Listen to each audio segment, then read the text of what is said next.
Enlightened, Chapter 51. Bullet, Kai said and ran to his right as soon as he released it. He wanted to give Ray a moving target. Deflect, Ray yelled, standing confidently in front of the small projectile of energy flying at him. Ray closed the distance and threw a lazy left hand. Kai easily dodged it and hit him in the face. Ray took a couple of steps back. He spit out a bit of blood and wiped his mouth with his sleeve. Ray began to swing at Kai with all the strength he could muster. Kai easily dodged and counterattacked. It was becoming obvious that Ray wasn't trained in hand-to-hand combat like he was. Ray's punches were slow and uncoordinated, as opposed to Kai, who had been training since he was of age. He was constantly pushed by his father, Mr. Smith, and Reed. Ray tried another straight right. Kai dodged it and punched him in the face again with a hard, straight right hand of his own. Ray staggered back and smiled again. Kai went for a high roundhouse kick, and Ray let out a deflect. The back of Kai's foot hit an invisible force and knocked his foot back. Kai was knocked forward. The effect felt like his foot bounced off rubber. His foot swung around, almost making him do a 360-degree spin. He spun on his planted foot and fell on his butt. The crowd laughed and pointed at Kai, who was still on the ground confused. Ray stood there laughing with his arms folded. His crossed arms rested on his belly. Kai stood up and smirked at the plump fighter. He released a bullet and Ray deflected it back to Kai. Kai dodged it and charged. He released a weak bomb at Ray. Ray used deflect, but the weak bomb exploded. Ray staggered back. This isn't going to last long, Kai thought. He prepared to end the fight with a flurry of punches. Ray had a trickle of blood coming from his nose. As Kai closed in, Ray did a handstand, and when he pushed forward, he turned into a human ball. He bounced off Kai and ricocheted off him.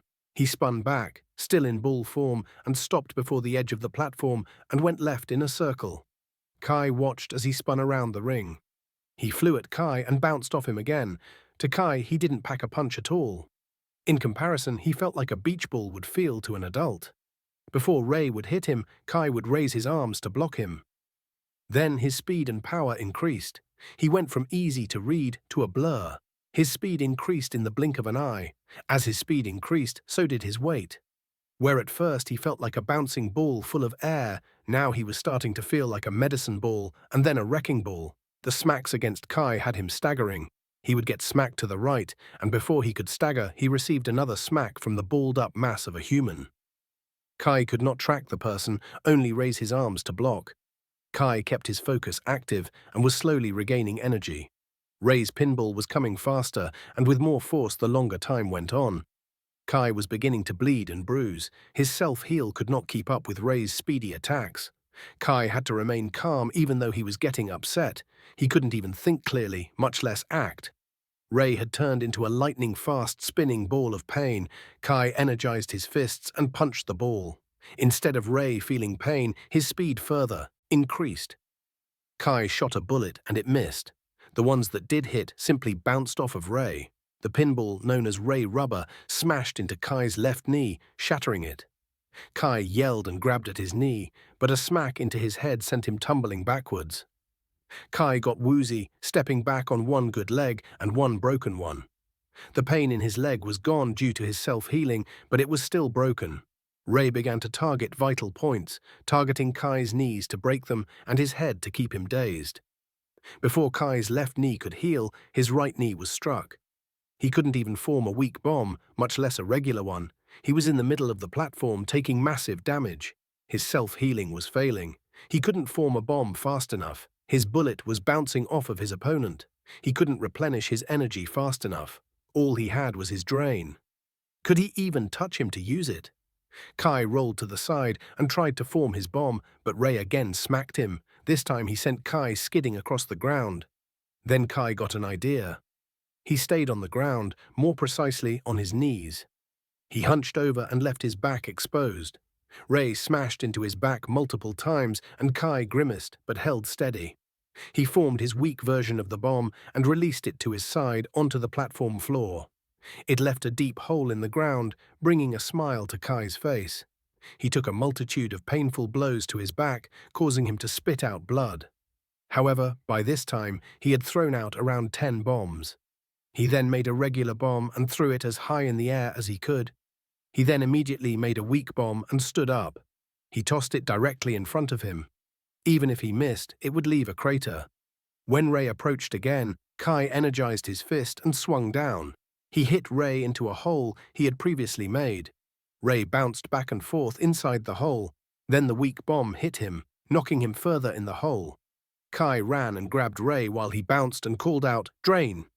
Ray tried to bounce away, but Kai's regular bomb came down. Kai jumped away and the bomb struck, blowing up around him. It knocked Ray further in the hole and disoriented him. When he attempted to bounce out the hole, Kai ran back and put his arms around Ray's ball form. He bounced away with Kai holding on for dear life. Kai used Drain again and Ray slowed, his bouncing becoming delayed. Jessica stood up in the stands, watching intensely. Ray bounced on the floor of the platform. He unrolled and Kai let go. Ray staggered back, looking at Kai with his eyes wide. Ray did a roll on the ground and landed on his back. He quickly scampered to his feet. "What did you do to me?" Ray asked. Kai yelled with rage and charged. He punched Ray repeatedly, blood flying with each punch. Ray still stood but barely. His knees buckled and his face was swollen and bloodied. "Your face isn't rubber, you showed me that earlier," Kai said. Ray laughed. Ray charged with a primal yell, right hand cocked back, ready to throw a punch. Kai's hands began to glow white. Ray swung. Jessica yelled out, "Kai, don't!" Kai dodged the punch and grabbed Ray's upper arm. Ray looked at him and Kai looked back with anger on his face. Kai then called out, "Drain!" Chapter 52. Ray laid on the ground, shaking and foaming from the mouth. "He killed him! He killed him!" The announcer yelled into the microphone. Kai looked up at the announcer. "Hey man, don't say that," Kai said. The crowd began to boo loudly and began to throw things into the arena. "He's a monster," people were yelling about Kai. Kai had drained Ray's energy, and now Ray was going into a critical state. Kai had released him quickly, not wanting to kill him. He just wanted to incapacitate him and stop his pinball skill from knocking him off the platform. Ray had challenged him, so why was Kai being accused of being a monster? He had won, didn't he? It sure didn't feel like it. Mickey Mend was leaping down the stairs, 2 by 2, rushing to Ray's side. Ray's eyes had begun to roll in the back of his head. "Oh my God!" a woman bellowed. Mickey made it to Ray and began to constantly yell, "Heal, heal, heal, heal," like a madman. Kai watched as Mickey was using his heal skill. He really didn't know how to feel about Ray. The man had started mess with him. Now that he was in dire straits, Kai was the bad guy. "He's stable," Mickey yelled. "Yeah, great. Where's the money?" Sabino asked. "Yeah, Mama needs a new pair of shoes," Gail quipped.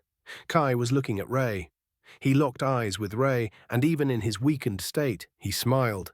Was this his plan the whole time, to tarnish the reputation of the elimination squads? What did Thaddeus do to that woman? Wendy Wind had a serious vendetta against him, and Kai didn't want to get caught up in their turmoil. He simply wanted to grow stronger, protect his family, make a little money, and if possible, make some friends along the way. Sounds like a lot, but not really. Kai wanted the simple things. Fighting another hero wasn't simple. Out of the 3 matches, everyone was badly hurt. If it wasn't for Kai's ability to self-heal, how badly would he have been injured? Reed clapped and smiled for his friend. "Good job, Kai. Not bad for someone who unlocked their power late." The superiors and the instructors, minus Thaddeus, Wendy and Mickey, who were still on the arena floor, all flinched. "Come again?" asked Fred. Reed, who was too caught up in his best friend winning, didn't notice the puzzled looks on everybody's faces. Yeah, on his 18th birthday, he didn't unlock. He instead unlocked the next day, Reed said. Fred, Evelyn, and Wendy all looked at each other. "That's never happened before," Evelyn said. "Explain, Jessica," Fred demanded. "I just know he unlocked and had multiple talents. I didn't ask for the details." "Like Evelyn said, that's never happened before," Jessica said. Wayne sat with his eyes closed, listening intensely. "So someone who didn't unlock on their birthday unlocks a day later and has a variety of skills?" Fred asked. "He's supposed to be unique," Evelyn said. "Yes, unique among the unique. He can even self-heal. That in itself is a skill," Fred said. "Relax, Fred. We'll call a meeting and see what's going on," Evelyn said.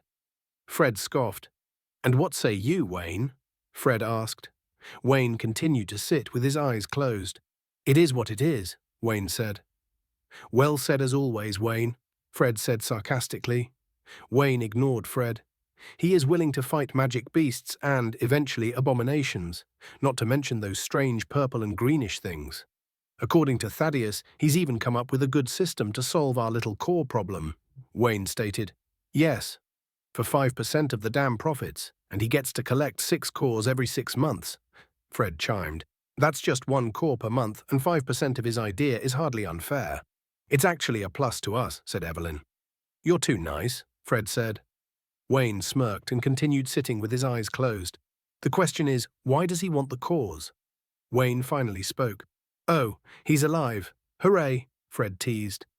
"All I'm saying is, if he has come up with an idea to keep the city powered, that will greatly reduce our losses. We have a similar contract set up with Veronica Vines. We get everything from our meat farm, and she gets 15% of all the profits from all the fruits and vegetables," Wayne said. "He's right, Fred, and look how that's working out. 90% is spread out among us and Veronica. The other 10% is used for upkeeping the city. We then take 25% of the meat farm profits we use for the city as well. So the city is getting 35%, and we are getting 30% easy. And that's not counting the cores we keep and sell. Also the magic beast parts we use to make furniture and clothing with, plus the taxes everyone pays yearly. Each household must pay $1,000, Wayne reminded Fred. "That's a drop in the bucket," Fred said. "Man, that's $10 billion. Each one of us gets $200 million yearly." "You can't trip about that," Wayne said. At this time, Kai, Gale, and Sabino had returned from the dressing room. They stood in the center of the platform in the middle of the arena with Thaddeus. Across from them stood Tierra Twinkle, Stuart Steam, and 2 others. "Who are they?" asked Kai. "That's the rest of the recovery squad. The entire recovery squad is Ray Rubber, Stuart Steam, Tierra Twinkle, and the other 2 new ones you see are Ivan Invisible and Bobby Beast," Thaddeus said. "It's not a big squad," Gale said. "No, they're not. They are more specialists more than anything. Stuart conceals their location with his fog. Tierra blinds and attacks from range with her stars. Bobby Beast can turn certain parts of his body into beast parts for close-range combat. Ivan can turn himself invisible for stealth, and Ray is virtually indestructible while in bull form. We have been working on trying to get Ivan to turn others invisible as well. Out of everyone on the recovery squad, he has the only skill that can be used on others. He just has to refine it," Thaddeus said. "They have a lot of individual talent," Kai said. "Yes, but together they are a well-oiled machine," Thaddeus responded. Kai looked at them with a newfound sense of respect. He still despised Ray and his messiness, but he respected what they did. The announcer interrupted his train of thought. He called everyone up, except Ray, who was alive but temporarily bedridden, and they all shook hands. The 3 fighters from the recovery squad were all healed, but they were still injured. Then the monetary prize was given out. Instead of cash, they received preloaded cards. Kai looked at the card. The numbers said $100,000. Gale and Kai looked at the card in confusion. "This has to be a mistake," Gale said. They looked at Thaddeus. He was straight-faced. They looked at Sabino. He had a small grin. "Somebody might have made a bet and had the money split 3 ways, Sabino gleamed. Thaddeus leaned over and looked at their cards. "Nice. I made that myself," he said. They looked at him curiously. "You bet on us?" Gale asked. "Of course, I'm not going to bet against you," he answered. "Now I think it's time to celebrate this victory." Chapter 53. Later that night, all the Eliminators were at a sports bar, drinking alcoholic beverages and shoving food down their throats. The same traditional sports were still relevant: football, soccer, basketball, baseball, swimming, gymnastics, hockey, MMA, and boxing, to name a few. Heroes and other supers could not compete because they would have a huge advantage. Today was Friday, and on Sunday the selection process would take place. Each of the 5 superiors would choose, one at a time, a person to serve their domain. These individuals would protect a certain area and patrol, scout, clear monsters, gather resources, investigate disturbances, escort, and other things to help the advancement of the sect. These different tasks were called missions. They paid money and perks were offered by the person needing the services done. Some perks range from the customer offering things like weapons, armor pieces, clothing, cores, and even things like food and services like house cleaning for days, weeks, or months. There was a rumor that Evelyn had killed a flock of petrifying pigeons that were killing a family's livestock. Now the woman and her daughter would come and clean her house every Saturday morning, and the arrangement was for an entire year.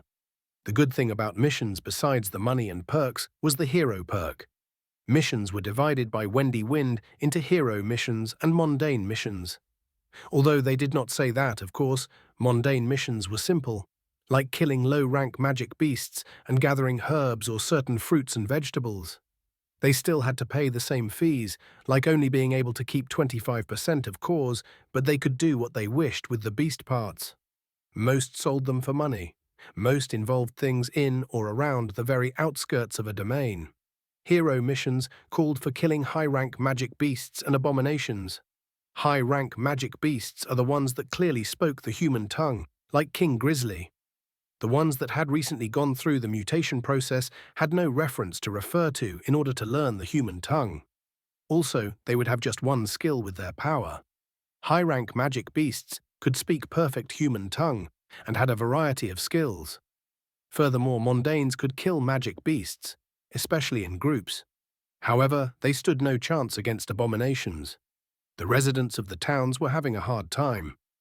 Pollution had saturated the earth so much that no normal plants would grow. One may plant them, but the end product would be a tree throwing rotten fruit at you when you return. Meat was especially scarce because normal animals were so hard to find. Each domain did have a regular farm for food, but they were finding it hard to keep up as the population continued to grow. Mundane humans would hunt low-rank magic beasts and use their pelts for clothes and other purposes involving fabrics. They would use the cores and sell the parts of the beast they didn't use. This was the superior's advantage. Any earth and water super was automatically accepted. Earth users could reshape the earth to make clean soil, and the water users could produce fresh water and flush the toxins from the soil, or at least very heavily dilute them. They used this method to make watering holes and plant fresh fruits and veggies to lessen the load on Veronica vines. Her power was plant-related. Also, the entire sect was pollution-free. A 50-yard radius around it was too. They had unpolluted soil, clean water, and filtered air. Because of these seemingly small advantages, the sect thrived. They had farms for animals, so they could eat meat, and, thanks to Veronica, they had all the fruits and vegetables they could handle. Wayne supplied water for everyone if they couldn't get a water core. Kai's hometown, the Ville, had to do a lot of trading to maintain. Cores were the way they bartered with either the sect or other towns. This got them by, but Kai wanted more for his family. So he had chosen this path, the path of a hero, to improve his parents' lives as best he could. That led to this, him standing with the others, looking up at the 5 superiors, waiting to hear his name. He had picked up his armor and sword on the way. All the heroes stood there, armor and weapons on their person. Kai had on his wolf armor and his bastard sword. Irie Intellect stepped forward, holding a computer tablet. Thaddeus and her had created a wireless network that covered the entire sect. The signal was so strong that it covered all the surrounding towns and hundreds of miles beyond. It was today's version of Wi-Fi. This is how people still had cell phones. The superiors did their best to give a sense of normalcy in these trying times. Irie looked down and spoke. "Hello, young recruits. Today is the best day of the rest of your lives. Before we start, we have an announcement. 3 individuals have been selected for other endeavors. Vicky Vines will be joining her mother to keep the sect fed. Thanks to her selflessness, we can all eat." Everyone cheered. Vicky bowed to the superiors, and all the girls ran to her. They were hugging her, and tears were flowing freely from their eyes. The boys were confused. They should be happy for her. Why were they crying? They wondered. She would get a very good sum of money and not be put in danger. Vicky turned to Evan and held out her palm. An apple formed in it, and she handed the apple to Evan. Everyone began to whoop. "It's got a worm in it," Evan said. "Sorry, I'm not that good yet," she said. "It's fine. Thank." You, he said. Vicky walked to the side and stood. Next is Tristan Telekinesis and Brenda Banshee. Brenda has been signed to a record label and Tristan has been chosen to become a scientist, Erie said. Everyone cheered for Brenda. Again, the women were crying and hugging each other in a huddle. Even Vicky had run back over. Brenda's power was her voice, so her becoming a singer was great. Tristan was a supposed genius, complete with glasses and all. His telekinetic abilities would allow safe experimentation as he could move things from a distance. Everyone fist-bumped Tristan and congratulated him. Irie clapped enthusiastically. He would be a huge help to her as she was overwhelmed by the amount of work she had.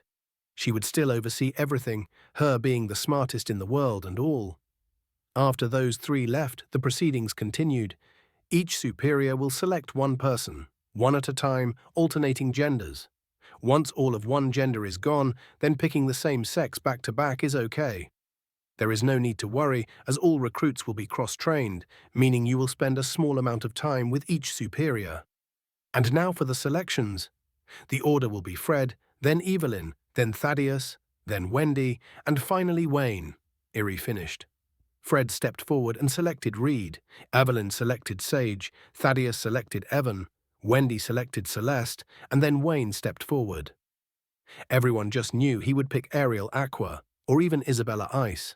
The pattern was that everyone picked the one closest to their element first, as they could teach them better. Reed was the exception because his power was literally power. The speculation was that eventually powers wouldn't even hurt him. In a surprising selection, Wayne picked Kai. Thaddeus smiled. "Switching it up, huh?" he said. Wayne just smirked, his eyes still closed. Fred's next pick was Harmony Heat. Evelyn picked Andy. Thaddeus picked Sophia Speed. Wendy picked Robert Rewind. And Wayne picked Isabella Ice. This roundabout went on until all the teams were picked.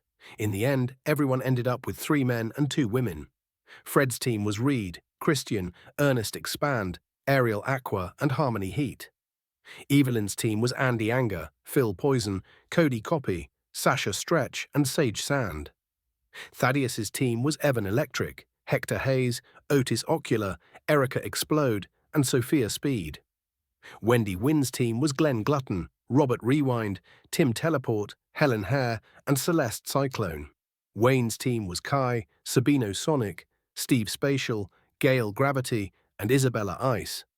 Irie congratulated everyone on their new teams and mentors and announced, "Now practice hard because in 1 year we will have the squad tournament." Chapter 54. The new heroes were told they had 1 week off, and then they would return to their domain. Reed would be in the southern domain, since Fred Flame ruled there, and Kai would be in the western domain, since Wayne Water ruled that domain. Before returning home with Reed, Kai went to Irie and Thaddeus to claim his orb and beast part from the deal they had arranged. Kai was told to head to the office in the Royal Recreation Room. This was where the heroes hung out and socialized. It was really a glorified exercise gym with an equally large space adjacent to it. That space had saunas, a basketball court, a swimming pool, and other amenities. It even had a miniature movie theater. At the back of all of this was a connected room that stretched across both of these sections. That was Irie's office and Kai's destination. When Kai entered, Thaddeus and Irie stood and greeted him. "Hello, Kai. No hard feelings, right?" Thaddeus asked. "For what?" asked Kai. "Well, we've been working together a lot recently, and I didn't get you my #1 pick, indeed," he said. "It's all good. Like Irie said, we will cross-train anyway, right?" Kai asked. "Something like that. You will all cross-train with another one of us once every couple of weeks. Other than that, you will be with your mentor, Wayne," Thaddeus said. "Besides your powers, is there a difference?" Kai asked. Irie laughed. Thaddeus answered, "Well, of course there is. Take Fred, for instance. He focuses on using his power in big, powerful ways. He fights aggressively and is very offensive-minded. Reed will love learning from him. Then Evelyn, she is powerful too, but in a defensive sense. Wendy focuses on movements a lot. She likes to keep opponents off balance. Your friend Sabino will advance greatly under her. Then there's your mentor, Wayne. He is a tactician. However, where he really excels is blending his powers with his fighting. He likes to use his power in precise, strategic ways, like a sword cut and then a few water spears in the cut right after. If you could call it anything, I'd call it martial arts, Thaddeus said. So what about you? Kai asked. Oh, I'm balanced, but only because I experiment. Where everyone else goes for big, powerful moves, I have focused on ways to simplify attacks. I use big moves as finishers, but I am constantly attempting to refine. I think they all have like 4 skills. But I have 6. Not a huge difference, but I pushed myself to refine in unique ways. Thaddeus bragged. Oh, I thought you would have said more. Kai groaned. Thaddeus's shoulders slumped. Hey, we're not that much older than you. We haven't had that many years to refine. He sighed. Tell you what, though, when you train with me, you will not learn anything new. Instead, you will learn to use your powers in ways you never imagined. Thaddeus smiled. So you're saying you're the best? Kai asked. No, everyone does their thing better than me. But by putting skills together, I'm better than them. You'll see when we train. For now, follow us, he stated. A wall opened behind the desk. The two entered and walked down a set of stairs. Since you're an official hero now, it's time you see this, Erie said. The stairs ended at a huge flat room with several strange items enclosed in glass display cases. Thaddeus gleamed. Kai, welcome to the vault. Kai stood in the massive chamber and looked around. Inside, nearly all the cases were parts of magic beasts. Long spines of magic beasts, scales, teeth, claws, hides and hooves. Against the wall were several huge display cases lined up side by side. They were all nearly empty. Those are the containers for the cores. We've added the lighting cores from the snakes, the water cores from the hogs, and the wind cores from the frogs, Erie said. Wind? I would have thought they would have been poison, Kai said. No, the frogs were poison dart frogs, so they still had poison effects. Once a beast mutates, their natural abilities don't go away, they just gain an elemental ability. The snake you called Manasa could still constrict, right? Kai thought about this and nodded. Erie was walking around with her arms out like she was giving a tour. As you know, beast bones are stronger than any metal that has ever existed. Thank goodness that their brains and hearts are still their weak spots. Funny thing is, their hearts are normal until death. Then it crystallizes into a core upon death, Erie said. How do you know that? Asked Kai. Experimentation. We have captured some alive and used medical equipment on them, things like X-rays and ultrasounds. The stuff still works, we just had to change its battery source, she said to Kai like he was an idiot. Well, anyway, you get 1 core and 1 beast part, Erie said. She stepped away and stood to the side with Thaddeus. They watched as Kai walked around the room. Kai had an idea what he wanted, but had to act like he didn't know. After around 20 minutes, he stopped. Hey, what about the core from the night owl? He asked. We only have 1 of those, Ari said. Kai knew she would say that. Those creatures we fought, what kind of cores did they have? Ari's eye twitched. Surprisingly, they had cores, but they were clear. She answered. What does that even mean? Asked Kai. We don't know. According to the instructors, they never used any powers. They are like the cores we use for everyday activities once their energy has been exhausted, Erie said. How many clear cores were recovered from them? Kai ignored her. We counted over 450 bodies, but only recovered a little over 300 cores. The rest were obliterated due to the fighting, Thaddeus answered. Yes. However, we're still researching those. They're not available now, Erie said. Kai still had the fire orb from the alpha wolf, and he would stop at the cave Jessica closed and retrieve the other fire cores. He didn't need the core, but simply wanted it for what he had planned in the future. I want 1 of those, Kai said with confidence. Erie closed her eyes and took a breath. We have no clue as to what we are dealing with. We cannot let an undiagnosed orb go all willy-nilly like that, Erie said. Thaddeus rolled his eyes. It's fine. Take 1, he said. Erie turned and stared at Thaddeus in frustration. And your beast part? He asked. Kai thought about all the beasts he and the others had fought that had been claimed by the sect. Then he made his choice. Chapter 55. Kai and Reed got inside the helicopter. They would arrive at the diner and then walk to their small town. The way they were now, They had no worries that someone would mess with them. Kai had his fire salamander skin for his beast part and a clear core from the vault. Instead of experimenting with a different element, he decided to reinforce his already existing armor with additional fire resistance properties. He would then use the fire cores from the dead wolves in the den to use when attempting to craft another sword or add a fire element to this one. Once proficient with crafting, he would then use the alpha wolf fire core to craft his final product. The salamander skin would be used to further strengthen his armor. Thanks to Sabino and his gambling ways, Kai had more than enough money to last for a while, so he no longer needed to sell his alpha wolf fire core. They would arrive today, but Kai planned on crafting for at least 5 of those days, if not all. He had a vision, and he would see it through. He needed to learn to craft so he could at least make something for his team to improve their defense or offense, and save money. A few hours later, the two friends arrived at the cafe a few miles away from their small village. They thanked the pilot, grabbed their backpacks, and exited the chopper. "Sorry Sasha got picked by a different mentor," Kai said. "It's all good." "We kind of called it quits anyway," Reed said. "Already?" asked Kai. "Yeah, I really liked her too," Reed stated. "What happened?" Kai asked his friend. "Don't know, she just said it wasn't going to work. It's fine. I'll live," said Reed. Kai looked at his friend. He could see Reed was visibly hurt. "I know something that will cheer you up," Kai said. "Yeah? What's that?" Reed asked. "Follow me," Kai said. An hour later, the two came to the side of a cliff. "I need you to punch that rock that's slightly lighter than the rest," Kai instructed Reed. Reed looked at Kai and walked to the obstruction. He ran his hand across it.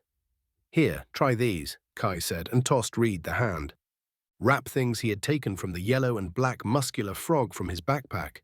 Reed looked at them and asked, "What are these?" Kai responded, "Don't know. A frog I fought wore them over his fists." Reed nodded and slid them on. The strange wrap things went past his fingers, leaving them exposed. The knuckles had an extra layer of padding with 3 small thorns coming from in between the knuckles. Then he made a fist and struck his hand out. A loud thud was heard, and then Reed stepped back. Kai looked at him. Reed folded his arms and just stood there. Moments later, a cracking noise was heard as the obstruction Jessica had created was crumbling. The pieces of hardened earth fell, and a rotten smell filled the air. "Man, that's nasty." "What the hell is that smell?" Reed asked. "When Jessica came to get me for the sect, we encountered this firewolf den. She closed it and starved them out. I came to get their cores," Kai said. Reed kept his focus on the opening. "Hey, what's that?" Reed yelled and pointed. Kai flinched and readied a bullet. "Just playing," Reed said, laughing. The two shared a laugh. "You plan on selling the cores?" Reed asked. "Actually, I have other plans," Kai said while rubbing his hands together and walking towards the cave. "I don't like that look," Reed said as he followed Kai inside the cave. The two poked around, and Kai gathered the cores. Reed ripped apart the jaws of the wolves and broke off their claws. "What about their pelts?" Kai asked. "We'll let your dad and Mr. Smith know. They will know if they can be used or not." "I'm not really trying to carry back rotting pieces of fur," Reed said. "Yeah, I agree," Kai said. The smell was starting to become overwhelming. The two then left the cave. They arrived in their small town around an hour later to a loud round of applause. The residents loved them. They were 2 heroes from their humble little town. One was predicted to be the best hero ever, and the other had saved the town from an alpha firewolf. They high-fived everyone and rubbed the heads of small kids. Reed told Kai he would catch up with him the next day. He would most likely be with his grandparents all night. Reed gave him a head nod and went to his home. When he knocked, his dad opened the door. He let out a ho-ho noise, and Bear hugged his son. His mother, Christy, covered her mouth and made a shriek behind them. Her eyes danced in her head as if Kai was back from the dead. She shoved her husband Kevin out of the way and dove into her son's arms. "You've gotten so big," she said. "I was only gone a few weeks, Mom." "Kitatut," Kai said. "Sit down, I'm making gumbo," she said, and strolled to the kitchen. "You look good, son," Kevin said. "Thanks, Dad," Kai responded. Kai went upstairs and put up his things. He showered and went down to eat. They all sat and talked. His parents asked about Reed. Kai told them about his new friends and Gale. He noticed his father especially liked Sabino's brashness. Kai then dropped the pleasantries and told them about the real dangers he had faced. He told them about his field trial, including getting poisoned and stabbed numerous times. The strange purple, pinkish and greenish brown things he fought, almost killing Ray Rubber, his new powers and his power's name. His dad had a look of excitement, but his mother was horrified. She had visible tears welling up in her eyes as she thought of her son getting hurt. Tales of huge gorillas, giant snakes, large hogs, birds with razor wings and large fire-spitting lizards had Kai's dad with a huge expecting smile, wanting to hear more of his son's heroics. Christy looked as if she would pass out. "That's it, you're done. You're not going back," she said. "Baby," Kevin tried to talk. "Baby, my ass, he's getting butchered," she said. "He's getting better. He is here and he is healthy. This is what he wants. He is a man now." "You can't stop him," Kevin said. Christy sighed and stood. "I'm going to bed. If you don't go and blow up the woods while we're asleep, I'll see you tomorrow." She then turned and headed upstairs. "That's your mom," Kevin laughed. "Dad, you had a book with different types of weapons in it. Can I see it?" Kai asked. "Sure, you can have it," he said. "Thanks. I want to attempt a few experiments. Why I am here. I will need Mr. Smith as well," Kai said. "Oh, crafting are we?" his dad said expectedly. "Yes, Reed and I are here for 7 days. For 5 of those days, I will be attempting to fuse the essence of a fire core with a weapon." Chapter 56. The next day, Kai, Reed, his dad Kevin, and the town's blacksmith, Mr. Smith, were all in the outside area of his smithy. After hearing of Kai's insane idea, Mr. Smith had retrieved numerous buckets of water and lots of wet clothing to smother a fire in case one broke out. Kai had his bastard sword, his armor, 8 fire cores, including the 1 alpha wolf core he had when he began this journey, and his father's book of different weapons. The alpha wolf fire core wasn't larger than the others, it was just a darker, deeper red, almost burgundy in color. Kai asked Mr. Smith to crack open the center of a fire core to see what would happen. No. You do it. I know fire burns and you can heal, but I can't," Mr. Smith said. Kai shrugged and went to the normal fire core. He put a pointed chisel directly in the center, took a ball-peen hammer and tapped the chisel. A blast of fire erupted, setting Kai ablaze. Reed panicked. "Somebody get some water. He's on fire. Help! Help!" he shrieked. Reed was watching his best friend burn alive. Kai was rolling around on the ground, constantly using his greater focus skill to keep his self-healing active. It was a miserable experience as he could still feel all the pain. Kai's father and Mr. Smith threw buckets of water on him until the fire was out. Kai stood, and the 3 watched as his flesh healed from the wounds. His burned flesh fell to the ground, and his hair grew back.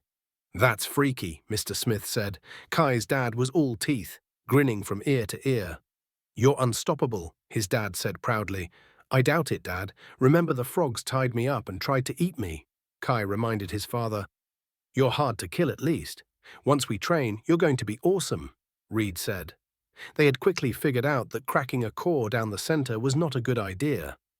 The core had a natural instinct to lash out. It was like the core was its home or its body. Kai knew he had to harness this. He saw from his father's book that it could be done. He knew that book wasn't real, but the concept had to come from somewhere. Kai picked up another core, and the 3 all ran away. Kai shook his head. He really looked at the core. He just kept staring at it. He noticed the center was only the size of a coin. The outer pieces were transparent. He could see clean through it, but not the coin-sized center. Kai sat the core down and grabbed the chisel and hammer. The trio stepped back further. Kai struck the outer, transparent edge. A piece fell off, but it did not burn Kai. He had the dark red-colored Alpha Fire Wolf core set to the side. That would be used once he was proficient in blacksmithing. He continued this process until he had 7 edgeless cores. They decided to call these orbs, so the heart of a beast core was officially referred to as an orb. He had figured out that the outer edges were chambers. These can be knocked off. However, the actual core, or like his father and Mr. Smith had dubbed it, the heart of the core, could not. This was proven by his last experience when he had knocked off the chambers and decided once more to strike the center. The same process repeated itself, with Kai bursting into flames and Reed shrieking like an idiot, yelling, "He's on fire! He's on fire!" and Kai rolling around on the ground in agonizing pain. Kevin looked at Kai and momentarily thought his son was an idiot, and he was glad his wife wasn't here right now. Mr. Smith thought, this guy isn't too bright. After the stupidity, they now had 6 cores. The next step was to toss one fire orb into the hot melted metal mixture that the blade would come from and see if it would merge with the mixture. They tried this, and the forge had wild flames spewing everywhere. It was now Mr. Smith's turn to yell as he was running around yelling, "My forge! My forge!" Now Kai and Reed had to be quick to react by tossing in precious water cores. They exploded with blasts of water, extinguishing the fire. They now had 5 cores left, 4 regular fire cores and the alpha core. The success they had was to simply meld the orb into a part of the weapon when being created. Amazingly enough, even mundane humans could use it. Mr. Smith had to implement a rain guard on the bastard sword he created and put a fire orb into it. He covered it with a small piece that slid to cover it. It was fused into the weapon, but they thought for now it would be a good idea to hide it from sight. When they practiced with it, a few things were discovered. First, the fire energy in the orb charged naturally with the world. It was a slow process, but it charged nonetheless. Beast cores would lose energy after multiple uses, making them turn into clear cores. For some reason, when the orb was melded to the sword, it naturally recharged itself, as if the sword was its new body. Kai had to see if this was due to it being melded with the sword, or simply because the excess pieces surrounding the core's center was removed. Next, the fuller in the sword was a gauge of sorts. This would slowly have a color in correspondence to the color of the orb, and once it filled completely, a thin veil of fire would encompass it, giving it a small burn effect. When full, it would have a more serious burn effect. Kai wondered what would happen with other cores. Also, the blade did not burn when you touched it, only when it slashed, stabbed, or cut, making it user-friendly. Kai marveled at how if a weapon was made from magic beast bones, it would have resistance to it and just be very strong, but have no effect. Only when the heart of a beast core or orb was attached did it gain a relevant effect. Armor was more straightforward. Whatever element that magic beast used in life gave the armor the same resistance in death. The stronger the beast, the more resistance it had. Nothing had total resistance.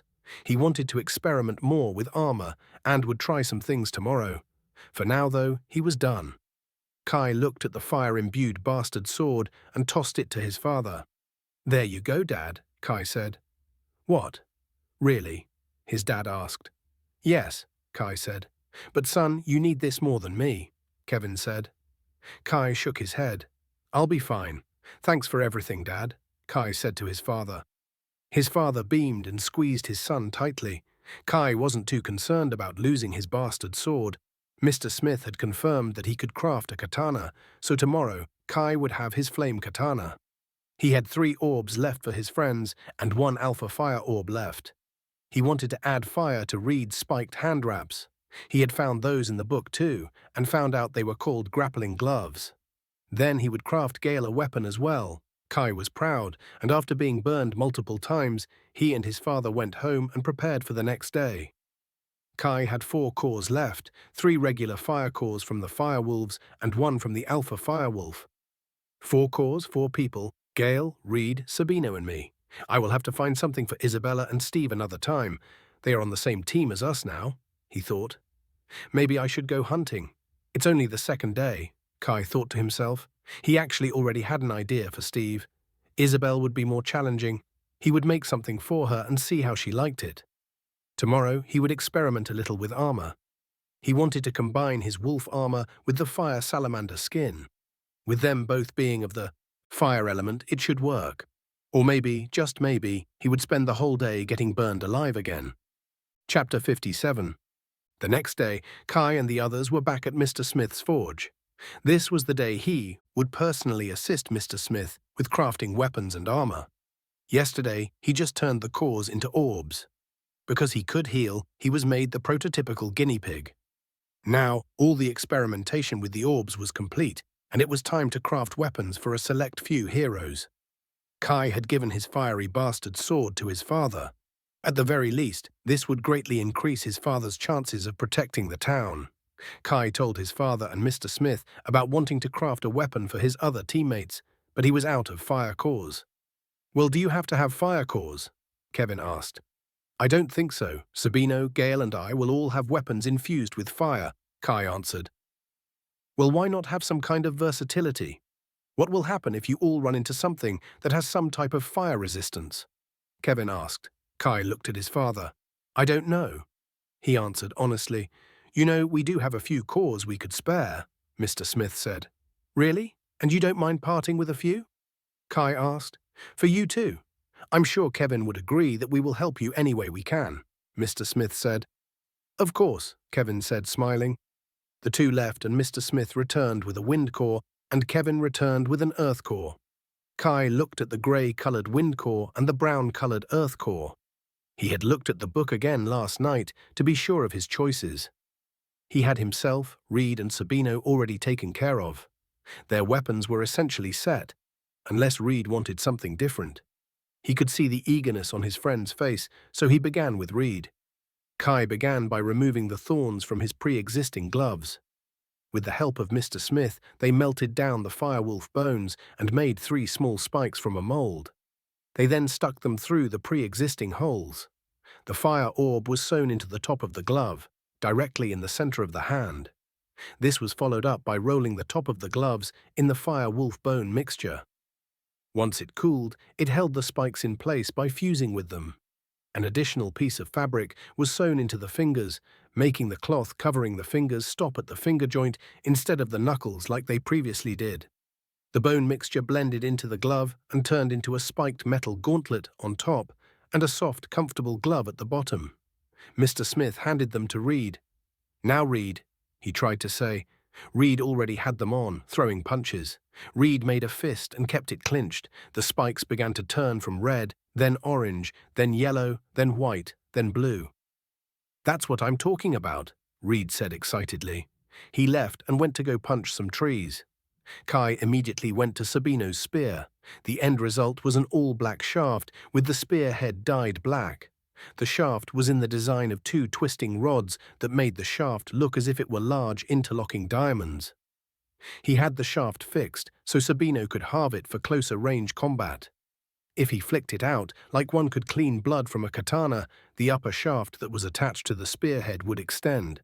He could also shrink the shaft back by thrusting the butt end of it towards the ground. Where the spearhead and the tip connected sat a small fire orb enclosed in the diamond pattern of the rod. Half was in the bottom of the spearhead and the other half was barely visible in the shaft.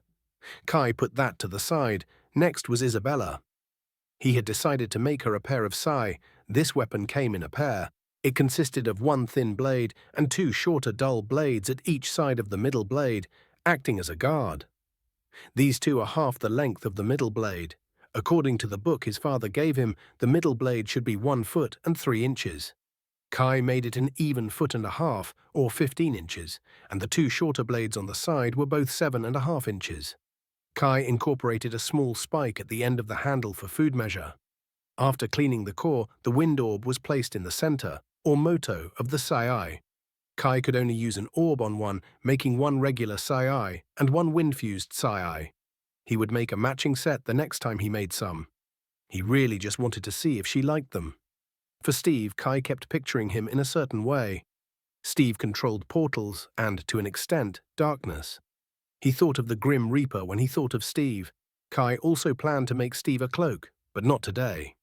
He did still plan to make Steve the first part of how he pictured him. He pictured Steve wearing an all-black cloak and wielding a scythe, stepping out of a portal. Then he thought better of this and went with a similar but different option. Besides, the scythe was much too large to be used practically. They would be entering nests, and one needed to be versatile when in combat. He instead created a pair of tactical tomahawks for Steve. Tomahawks were similar to axes or hatchets. Kai had put a spike at the back of the blade on the other side of the handle. He had put the earth orb into the heel of one of the tomahawks. Now he and Isabella had one infused weapon and one regular weapon. "How do they look, guys? I have infused all the weapons I can for now," Kai asked everyone. Reed had come back from punching trees by now and was intensely watching the forging process. "Why do you keep saying infuse, son?" Kevin asked Kai. "That's what we did, infused the orb into the weapon," Kai responded.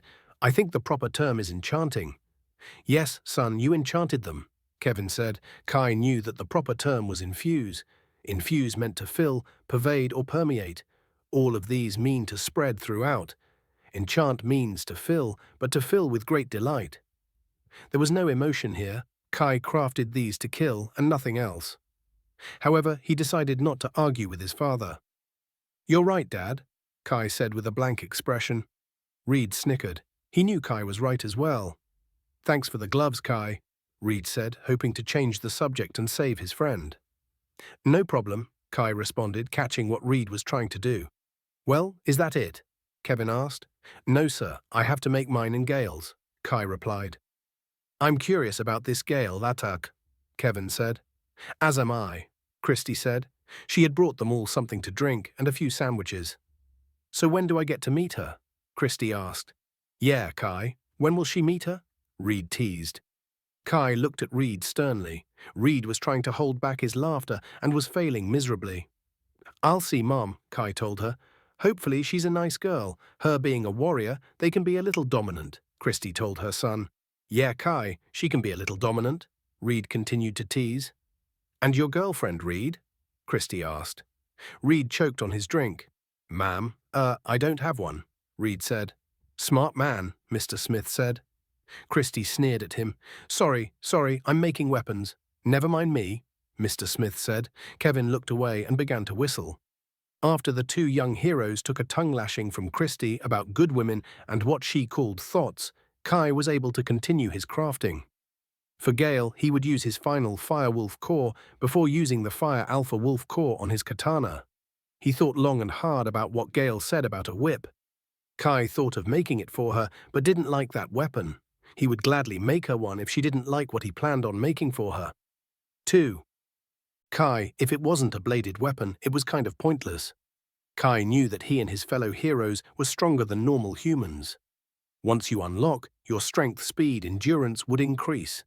Your body was enhanced to be able to properly use powers. They are now like top-notch athletes. Once they refine again, they will increase their attributes again. This was evident by them essentially healing with a night's rest and not needing to sleep like normal humans.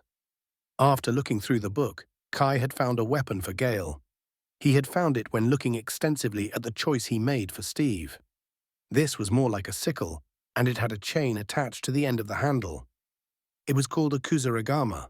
At the end of the chain was a weight. Kai decided to make Gale's weight a spiked ball. The orb was inserted at the top of the handle in the same spot as Steve's orb. Then it was finally time for his katana. He let Mr. Smith do this and watched every step. When he finished, Kai had a katana, complete with an all-black scabbard. Since the blade ran all the way through the handle, they placed the dark red Alpha Wolf core pressed against the pommel. They simply laid it flat. The blade collar was the same color as the blade, and the custom V that had become signature in Kai's weapons was present. The handle, guard, and cord wrap were black as well. Mr. Smith stepped back once he finished and smiled. "All right, Kai, check it out," he said. Kai held his new sword and marveled at it. He nodded his head while smiling. It had no markings to signify that it had any kind of fire affiliation. That is exactly what Kai wanted. No one would know what happened until they felt the burn. Kai took a few practice swings, and every time he swung, the temperature would rise around the blade like an asphalt road on a hot summer day. They walked to a tree, and Kai struck it with the sword. A deep cut was embedded in the trunk, with the outer edge of the cut glowing a dull red from embers. They watched for a few seconds, and the embers outlining the cut faded. Kai counted 5 seconds. He turned to the others and said, "Thanks, everyone. This is exactly what I needed." Kai was pleased. All of his teammates now had custom weapons. Steve had a pair of hand axes. Isabella had sayas, Sabino had a new spear, Gale had a kusarigama, and Kai had his katana. For his armor, his pants had the protective padding replaced. Then, for his chest armor, Mr. Smith took the fur and put it inside the armor after cleaning it. The hard but flexible wolf-bone outer shell was simply overlaid by the fire salamander skin. It now resembled a snug-fitting bulletproof vest from years past. However, it was sleek with no straps. No one could tell the difference between it and an all-black t-shirt. What stood out was the small red triangles that went up his side and stopped right below his armpits. These were part of the salamander's skin, like a freckle on a person. Kai loved them and was pleased with his entire get-up. He would make his squad mates armor at a later date. With that, his next days were spent with his immediate and extended family. He and Reed then left and returned to begin their mentorship. Chapter 58. In a small town, far to the southeast of the sect, there was a town named Port. This town was the closest to the waters of the Pacific Ocean. In this town, people are barely scraping by. They wore tattered clothing and were well known for their nefarious ways. Murder and crime ran rampant in this territory, and people say that the superiors have given up on it, choosing to leave the people to their own demise. Therian Black was walking through the wilds, looking for a wimpy human to feast upon. He heard laughter and through the trees could see flickers of light. He had never obliterated an entire village before. He left such things up to Logan and Victor. He observed his snacks as they danced around a fire. Others were performing unholy deeds in the shadows. He could smell the sweet scent of death to the east of him. Dead bodies were simply left to rot in the wilds. He would have fun with these pathetic sacks of meat. He pictured the looks on their faces once they saw him, the joy he would have chasing them down and killing them all. He smiled to himself and slowly walked out. The townspeople saw him and froze. Here comes the screaming, he thought. The people then dropped to their knees and bowed to him.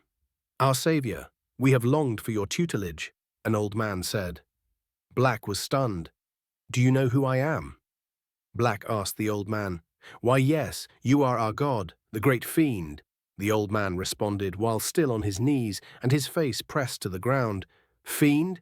What is this fiend you call me? Black snarled at the man. You dare insult me. Black bellowed at them. No, my master, no. That is what you are. You are from our books. We worship thee, the old man said, snivelling. Black relaxed slightly. He valued the knowledge found in books. Show me, Black ordered. Yes, master. Right away, Timothy, go, the old man ordered. A young man with shaggy blonde hair and ice-cold blue eyes ran to a dilapidated house. Black watched him the entire time. He returned soon after, running at full speed. He walked to Black and kneeled with his hands out, presenting the book. Black snatched the book from the young man's hands and observed it. The book was large and black with a strange symbol on the front. It was a triangle and another triangle topping that one, but this one was upside down. He opened it and looked inside. The first page simply read, Dark Ones and nothing else.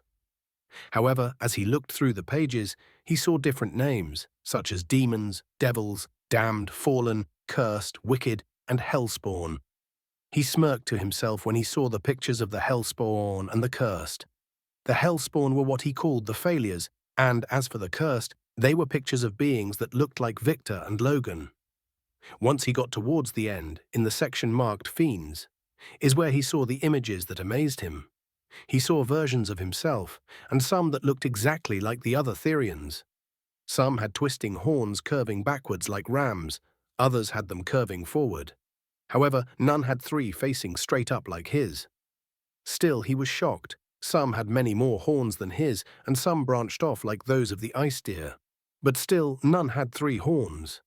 He thought he was looking at his relatives. He believed this to his core. Is this what I am? Is this my race? Am I a fiend? He pondered.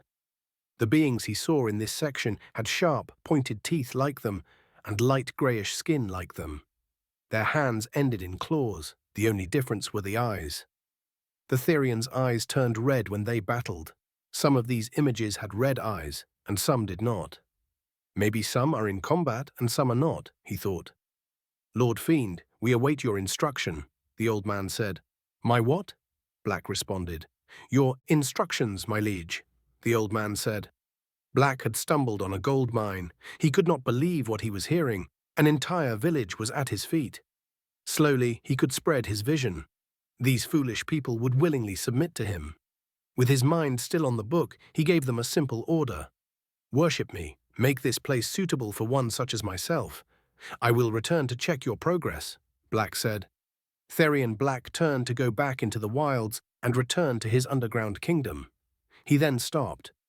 Timothy, I put you in charge of this. Old man, guide him. Do this in my name, Black said. Yes, master. But master, what do we call you? Timothy asked. Black looked at the man carefully. Names had power. Did he want to give him his actual name? He thought about it and came to a conclusion. Here was an entire town that devoted themselves to worshipping the Dark Ones. Just as places prayed to the light, surely there were places that prayed to the darkness, and Black had found one by happenstance. He calmly replied, I am Therian Black.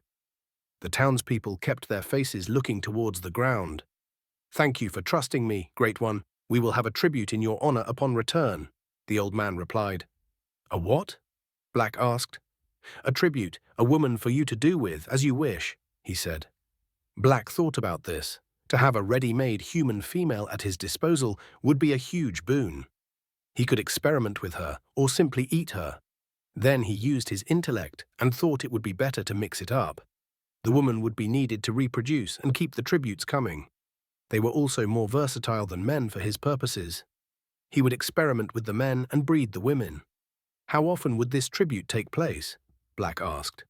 That is up to you, my excellence, the old man said. Thaddeus thought for a second. Once a year, I will require a selection of both men and women. I will select one of each or two of the same, he replied. Yes, your excellence, the old man said. Before I depart, the young man there is named Timothy, Black said, pointing to the younger man. What is your name? Surely it can't be Old Man, he asked. No, sir, my name is Earl, the old man replied. Old Man Earl, I like it, Black said. Yes, sir. Thank you, sir. Ever one praise. Lord Black. The old man cheered. Black nodded and left. Everyone began to cheer for the one they had initially called a fiend and now Lord. Black continued walking, thinking about the idiots he had just encountered. Finding humans was difficult to do for the experiments he previously had planned, but now he had an entire town of willing fools. He would make them prove their loyalty. As he walked and glanced at the book, he saw the images of different fiends performing certain acts. One had its hand out, releasing a skill. Another had fire swirling around it. However, its face remained calm. Black would try these skills. Mostly, all of them were done with fire, but he would try it with darkness. He saw one that he really wanted to try. He stopped walking and studied it.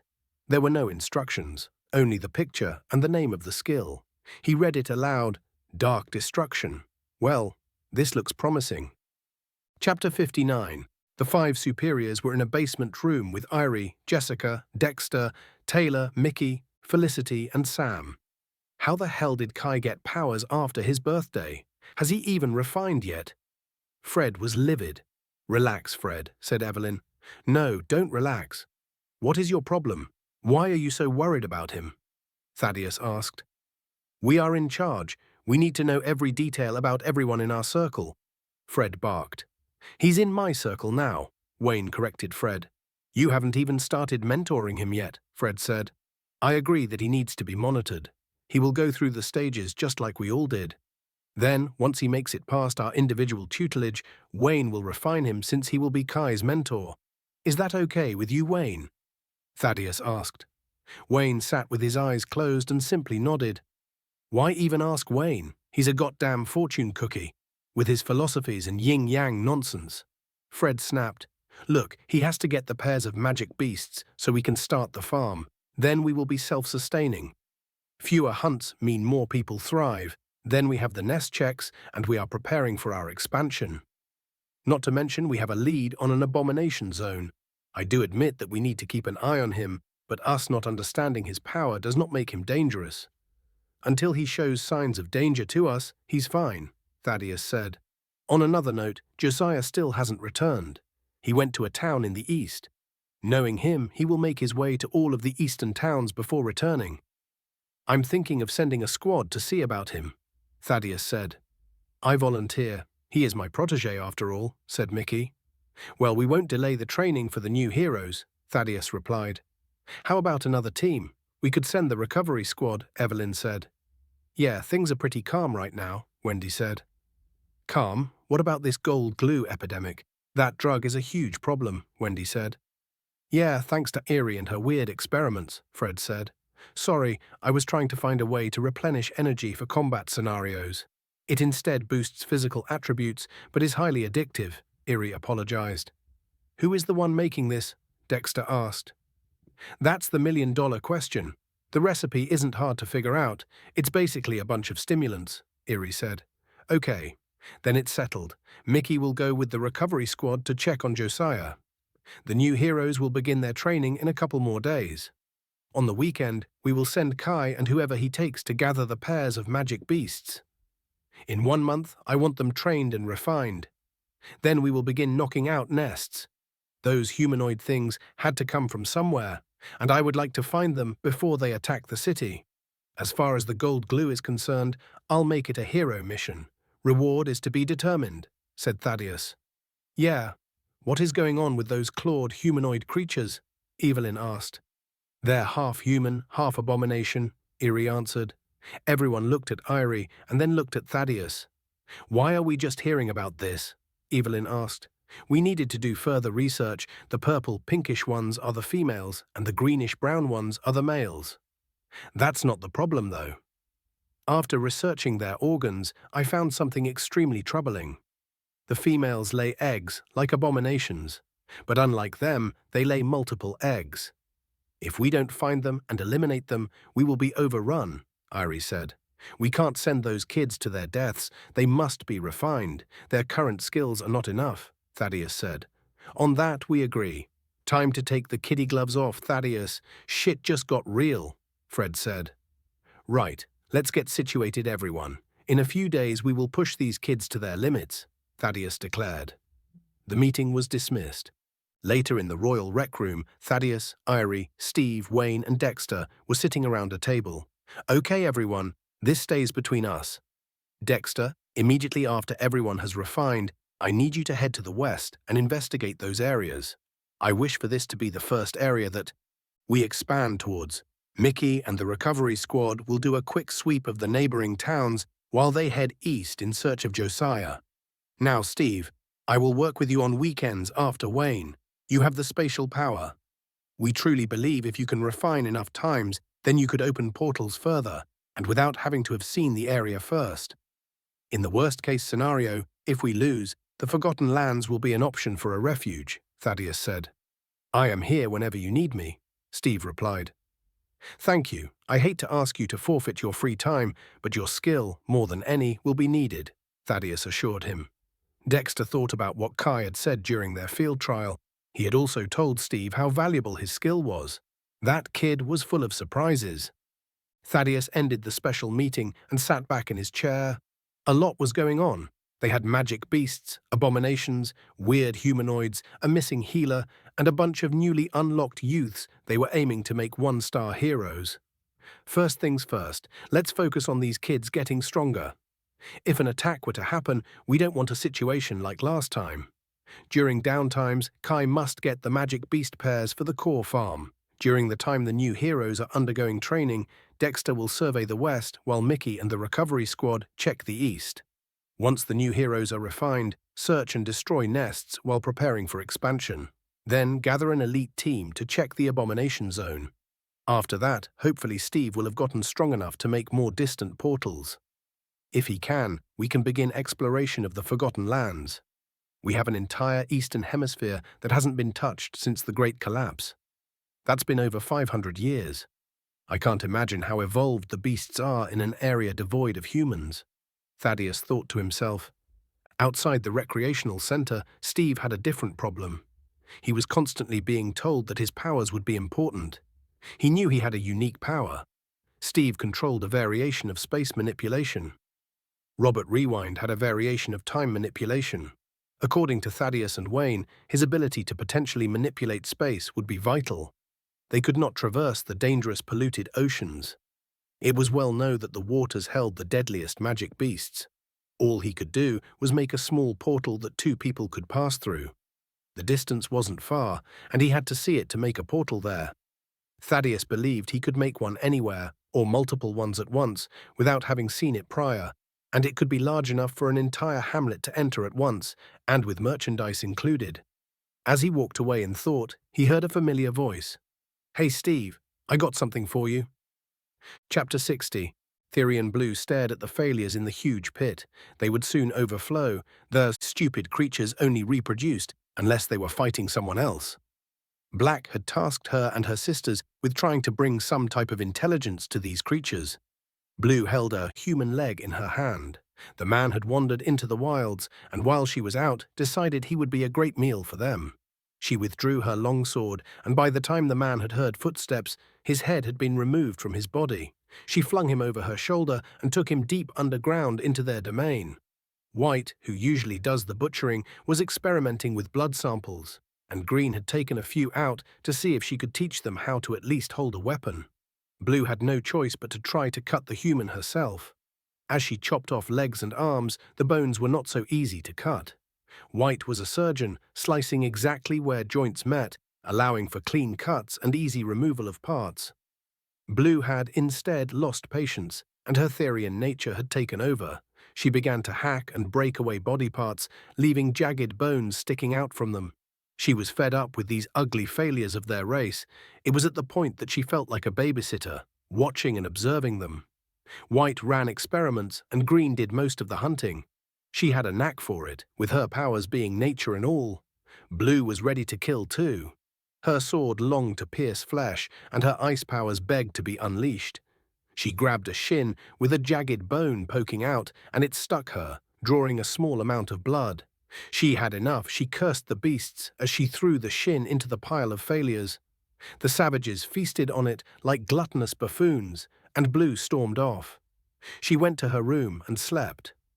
The next day she approached Black and Red to tell them that her and Green needed to switch for a few days. Blue felt she needed a break, and it was time for a few kills to relieve some stress. She stormed into the throne room and yelled, "Where the hell is Black?" Therian Red looked at her and smiled. "Well, hello to you too, sister," he said. Blue huffed. "I can't be cooped up in here. I need gratification," she said. Red opened his mouth to speak, and Black entered the room. "I have returned," he said. "Good. While everyone is out enjoying themselves, I'm cooped up in here babysitting these incompetent creatures," she fussed. "So what's really the problem, Blue?" Black asked. "I'll show you. These things show no improvement," she said while storming off. Black and Red looked at each other, surprised by Blue's sudden outburst. They followed her as she kept walking, fussing the entire time. The three entered the area overlooking the pit. White and Green stood overlooking the failures. "It's a miracle," White said. Once the three other Therians approached, they were surprised at what they saw. Out of the hundreds of thousands of inferiors, around 20 were kneeling to them. "Hail, our saviors," they said in unison. Black had the biggest, stupidest grin on his face. He walked forward, looking at the difference. They looked the same, but the aware ones now had grown one horn directly in the center of their foreheads. "So, they're lesser versions of us, lesser fiends," he thought. "Who are you?" he asked. The largest one stood. "We are your servants, your warriors, your tools of destruction," the large one said. "What happened to you? How have you become aware?" Black asked. "We don't know. We could always see your mouths moving. However, we could only understand fiend and nothing else. However, we could not respond clearly. Then Lady Blue fed us and everything became clear. The colors focused, the noises in our heads stopped, the pain in our heads stopped, and we understood our purpose," he said. "Oh, and what's your purpose?" Black asked. "To protect and serve all Therians," they said in unison. "They have intelligence. Truly a great day," Black said. "What did you do, Blue?" asked White. The others looked at her curiously. She looked back and forth between them all. "Nothing. I just—" She paused. "Well, what did you do?" Red asked. "They had my blood," she mumbled. What's that about blood? White asked.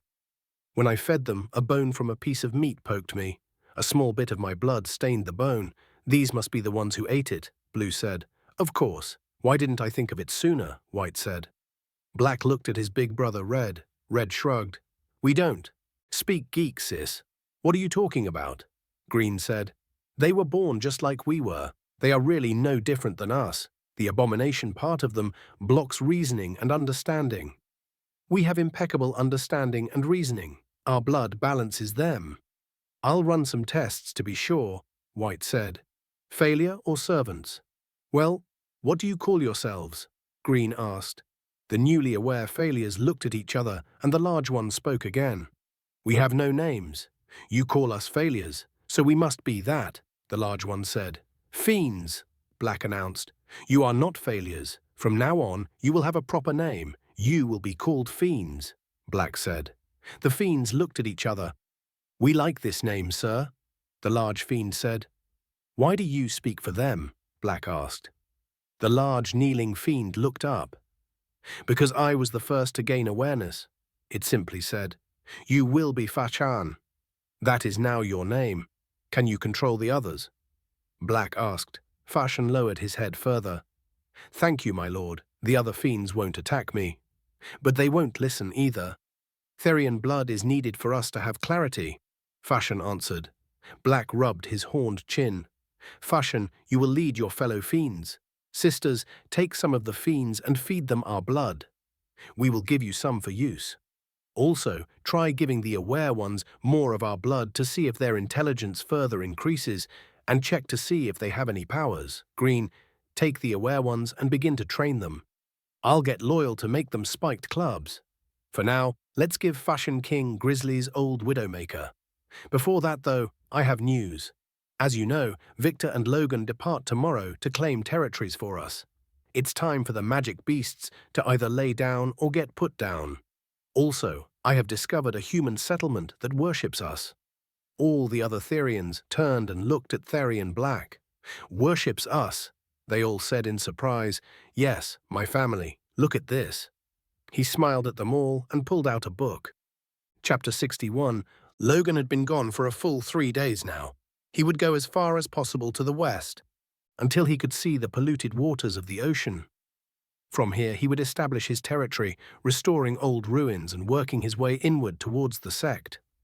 Once he established his own territory, he would then sneak into the outermost western town to recruit, and then turn them. By the time he made it to the superior sect, he would have an army. With him attacking from the west, Victor from the east, and he was sure someone would attack from either north or south. Once the inferiors were holed up, they would be sitting ducks. Once all the inferiors were gone, the world would be theirs.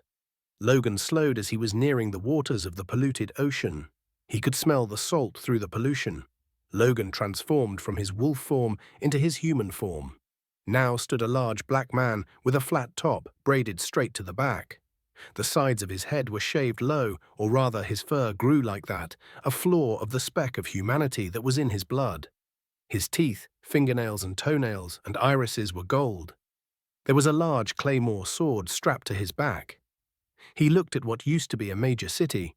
Yes, this would be a good base for me and my minions, Logan said while rubbing his hands together with a huge grin on his face. He took a few steps and heard the bleating of goats echoing before him. Numerous shadows walked out, their eyes focused on the intruder. Logan sneered at the goats. No, they were rams. They were magic beasts. Behind him he could smell a familiar smell. His bloodline, wolves. He turned to them. Hello, brothers and sisters. Have you come to assist the king of your species? He asked. A dark grey wolf standing on 2 feet walked out with 2 other lighter grey wolves.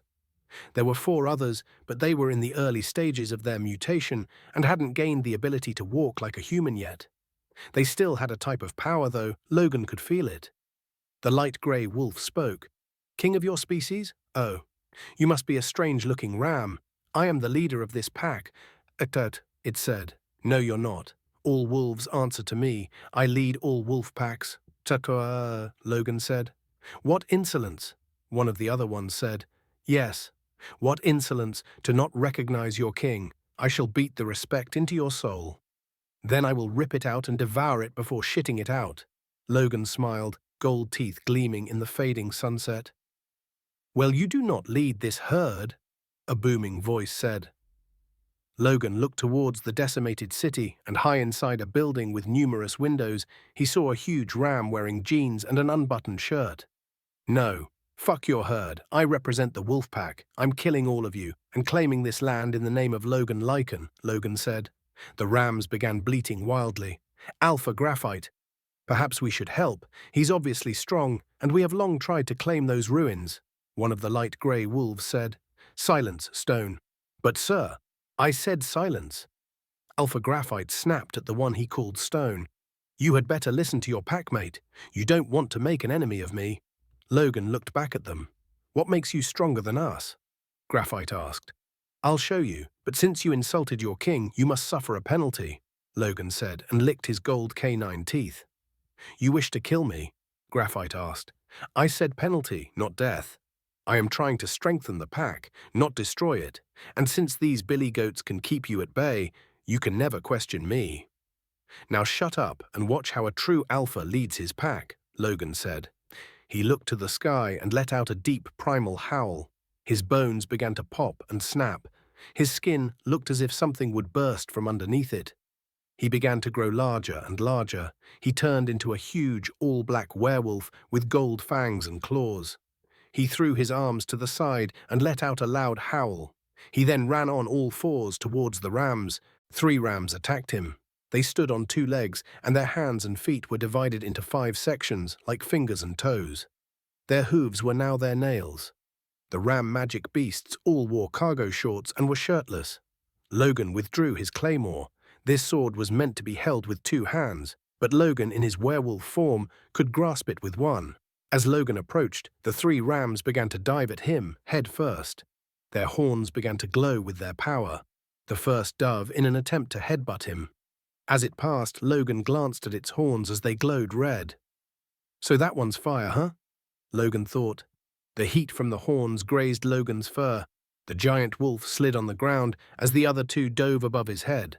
One's horns glowed blue, and the other's grey horns remained grey, but had a sheen to them. So, water and wind. Logan diagnosed the 3 that attacked. He had fire, wind, and water elements to battle. Wonder what the boss up there has, he wondered. Let's find out, Logan thought. He stood and sneered at the 3 rams that were in attack mode. The fire and water users went wide and charged while the wind ram ran at Logan head-on. Logan watched the one coming directly at him, but watched the other 2 out of his peripheral view. He held his left hand out towards the fire ram, magic beast. Black ice, Logan murmured. An invisible sheet of black ice spread across the ground. The ram began to slide, and Logan gathered himself. Too easy, he thought. The wolf put his other hand on his claymore and prepared to slice the ram into lamb chops.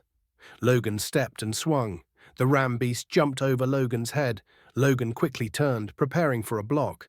The ram, however, jumped towards the other one, and their horns crashed into each other with a loud crack.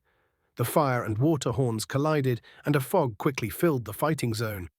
They were attempting to disrupt Logan's vision. They didn't realize how proud Logan was of his heritage. After learning of their distinctive genes, he and Victor trained against each other diligently to harness their bloodline traits. They knew they had a ways to go, but they had the basics of their unique bloodline abilities down to second nature. Blocking Logan's vision was pointless because he had a ridiculous sense of hearing and smell. Logan ignored the 2 ram men clacking horns, and instead of swinging over his shoulder, he instead swung horizontal, striking the wind ram who was flying at him, horns first, like a torpedo. Logan's claymore struck the wind ram, and as soon as he felt contact, he yelled, "Freezing howl!" And an icy breath made contact with the wolf's left side. The ram man flew from the sword strike and, upon landing, shattered into pieces. Logan laughed loudly. Abandoning your defenses for an all-or-nothing attack so early. Who taught you this? Was it that fool in the jeans? Logan teased. The 2 rams charged Logan, side by side. Fall back. The ram with jeans yelled, "Too late!" Logan yelled, "Freezing black ice!" And a large circle of black ice formed in front of Logan. The rams leapt, and then the freezing effect activated. Whatever was caught inside the black ice circle would freeze, regardless if it touched the black ice or not. Logan swung horizontally with all his might. The two rams shattered into ram chunks. The ram with jeans jumped out of the broken window and slowly dropped to the ground, electricity dancing off his horns. Logan stared at the electrified ram and laid his sword over his right shoulder, calmly saying, "Now this should be interesting." Chapter 62. Victor Vampire took a different approach than his blood brother Logan. Logan went as far out as possible and then would work his way in. Victor decided to start with the furthest town from the sect that was inhabited. This town was around 10 hours east of the sect. Each town was around an hour apart from each other, going in 8 different directions. North, south, east, west, northeast, northwest, southwest, and southeast. This put the towns surrounding the sect at around 40 or 45, with 5 in each direction. Victor was in the outermost town of the sect. He had bought 2 of his wives, but left his first, Anastasia, at his castle to oversee it. Through their link, he could check in whenever he wished. His wives had indulged themselves in blood, draining everyone they came in contact with. Victor had told the 2 to store some blood and then turn around 20. He wanted half and half, 10 men and 10 women. Victor's plan was to leave 10 new blood vampires in the town and bring the other 10 with him as he proceeded to the furthest eastern area of the old United States.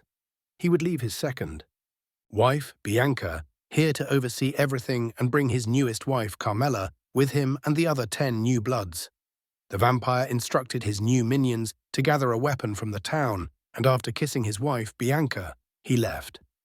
Victor, his wife, and the 10 made their way to the eastern area in record time. Victor, who had the power of wind and could transform into a bat, could fly, while the others had enhanced physical capabilities. They could run extremely fast, looking like blurs as they maneuvered around trees and rivers. They avoided all magic beasts along the way, choosing to only fight against the ones they knew they would encounter once they reached Old New York. Victor was in his bat form. Victor hovered in the sky, looking down at the strange magic beasts that were occupying his new territory. He would make them leave, serve, or die. The tall vampire continued to float until his minions arrived. Then and only then did he begin his descent. He transformed from his bat form directly to his man form. He wore a black suit with a red undershirt. His necktie had black and red stripes and was made of the finest silk. Victor was calm and smooth. He loved silk. His cold black hair and pale skin was the direct opposite of his black and maniacal heart. At first glance, one would think of him as a movie star or a male model, not a blood-sucking, vicious abomination that he truly was. If Logan was the warrior and Malachi the brute, then Victor was the assassin. He confidently walked towards the skyscrapers, looking forward the entire time, knowing he was being watched. His beautiful but deadly wife behind him, her brown hair hanging down, covering her face. The others walked behind, snarling and snapping at the air. Victor stopped in the middle of the street and enhanced his voice with his wind ability. "Whoever is in charge here, come out. We have a lot to discuss," he said. Chittering was heard as images of magic beasts were peering and running through the worn-down buildings. Soon after, they were surrounded. Standing on 2 legs were hundreds of cockroaches. They all had some type of weapon in their hands. They carried crude weapons like pipes and wooden sticks. Atop the tallest building stood a giant cockroach. While the others were brown and dark brown, this one was dark red with wings. It carried a baseball bat wrapped in barbed wire. Victor began to speak. "Hello, good man, or roach, or whatever you are. I have come to claim this." Victor was interrupted as the roach let out a yell and raised his bat in the sky. The roaches began to descend the buildings with murder on their minds. Victor sighed. A common gang with pipes and sticks. Oh well, it cannot be avoided. Kill everything that moves. Victor yelled, annoyed by the lack of diplomacy. The vampires all attacked in a crescent shape. 5 went forward and 5 went backwards. Victor bit his tongue. Then he grabbed Carmela and kissed her passionately. His blood invigorated her. Her eyes glowed red, and her fangs and sharpened nails extended. She undid her belt that was wrapped around her waist over her dress. She snapped her whip to the left and wrapped it around a pipe that a cockroach was holding. The roach looked at its empty hands, surprised. She snapped her whip back, and the pipe smashed into the head of one that was behind her. She roared and ran forward. "I love that woman," Victor said. He walked forward, held his hand to his right, and simply said, "Wind Ripper." A blast of air erupted from his hand, and the charging roaches burst apart. Most of Victor's vampire skills were in the art of manipulation, so he had focused on improving his wind ability, while Logan leaned into his werewolf traits. Victor withdrew his rapier and transformed into his man-bat form. The mutated man-bat spun in a circle, his wings ripping open the insides of the bugs. He thrust and slashed with his rapier, eviscerating all that came within his reach. The efforts of his training with Logan and Malachi showing its results. The roaches were simpletons, having no grace or fluidity in their movements. The newly turned vampires were much better fighters already. Each new vampire he turned gained a small bit of his prowess, making an inexperienced fighter a novice. It wasn't a big improvement, but it was an improvement still. Their speed, strength, precision, and perception grew, making them similar to a one-star hero. Victor kept throwing out wind rippers when a cluster was close, and soon after, nothing stood in front of him but the boss roach that was high above, standing on a skyscraper. "You could have served. I could always use servants. However, by attacking my family, you must die," Victor spoke. He transformed back into his human form and used his wind power to fly up to the big cockroach. The cockroach began to spit fireballs as Victor ascended to the top of the building. Victor easily flew around them, his black hair waving majestically in the wind. Victor made it to the top and stepped on the rooftop. The roach screeched at the vampire abomination, and fire began to swirl around its feet. Victor smirked and said, "Now let's see about plucking those wings." Chapter 63. Kai and Reed had returned to the sect. Reed bid Kai farewell, as he would reside in the southern domain, and Kai had to proceed to the western domain. The bases were close to the center of the sect. They would all travel to the edge of their respective domains for training so as not to injure innocents. As Kai passed towards his base, he spotted Steve, looking dejected. "Hey, Steve, I got something for you," he called. Steve looked up and saw Kai with a ridiculously huge, stupid smile on his face. Steve smiled at his silly teammate. "How's it going, Kai?" "Aye," Steve asked. Kai said nothing and withdrew 2 tomahawks. Steve looked at Kai with intrigue. He couldn't help but wonder why he had given him this. He knew that Kai, Reed, Sabino, Evan, Otis, and Glenn all hung out, but he was a loner. Maybe his mood was affected because his space ability was dark affiliated. He accepted Kai's gift and studied them. The tomahawks were all black, right up Steve's alley. Even the blades were black. There was a small spike on the opposite side at the top of the blade. The handle curved slightly, making it easy to grasp. The edge on one of the blades had a very slight brown tint that disappeared into the black of the blade. "What is this?" Steve asked Kai. "They're called tomahawks. I was only able to infuse one," Kai answered. "Fuse?" Steve asked. Kai smiled. "Just know that when you slice something with it, the slice will be extra deep and wide, and it can take a beating.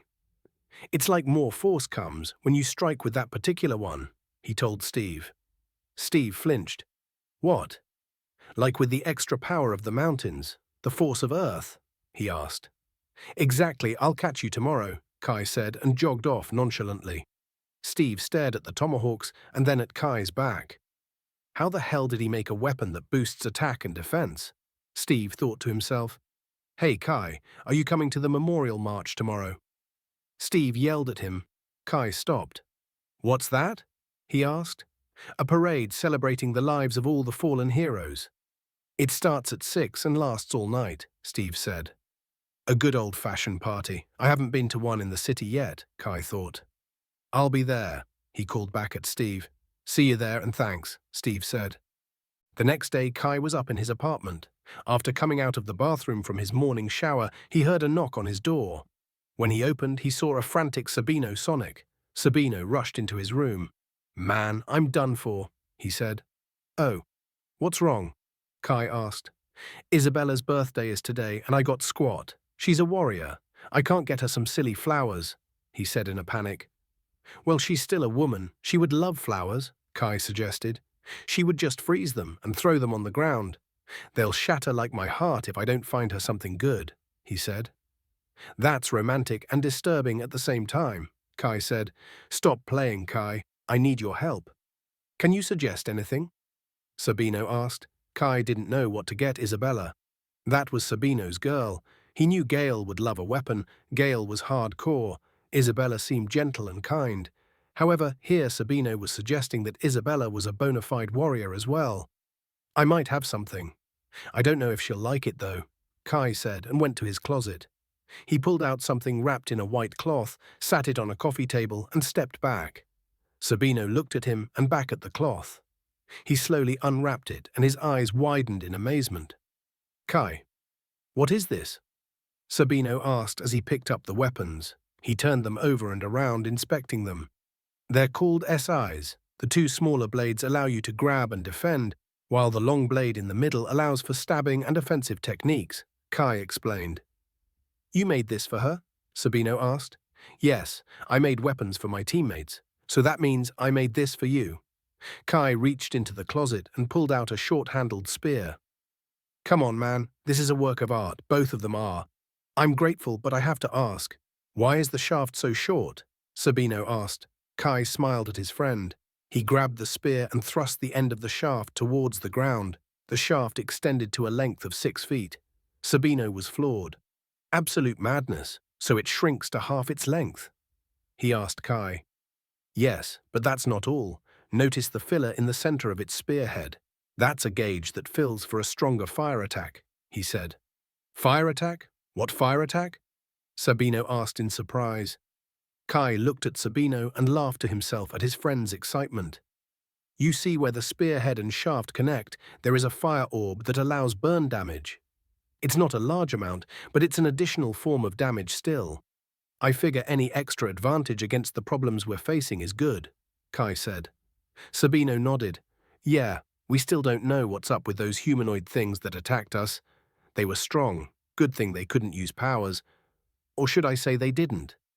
Who knows what they can do? Sabino stated. Yeah, I know, Kai agreed. The two stood in silence for a small while, thinking of that encounter. Anyway, one of Isabella's sai has a wind orb infused into it. It's the one with the thin white line for a filler, Kai said, breaking the silence. I'm pretty sure that the wielder gets a speed boost that comes with a certain number of attacks. I couldn't quite figure that one out, but when Reed and I sparred and I used it, I got slightly faster, Kai said. I can't thank you enough, Sabino said. It's fine. I'm going to do my daily exercises and return for this memorial march tonight, Kai said. Yes, I will gift wrap this and give it to Isabella. Thanks again, Sabino said and ran out of the room. Later that evening, Kai dressed in simple dark blue jeans and a dark blue shirt with black and blue sneakers. He stood atop a small building that was as high as the tallest float, around 15 feet in the air. The rooftop door opened and a gorgeous woman emerged. Gale twisted towards Kai with a smile on her face. Well, hello there, she said to Kai. Kai rose and walked to her. They embraced, and he held her hand and led her to the edge of the rooftop. They sat, and she rested her head on his shoulder. They watched floats pass with people dressed as heroes of old. Fireworks exploded in the sky with outlines of fights and fallen heroes in mid-flight. Think we'll be immortalized like that once we pass away? Do you think we will make a difference? She asked. Kai looked at her head, resting on his shoulder. Their relationship was moving fast, but in this dangerous world they lived in, this was to be expected. Who else would understand what a hero goes through besides another hero?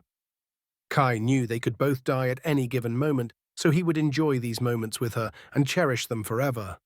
I don't know, but hopefully this will help, Kai said and handed her an item wrapped in black cloth. Gale looked at the cloth and her eyes showed a little twinkle in them. She unwrapped the cloth and stared at Kai.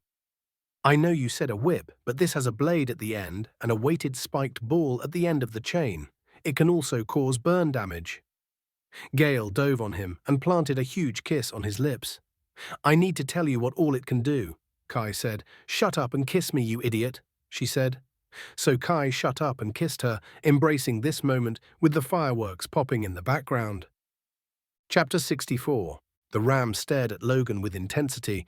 Its eyes sparked with electricity, ready to explode, with fury. Logan growled at his future meal. "Electric charge!" the ram bleated, then dropped to all fours and began running at Logan with its head down. Yellow electricity sparked from its horns, periodically lashing out in an arc. Logan jumped from side to side, narrowly evading the electric discharges. The ram whipped its head around, and the electricity emitting from its horns had now formed a thick yellow rope of electrocution. Logan ran towards the ram, transforming into his wolf form before he had even taken 2 steps. Logan harnessed his ice power and held it at the edge of his fur, creating a thin defensive coat of ice. The ram leapt, flipped forward, and spread out its 4 legs. It began to glow bright, and a surge of electricity poured out.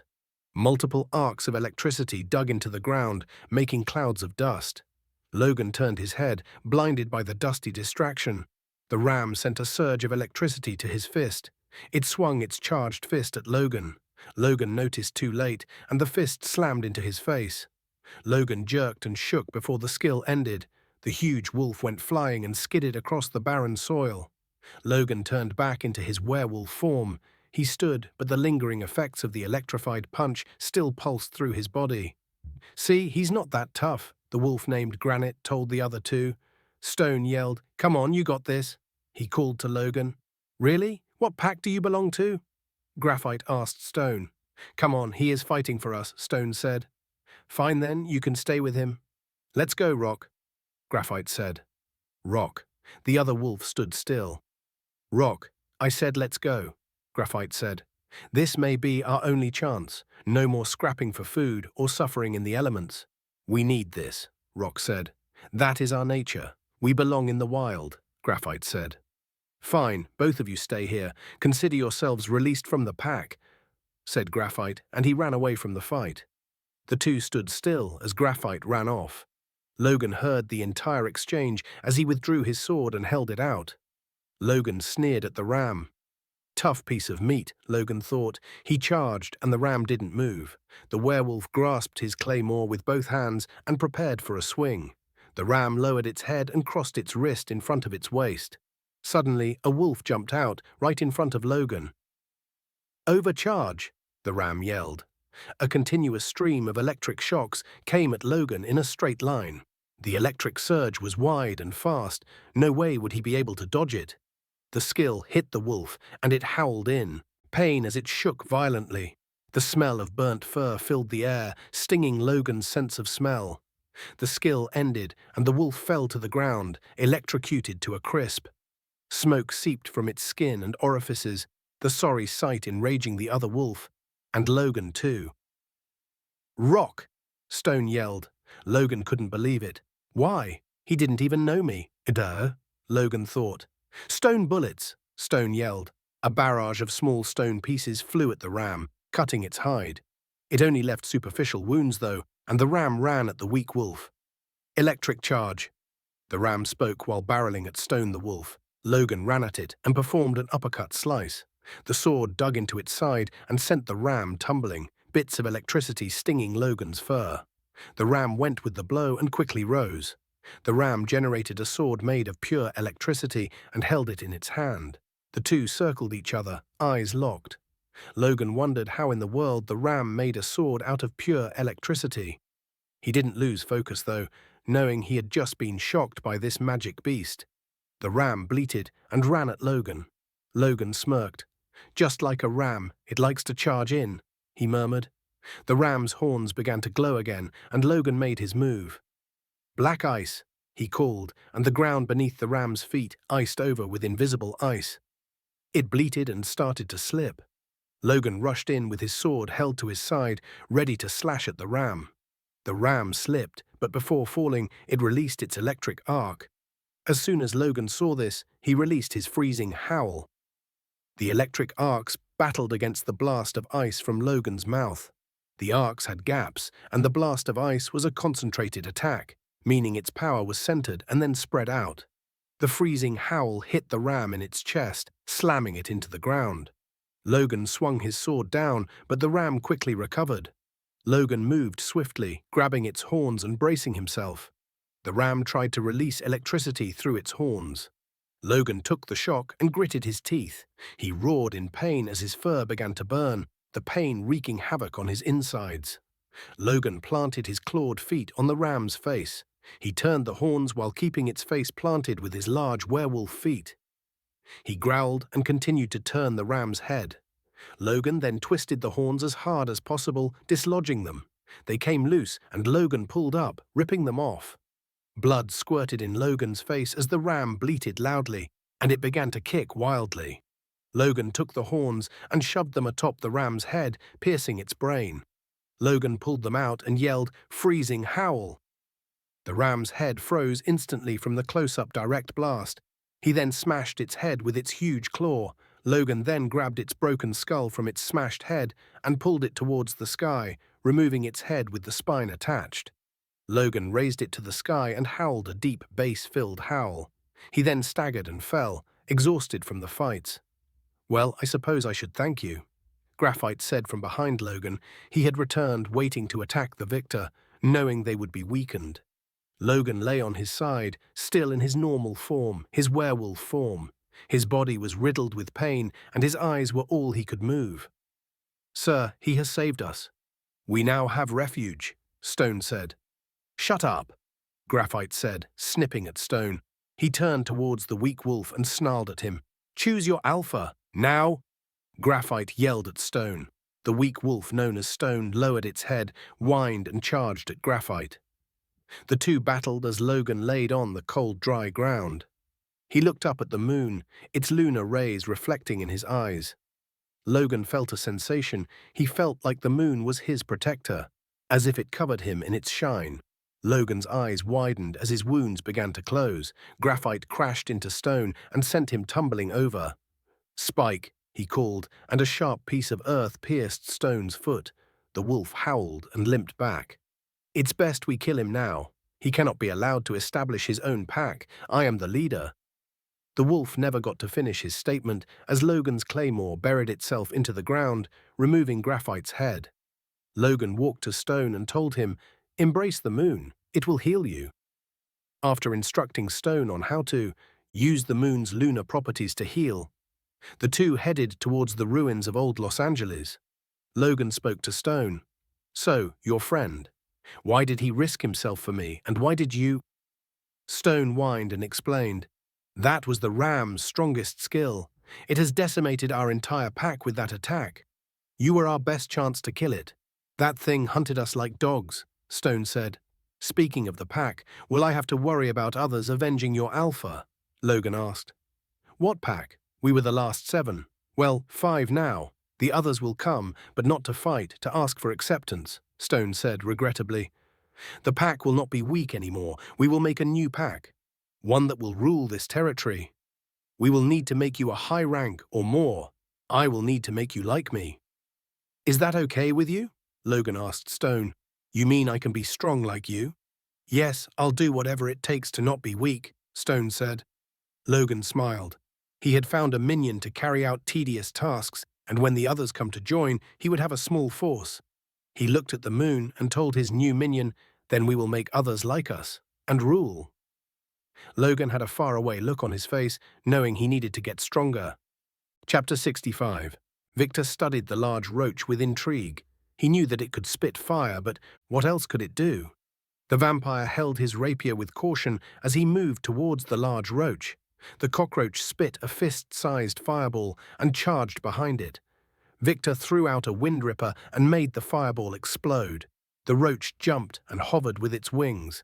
It then began to spit out multiple fireballs at the vampire. Victor looked up at the bug and released another wind ripper at the roach. The skill knocked the bug off balance, and Victor moved towards it like a blur, evading the fireballs. He swung, but the roach flapped its wings, and a gust of wind sent it back and held Victor in place. The roach landed and charged Victor. The wind gust from its wings had lost its effect now, and Victor could move again. The two clashed, Victor's rapier and the roach's bat. Victor swung high, but the roach blocked it. The roach swung at Victor's sword, parrying it, and then it spun and struck Victor in his leg. The vampire took the blow and retreated a few steps. Victor glared at the bug and snarled. The roach patted the bat in its hand. "Fireball," it said, and again moved behind it. It spit another in the air, and another at Victor's feet. Victor tried to hit them with wind rippers, but one got through, burning his suit jacket. Victor jumped back and quickly removed it. He studied the roach as the sounds of bugs being squashed and growls from his vampires echoed below. He ignored it. The bug in front of him required all of his attention. Victor was proud of his swordsmanship, but this bug had blocked his attacks with precision. This roach was not to be taken lightly. Victor ran in and used his wind power to accelerate. The bug shot a fireball at the ground and then flew off. It hovered and again flapped its wings, causing a strong gust of wind to hinder Victor's movement. Victor was getting mad. The bug would attack and retreat. Victor charged in, and when the bug took a breath in, he quickly shot his wind ripper. The fireball came out, and the V-shaped blast of wind from Victor's wind ripper struck it, making it explode right in front of the roach. The roach fell too. The roof and Victor went for the kill. The roach took in a deep breath. "What is it doing?" Victor thought. "Firebomb," the roach called out, and a fireball the size of a tractor tire appeared in front of it. Victor used his wind ripper, but the skill dissolved into the fire. "I'm not strong enough yet," Victor said to himself. The fireball moved forward, and Victor prepared to dodge. The roach flapped its wings, and the firebomb sped up, hitting Victor in his side. The vampire yelled as he began to burn. The roach kept shooting fireball after fireball at the vampire. Victor was disappointed in himself. What had he trained for? To lose to a bug? He wouldn't. He couldn't. He had to persevere. Victor flew in the air using his giant wings and his wind power. It pained him to move, but it was all he could think of. The flames lingered, but were eventually blown away. Victor hovered in the air, his skin burned and his suit ruined. He liked that suit. He dipped slightly, and he knew what that meant. Unlike Logan, Victor healed naturally, but his energy was consumed to accelerate his healing. His energy was now depleted. He now could no longer use any wind power. He was flying strictly due to him being part bat. The roach was proving to be more formidable than he thought. Victor flew around the roof in a circle. He felt something on the inside of his suit jacket pocket. The blood. He had a few vials from the townspeople that his second wife, Bianca, had drained. The blood fed his energy, and his energy fed his healing. Victor removed a vial and drank the contents. As he flew, the roach kept spitting fireballs. The blood coated his insides and his skin began to heal, the burned flesh falling off and blowing in the wind. Victor took a page from the roach and flew at it fast. The roach took in a big breath, preparing its firebomb skill. Victor shot a few wind rippers, but not directly at the large dark red cockroach. He shot them at its feet. Some attacks landed, making the roach stagger. Victor stopped flying and reverted back to his human form. The roach looked up and saw a crazed man falling from the sky with his sword pointed straight down. It opened its mouth, but before he could, Victor kept shooting out wind rippers, and that made the roach cancel its skill. The roach rolled away as Victor's stab missed. Upon landing, the rooftop collapsed. The two fell, landing on the top floor. The rubble fell, and they dodged most, but a few pieces hit them. The two stood, both bleeding but able to continue. The roach now charged Victor. The vampire turned his head. "Interesting. Is that desperation I see?" Victor teased. The roach shot a fireball and tried to fly back, but it only lifted off the floor around a foot or so and then dropped back down with a confused look on its face. "Wind Ripper?" Victor called, and the roach ducked as the wind skill passed by its head. Victor pulled the blood from his own shallow wounds, and it coated his fist, staining it red. He then flicked out his hand. "Blood beam!" he yelled. A stream of red blood shot out and pierced the roach's head. Victor then shoved his rapier in its neck and used his wind power to push the blade forward.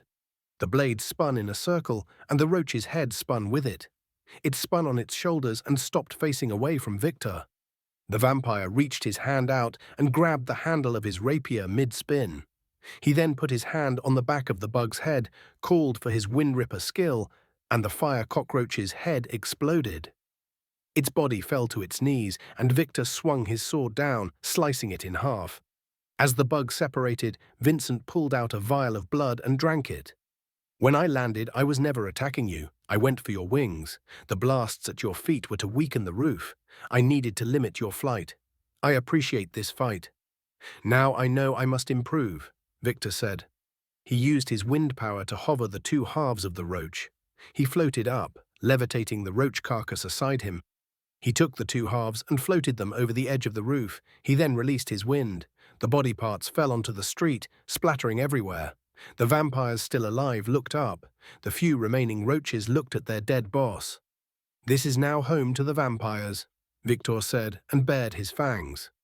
Chapter 66. The heroes were now chosen for the sects. Wayne was now the mentor for Kai, Gale, Sabino, Isabella, and Steve. Today was the first day of their training with their mentor, Wayne Water. Wayne has the power of water, and it was evident, as he usually just let things flow. The five were at a small house in an open grassy area overlooking a small lake. The area had several trees, and near the house was a small pond with koi fish swimming around inside it. Steve looked back and forth between his four squadmates. He had an eyebrow raised as he couldn't help but notice the googly eyes between Kai and Gale and Sabino and Isabella. "I take it she liked the says?" Kai asked Sabino. Sabino gave Kai a look as if to suggest that she loved them. "Yes, she did. How about Gale?" Sabino asked. Kai smiled. "All I'll say is, fireworks," Kai answered. The two shoulder bumped each other. Wayne had his eyes closed. "If you are all done messing around, I would like to get started," Wayne said. The young heroes got quiet and gave Wayne their full attention. "First off, congratulations on becoming heroes. We will focus on your hand-to-hand combat, defense, offense, movement, and enhancing your pre-existing skills. Once you are proficient in these 5 aspects, you will then refine, thus making you all 1-star heroes," Wayne stated. "So, what are we now?" asked Isabella. "Right now, you all are in your base form," Wayne said. "So what's the difference?" Isabella asked. "For starters, your energy pool will increase. More energy is needed for stronger skills and better control. Now, base form is you having simple skills. Once you hit the 1-star level, you then will have stronger skills and potentially unlock a new one, or maybe 2. The main thing is, your pre-existing skills will become more potent. For example, Sabino uses a skill called Mach 1 that greatly increases his speed. Once he refines, a few things might happen. He may unlock Mach 2, or his Mach the 1st of May gain an additional effect. No one knows what will happen. The person will have to experiment to see. Also, his shrill wave will hit a lot harder and may gain an extra effect. Or a pre-existing one may last longer, Wayne explained. "How do we know if we have refined?" Gale asked. "Oh, you'll know," Wayne answered with a smirk. "Yeah, that doesn't sound ominous at all," Kai mumbled. "Now, can anyone tell me the difference between a magic beast and an abomination?" Wayne asked. Steve began to answer. "A magic beast is a plant or animal that has mutated and has gained a certain amount of awareness, and an abomination is the offspring of 2 different types of magic beasts. Both magic beasts and abominations have red eyes," answered Steve. "Correct," said Wayne. "And how can you tell a low-rank magic beast from a standard and then a high rank?" Steve answered again. "Low rank would be a wolf that can use some type of power. A standard is a wolf that can use some type of power and talk. A high rank is a wolf that can use some type of power, talk, and walk on 2 feet like a human. They gain fingers and toes like a human," Steve answered for a 3rd time. Wayne nodded. "Very good, Steve. I'm glad everyone here isn't an idiot," Wayne said. The others squinted their eyes at the slender man. That was unnecessary, Kai thought. Everyone then looked at Steve. He was very knowledgeable about these creatures. "Now, what makes abominations so dangerous?" Wayne asked. This time Isabella answered. "The blending of 2 magic beasts makes them stronger," she said confidently. "Stronger how?" Wayne asked. This time no one answered. "That's understandable that you don't know. From what we have discovered, when an abomination is born, for starters, their size is usually very large. Second, they inherit both of their parents' offense and defense. However, not in the traditional sense. Defensively, their toughness is doubled. Offensively, whatever their power will be, can be affected in a few ways. Either their power will be way stronger due to them being born from 2 different powers, Or they will have both of their parents' abilities, or they will blend, creating a unique power, Wayne explained. What are unique powers? Sabino asked. Wayne laughed and pointed his finger from left to right at them. An example would be the powers that you five have, Wayne said. Us? Kai asked. Well, yeah, you don't think energy is a natural power, do you? How about gravity or sound waves? Ice may be the closest thing to it, but that is not a natural element either. Hell, Steve has the power of space. The young man can make portals. Of course, you five are not the only ones. Robert has rewind, allowing him to alter time. Christian can create versions of himself. Well, only one version now, but still. Erica blows up, and her body doesn't take damage. Yes, there are a lot of uniques this year, Wayne said. Which is great, he continued. As you can tell from our current condition, traditional powers are not cutting it. We need unique, said Wayne. Everyone kept their gaze on Wayne. All right, you guys pretty much have the basics down. Now, time for your training. You will all be with me for 1 week. Next week, you will go to each superior on a different day. On the last day, Friday, you will return to me. This will alternate, as the following week, you will be with me all week and visit one of the others on Friday. The last week, you will remain with me the entire week. This will repeat for 3 months, with 1 full week off after 1 month. You will have your weekends off. During that time, you can perform any superior-approved mission, for a total of 4 months. After 4 months, you will all attempt to refine. With that being said, my regimen goes like this. The first week is all exercise. Then, the next time I see you, we will begin your martial arts training. We will focus on flexibility, combinations, deadly strikes, and weapons training. You are allowed to bring your own weapons during that time. If not, we have a few you can use. With that being said, I'll see you after you run around this area 20 times, do 100 push-ups, 100 sit-ups, 100 jumping jacks, 100 chin-ups, 100 burpees, and 100 up-downs. Until then, I'll be napping under the pecan tree. Later, Wayne said and walked off. He sat under the tree and began drinking lemonade. Everyone stared at the slender Asian man. This is going to be hell, Kai said. Everyone shook their head in agreement. Chapter 67. Wayne watched as the young heroes finished their exercises. They were all, grouped together, performing laps around the small house as their final task. He shook his head in disgust as the 5 came staggering to a stop. The sweatpants and sweatshirt that were issued to them were soaked and wet with their sweat. Wayne laughed as they collapsed on the ground. Great way to warm up, huh? He mocked them. Man, that's it for the day, right? Kai asked. No, rest for 5 and then we begin sparring, Wayne answered. The 5 looked at Wayne with wide eyes. I can't move, Kai said. Don't you heal? Wayne asked. Yeah, wounds and energy for my power, not energy for running, Kai responded. Splendid. I was a little concerned about how I was going to properly condition you, but now I don't have to worry about that, Wayne said. We're tired, man, Sabino complained. Oh, so the enemy is going to let you recover? No, young man, you must be able to fight under extreme circumstances, Wayne said. The 5 didn't respond, still trying to catch their breaths. Wayne walked off and stood in an opening far away from the house. Hand-to-hand combat, now! Wayne yelled. Man, you're crazy, said Kai. We only have an hour of daylight left, come now, Wayne bellowed. No one moved. Wayne walked back over and looked at them all. He looked at Kai closely. Then he kicked him in his stomach. Kai bent over, already tired from the intense exercise. Then Wayne grabbed Kai by the side of his face, flipped over his head, and threw him over his head. Kai landed on his backside with a thud. Hey, what's up with that? Kai asked Wayne. Wayne stood with his left leg straight and extended his right leg towards Kai's face. His foot planted itself directly in Kai's nose. Kai grabbed his nose and blood seeped through his fingers. Kai roared and charged Wayne. He threw a right hand, but Wayne dodged it. Kai followed up with a left punch, and Wayne blocked it and struck Kai with the opposite hand, then quickly lashed out with the hand he blocked with and a kick to his already busted nose. Kai jumped back, turning and yelling curses. He held his nose, and although it was healing, it still hurt.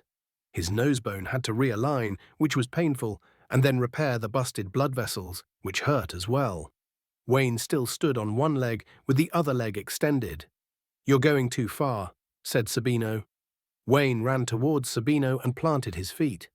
When his feet planted, he threw a straight right. Sabino moved his head and threw a punch at Wayne's stomach. The punch touched Wayne's shirt, and he turned sideways. He threw his fist in a backhand motion, striking Sabino in his face. As soon as the backhand landed, he threw a sidekick to Sabino's stomach and carried it to the side of his head. He kept the pressure on and followed with a series of extremely fast punches. The punches weren't overly powerful, but they had a sting to them and were being used for Wayne's next combination. Kai ran and threw a kick at Wayne's head. Wayne leaned back like he had no bones in his body. He snapped back into place and pointed at Kai. A small stream of water splashed in Kai's face. It didn't hurt at all, and Kai wondered what was the point. When he wiped his face, Wayne's fist struck him in his right eye. "Damn it!" Kai yelled. Wayne then jumped and did a split, each foot striking Kai and Sabino simultaneously.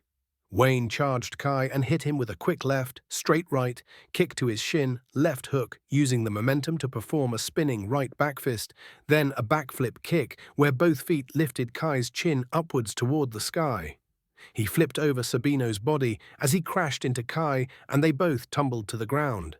Sabino had tried to tackle Wayne from behind, but that went horribly wrong.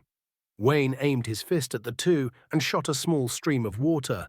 It didn't hurt, it was just wet. The two began to stand, and Wayne ran, drop-kicked them both, knocking them down again. He flipped up and laughed loudly at the two heroes. "Man, you guys suck," he teased. Sabino jumped up and went left. Kai jumped up and went right. Bullet. Shrill wave. Kai and Sabino called for their basic projectile skill. "Whirlpool," Wayne said. A swirling mass of water quickly formed around Wayne. The bullet and shrill wave both entered the whirlpool. Immediately after, Kai's bullet sped towards Sabino, and Sabino's shrill wave sped towards Kai. The two dove to the side to avoid each other's attacks. Wayne held one hand towards Kai and the other towards Sabino.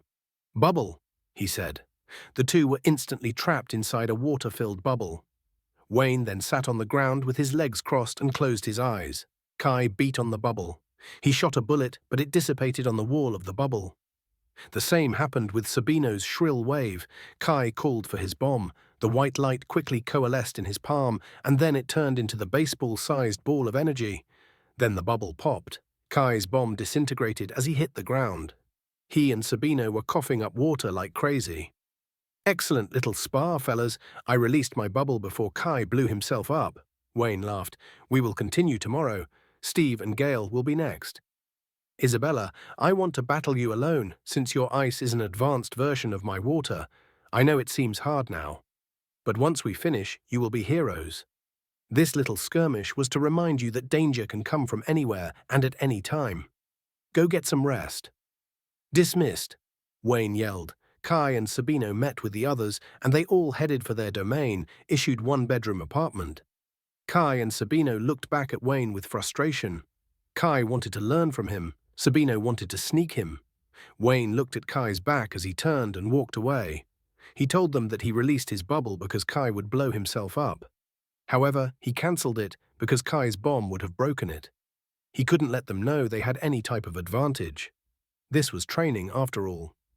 The goal was to break them down and build them up.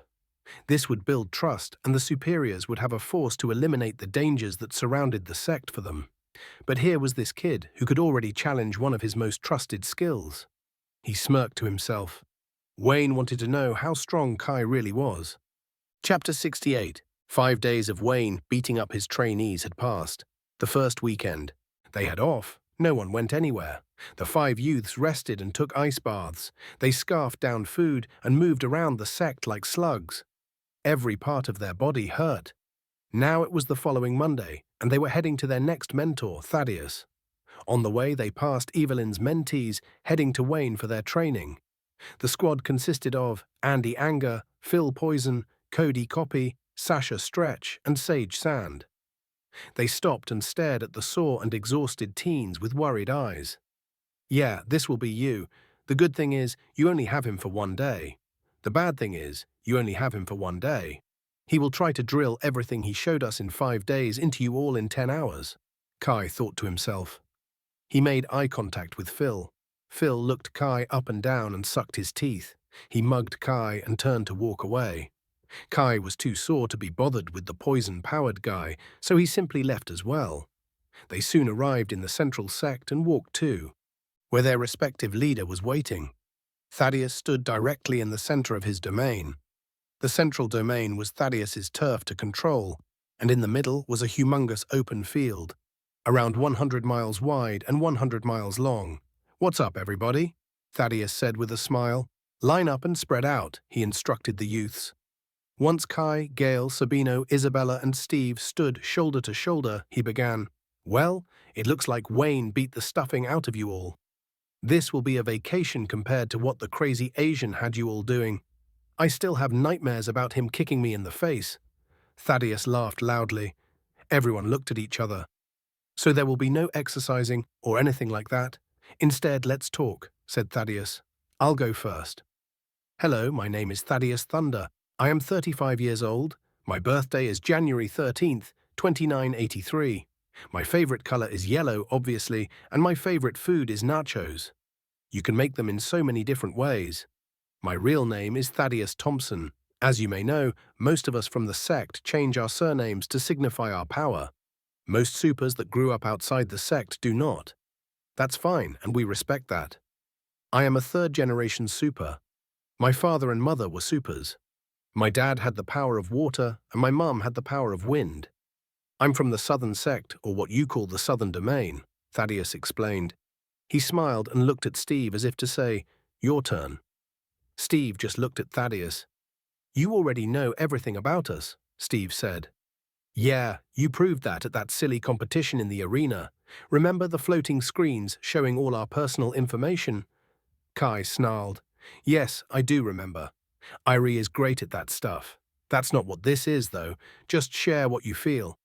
"I'm listening," Thaddeus said as he laid back on the ground and began chewing a piece of grass, looking up at the sky. Okay then," Steve mumbled and proceeded to tell basic information about himself. Gale, Isabella, Kai, and Sabino followed, in that order. Once everyone finished, Thaddeus simply asked, "Isn't it a beautiful day?" "It's all right," Kai responded. "Really, just all right. Look at how the clouds perfectly pass just below the sun. Notice how it covers the lower half, but the upper half is exposed, making it sunny and bright but not too hot.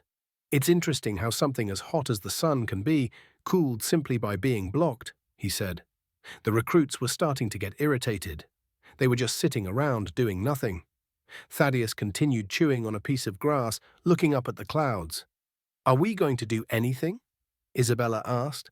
"I can go paint my nails or something, if not," she continued. Thaddeus smiled. "Really? What color? Why would you pick that color? Why is the baby toe so small and weird-looking?" "My toes are not weird," Isabella yelled. Thaddeus ignored her and continued.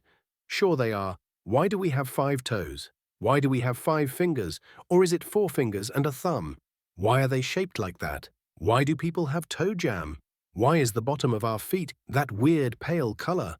Why isn't it a continuation of the skin everywhere else on our bodies?" Thaddeus was rapidly firing question after question. "What is this? We are supposed to be training, but you have us. Sitting here, daydreaming and stuff. I want to improve," Isabella said. "Guess she is kinda mean," Kai mumbled to Sabino. "What's that?" "What did you say, Kai? Look, everyone can't heal like you. We need to be the best we can be. Our lives depend on it," she stated angrily. "Young Isabella, how can you take life without first appreciating it?" Thaddeus asked. "Appreciate the what? What the hell are you talking about? I'm outta here!" Isabella yelled as she stormed off. Thaddeus said nothing. Instead, he yawned and fell asleep. "Is he serious right now?" Gale asked Kai. "Looks like it. Dude is snoring and everything." "You know, I thought Wayne would have been like this, and Thaddeus would have been like Wayne," Kai said. "For real," said Gale. Steve, Gale, Kai, and Sabino sat there for a few hours until eventually Thaddeus woke up. He sat up, smacking his lips. He stretched like a fat house cat and yawned. "Okay, everyone, I am supposed to work on showing you all kind of different ways to use your already existing powers in various ways. Another way to put it is more versatile ways. I will see you all again in 2 weeks. When that time comes, I want a paper written on the different ways you can use the powers you already have. Then you will show me. Please open your minds. Relax. Think outside the box. Don't just understand that you have skills. That is just the base. Expand the base. Then expand the expansion. Then expand the expansion that you are expanding. See you in a few weeks, Thaddeus said. He then stood, and a lightning bolt struck, and just like that he was gone. Kai looked back and forth between the squad and asked, "What just happened?" Chapter 69. After spending the first week with Wayne and that Monday with Thaddeus, Fred was the next superior they visited. The muscular red-headed man stood straight as if in the military. His red hair had yellow highlights around the edges, symbolizing his firepower. Fred wore red pants and a t-shirt with white knee pads, elbow pads and the standard black tactical bulletproof vest with black combat boots. Kai looked at the uncomfortable-looking vest and thought he could make a better one. When he next visited home, he would get with his dad and Mr. Smith to make what he considered to be a better version. "Why are you staring at me like that?" Fred asked Kai. "Sorry, I'm just looking at your vest," Kai responded. "Standard gear, not the best, but it provides a modicum of safety," Fred explained. He stared at Kai as if he was waiting on him to say something else. Kai just nodded. Fred continued, "Right. Well, let's begin. Today you will be learning what we call an extreme or special skill. This is your finisher, your all-or-nothing skill. What you use are called powers. Powers come from within your soul. You must figure out what powers your soul," Fred said. No one had ever heard of this before. Fred noticed the confusion on the kids' faces. "I know. It's hard to explain, but I'll explain the best way I can. Emotions trigger your extreme skill. I am fire. My power is offensively driven. The more rage I fight with, the stronger my firepower grows.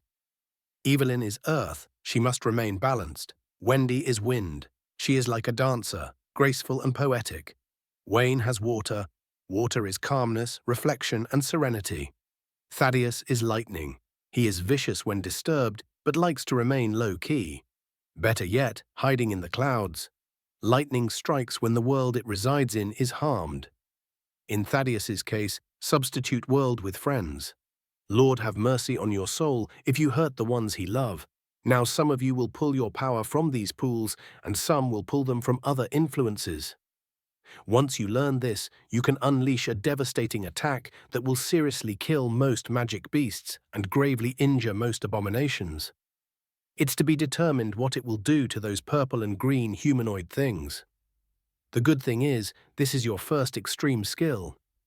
As you refine, your extreme skill will become just another strong skill, as you will learn another extreme skill. My original extreme skill was Flame Cyclone. Yeah, I know it's corny, but hey, it was simply a strong tornado made of fire. I recently unlocked another. Well, like 3 years ago, I call it Firestorm. My Flame Cyclone was an attack that caught someone in a swirling cyclone of fire. It only worked on one person or those in proximity of them. My Firestorm is a bunch of fireballs, Fred boasted. That's a wide-range attack, but one must be careful.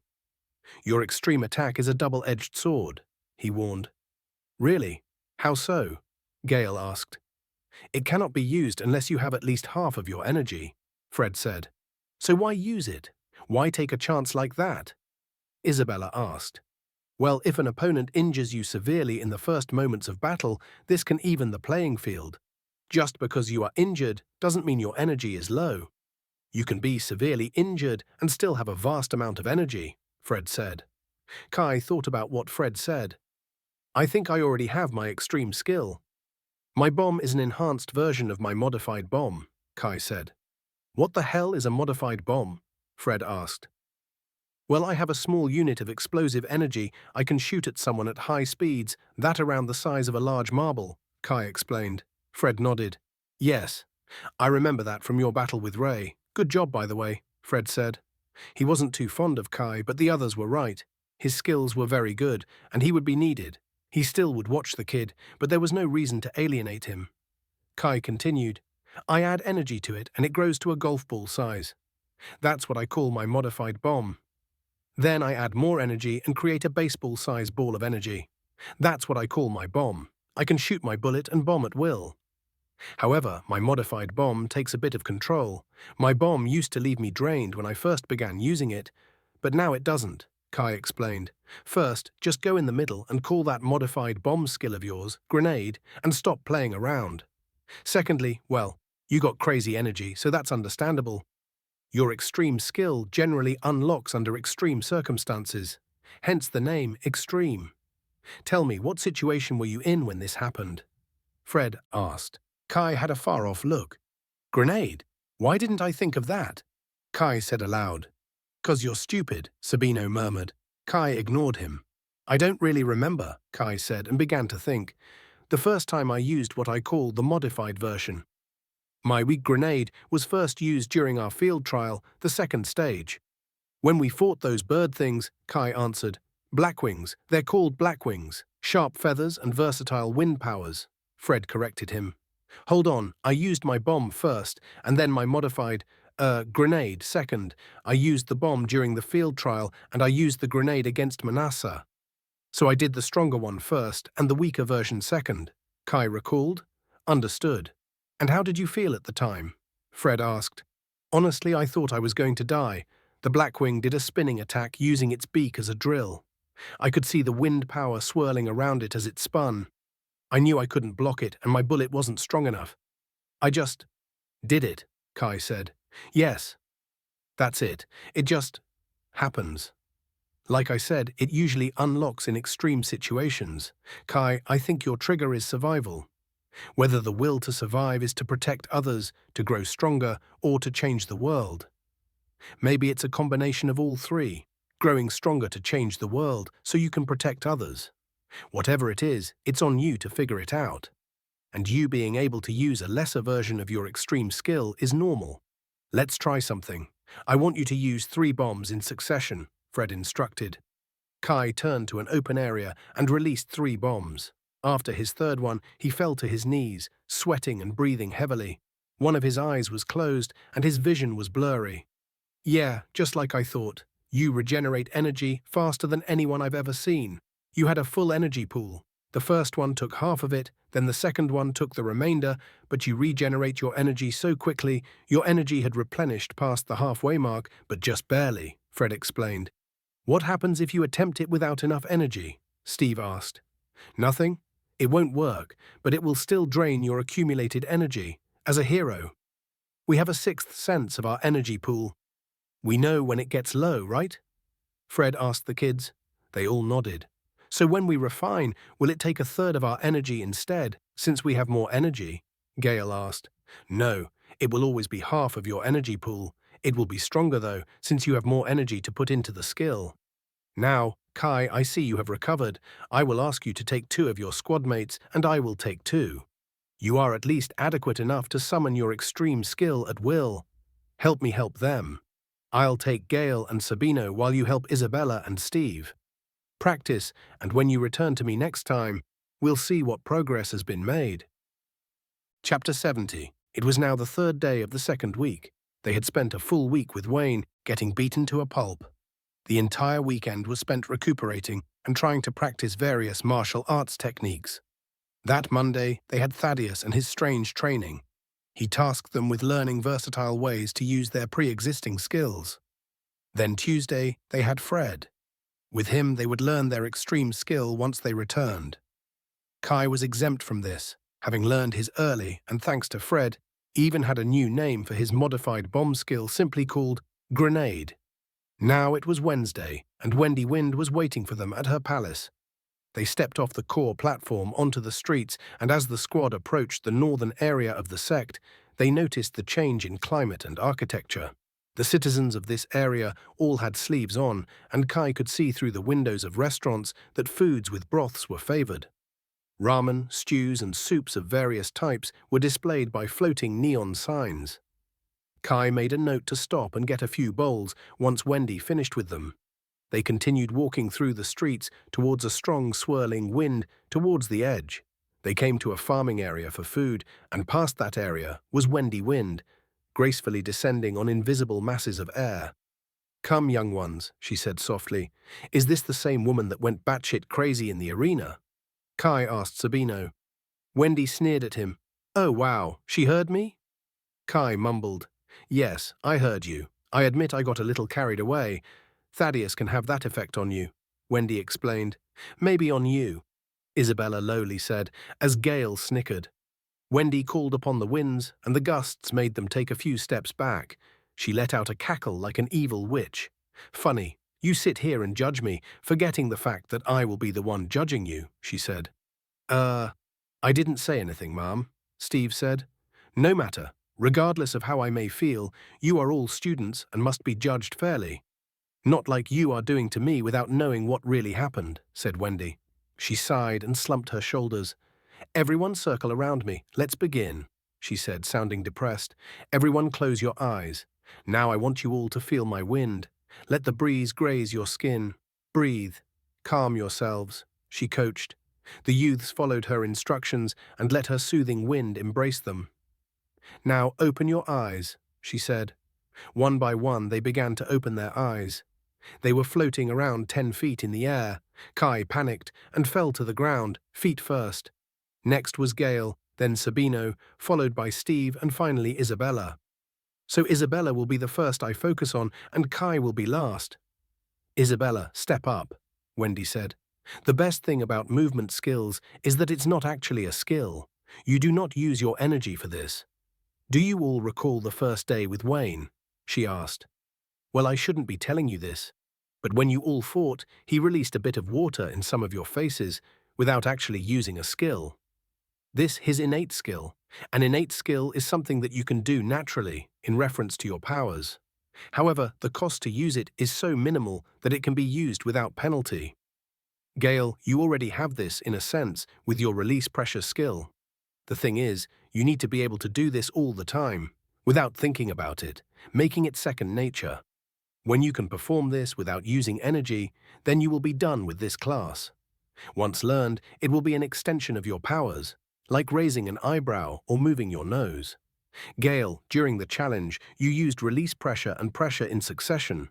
Sabino, your power is the influence of sound waves. They are heavily compressed to make your projectile skill. Then they are channeled into your lower limbs to allow you to perform your Mach skill. Steve, Isabella, and Kai, you three have yet to show any movement skills. Remember, a movement technique is natural. It can be done without using any energy. Keep that in mind and begin your training," she said. "Also, a movement technique doesn't mean you will move fast. It's a way to move efficiently." Wendy stepped back and watched. Kai didn't know where to begin. His powers are generated from his fists. He did like the fact that Wendy was more hands-on than the other heroes. After 1 hour had passed, she went to Isabella and instructed her. After another hour, Isabella could make a small ice slide to ride on. She could only generate a slide that extended close to 10 yards. It was easier for her because she had a good amount of control over her ice powers already. She had generated an ice pillar when she made an ice spike without the point for her to land on when they fought the Blackwings. Instead of this, Wendy had told her to stretch her power out instead of up. Then she focused on just the top layer being firm, while the bottom layer was soft like snow. Then a firm layer of ice was made to push forward underneath, propelling her forward. Isabella had a huge smile on her face as she experimented with her new movement technique. She was then told to stand to the side and practice. Steve was next. His portal could be used to transport himself, others, or objects. However, this did not give him a movement technique. Wendy made Steve close his eyes and slowly release his spatial power. When he finished, he was able to disappear and reappear in shadows. The shadow of a tree, person, or anything. Kai jumped when Steve began to slowly rise from his shadow, and it was extremely slow.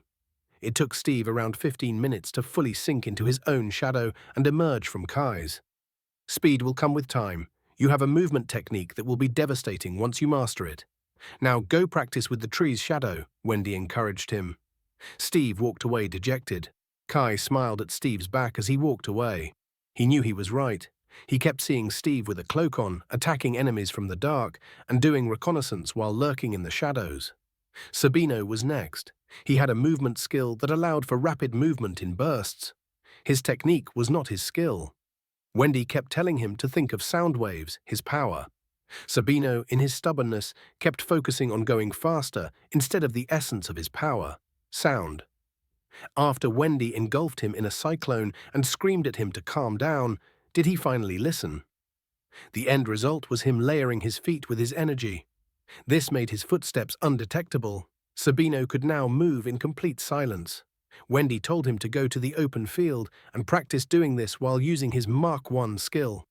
If he could combine a rapid movement skill while masking it with utter silence, he would be lethal. Gale was next. Wendy made her release pressure in a different way. Instead of doing it around her entire body to increase her speed, Wendy told her to focus on her knees and below. Gale tried for nearly an hour before it happened. Everyone stopped and stared at her. Gale began to levitate off the ground. She leaned over and fell numerous times, hitting her head on the ground, but she had it. Gale could levitate, and this meant, eventually, she could fly. Kai was last. The same way he would generate energy to his fists to punch harder, he instead transferred it to his feet. He could not cover his entire feet, only under them. He could only hold it for a few seconds. It expended no energy, but did require a certain amount of concentration. According to Wendy, this is only until you master it. His movement technique made him run faster and jump higher, much faster and much higher. Kai would need to practice mastering it like the others. He decided to simply use it as much as possible, even when walking. Wendy nodded at them with a smile. They all nodded back. They thanked her and the girls hugged her. Isabella could use an ice slide, Gale could levitate, Steve could move through shadows, Sabino could move in silence, and Kai could boost his speed and jumping ability. Kai was glad. He was slowly getting stronger. His face got serious. Tomorrow was Evelyn's training. They would learn a defensive skill. Kai wanted a defensive skill and an area of effect skill to cover his blind sides. He jogged to his apartment, channeling his energy to his feet the entire time. Chapter 71. Thursday, the squad went to the eastern domain of the sect. When they stepped off the brown platform bridge, they entered the domain of Evelyn Earth. This domain had more of a country feel to it. There were homes that lined the streets on both sides, like a suburb from years past. Before arriving at the center, the business district began. This is where everything business-related takes place, from government buildings to supermarkets to schools to shopping malls. When this area was cleared, homes began again, ending in an open area with a large mountain. Atop the mountain sat a large mansion, the home of Evelyn Earth. Past this mountain was a large open field with jagged peaks that pointed towards the E1 zone. There was one single path that allowed one to enter into Evelyn's domain, and it was a maze that only a few knew how to enter. The squad walked to the bottom of the stairs leading up to her home. They looked up at the house that sat in the clouds. "It will take us hours just to reach her home," said Gale. "Maybe that's part of the training," Kai said. "No, it's not," said a voice from behind them. There stood a tall and sculpted woman. Evelyn had brown skin the color of earth. Her hair was short, she had full lips, and was tall for a woman, around 5 feet 10 inches. She was curvy, solid, and sculpted, just like Earth. "I would rather keep my house intact," Evelyn said. "I won't waste anyone's time. I will be teaching you all how to defend with your energy. The concept is simple. Focus your energy where you are about to be struck and release it at that focused point to block it. I use block loosely, as it may not stop it completely. It is more of a method for damage reduction. This has a drawback similar to your extreme skill. While it doesn't drain half of your energy, it can only be used once per day. This is a direct counter to the extreme skill. Just like the extreme skill will grow once one refines, so will this. At first, it reduces a very small amount of damage, I'll say around 5%. Right now, I can reduce around 20% of damage in my current state. This is a last-ditch effort to stop from being obliterated and escaping. At least that is what I would use it for." She stared at them with a deadpan expression. What makes this a necessity for a hero is the delay factor. While it takes a full day to charge this skill back up, the damage will be spread out throughout that same time. So the damage reduction is completely negates that amount of damage at the time of impact. However, exactly 1 hour after it has been used, the damage will hit every hour after that. Knowing this, one can receive the help of a healer or have health patches at the ready. Say, for instance, we put a numerical value on it. If your life is 1000 and the damage is 1000, you will die.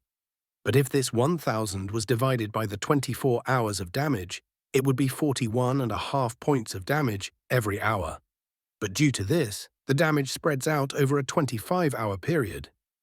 24 is the time in a day, and the 1 hour it takes before the damage begins, thus 25 hours. In this hour before the damage begins, one must finish the fight, flee, or begin some type of healing. Sleep is another way, albeit painful due to the hourly spikes in pain. If you use a health patch, it will restore nearly half your energy. The small bursts of damage won't kill you then, but if it hits you all at once, that's it. You're dead. Now, if that 1000 damage would hit, my 20% reduction means I will only take 800 of that damage. Out of that 800, the damage will be spread out over that time. It will begin 1 hour afterwards.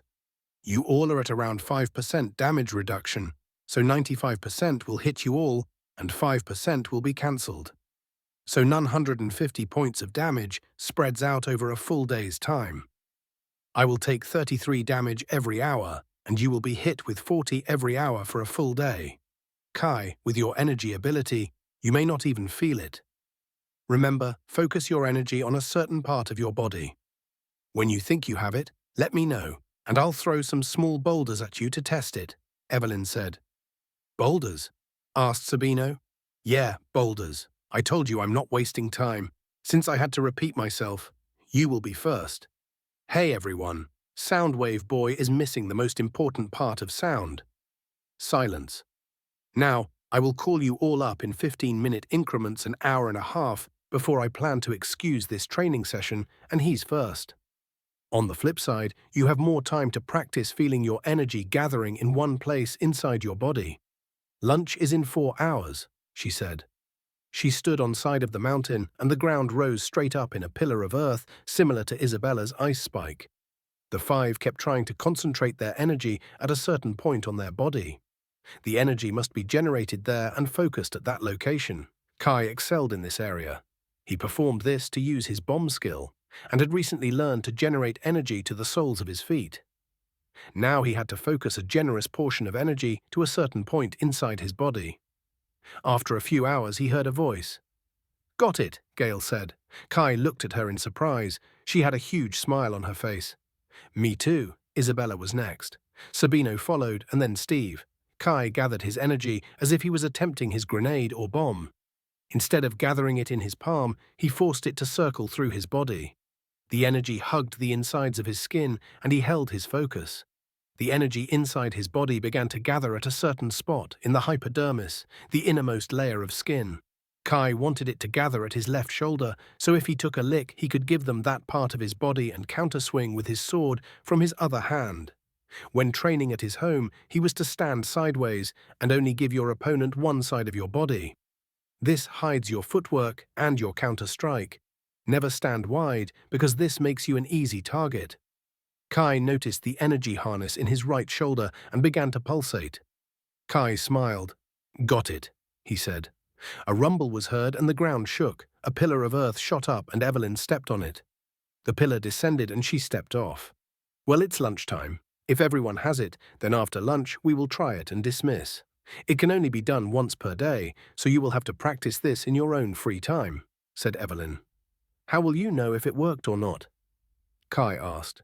Because my boulder will not send you flying. I simply say, block to activate mine, she answered.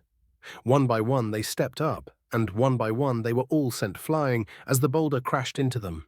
When the boulder hit them, but they stood without being sent flying, Evelyn dismissed them. Great job, everyone, she said. Remember to practice. There is still a few months left before training is complete. Now go do some missions in your spare time and get more proficient, she said. The recruits thanked her for showing them a life-saving skill. Evelyn watched them leave, proud of how quickly everyone grasped it. Chapter 72. The youths had been training for a full 2 weeks. Mickey was hopping mad. He was supposed to leave a week ago, but was instructed to wait for the recovery team to return. They had a mission they took to kill a few water buffaloes. After turning in the cores, horns, and tough hide, they received their updated cards with their new deposit loaded on it. They were notified by Irie on the way back to the Royal Rec Room that they had a mission to accompany Mickey to search for Josiah. They would be compensated for this as if they were doing a hero mission. That would allow each of them to receive money and their choice of a certain core or a beast part.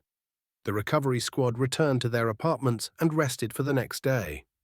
The following day, they met up with an angry Mickey standing in the lobby of the Royal Rec Room. "Do you know how long I have been waiting here?" Mickey griped.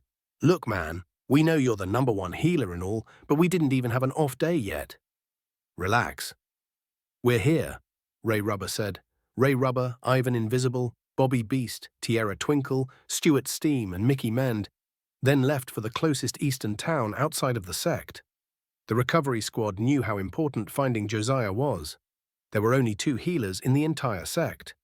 That meant 2 people were responsible for healing 10 million people inside the sect and the residents from the 40 towns outside the sect.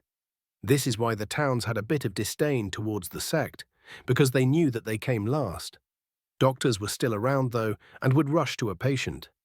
Mickey and Josiah were miracle workers. The ability to touch someone and heal them was truly a gift from the gods. Josiah's power wasn't as potent as Mickey's. Mickey could heal someone fully, while Josiah could heal someone at best, half of what Mickey could. This only applied to heroes, as a mundane human would heal fully.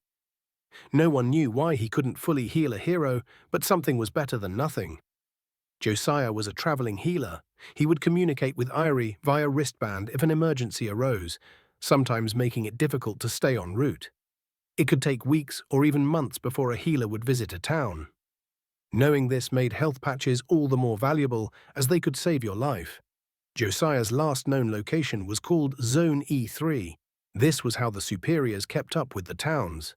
Each radius outside the sect was a zone. Each zone was 100 miles in diameter. From the closest to the furthest were numbered 1 through 5.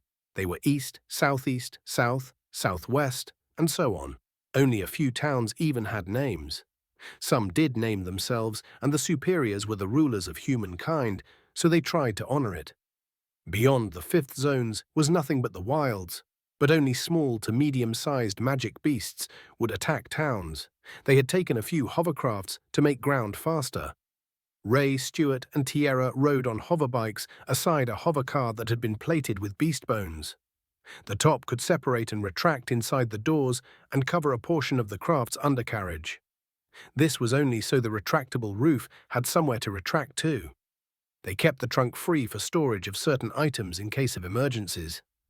They passed through the first town and made a few stops. They separated and met back up a few hours later. After confirming that no one heard anything, they continued to Zone E2. In Zone E2, after the same results they had in Zone E1, they decided to rest and resume the search early the next day in Zone E3, where Josiah was supposed to be. They woke the next day and headed to Zone E3. After walking around and questioning people, Bobby Beast called the others and told them he had found Josiah in a small house at the edge of the town. Soon after, they arrived at the house and entered. A man with a sword at his side ushered them towards a bedroom in the back. The others stood in the hallway while Mickey entered the room. There in the bedroom was Josiah. Josiah was a short and stocky man with dirty blonde hair, dark brown eyes, and a look of horror on his face. He was standing over a woman who was strapped to a bed. The woman was twitching and shaking, trying whatever she could to break free from her restraints. "Josiah," Mickey called out. "Teacher, is that you?" Josiah asked. "Yes." "What's going on? You were due to come back almost a month ago.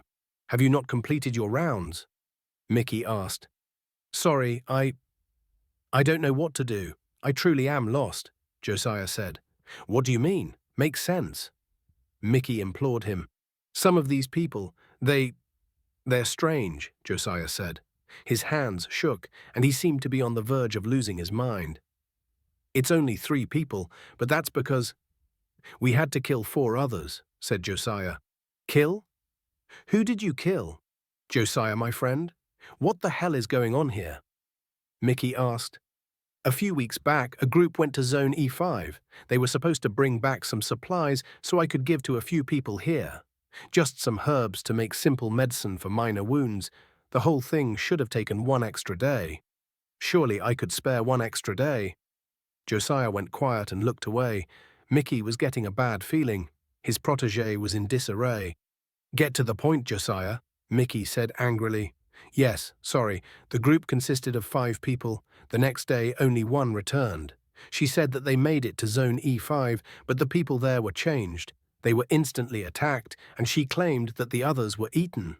That's not unheard of with magic beasts, but by other humans, Josiah explained. Cannibals, I've heard stories, but not of an entire town, stated Mickey.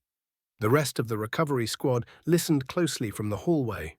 Josiah continued, I don't know. The others yelled for her to run. When she turned, she said a small boy was there. She tried to grab him and run, but she said the boy bit her on her hand. She said she pushed him away, and he charged her like a mad, snarling beast. They fell over, and she managed to hold him back with 1 arm. She said his pupils were red and his canine teeth were prolonged. She had no choice but to stab the boy. But he did not die. He didn't even slow down. She then said she stood and drove her knife into the boy's heart. Here's where it gets strange. Well, more strange.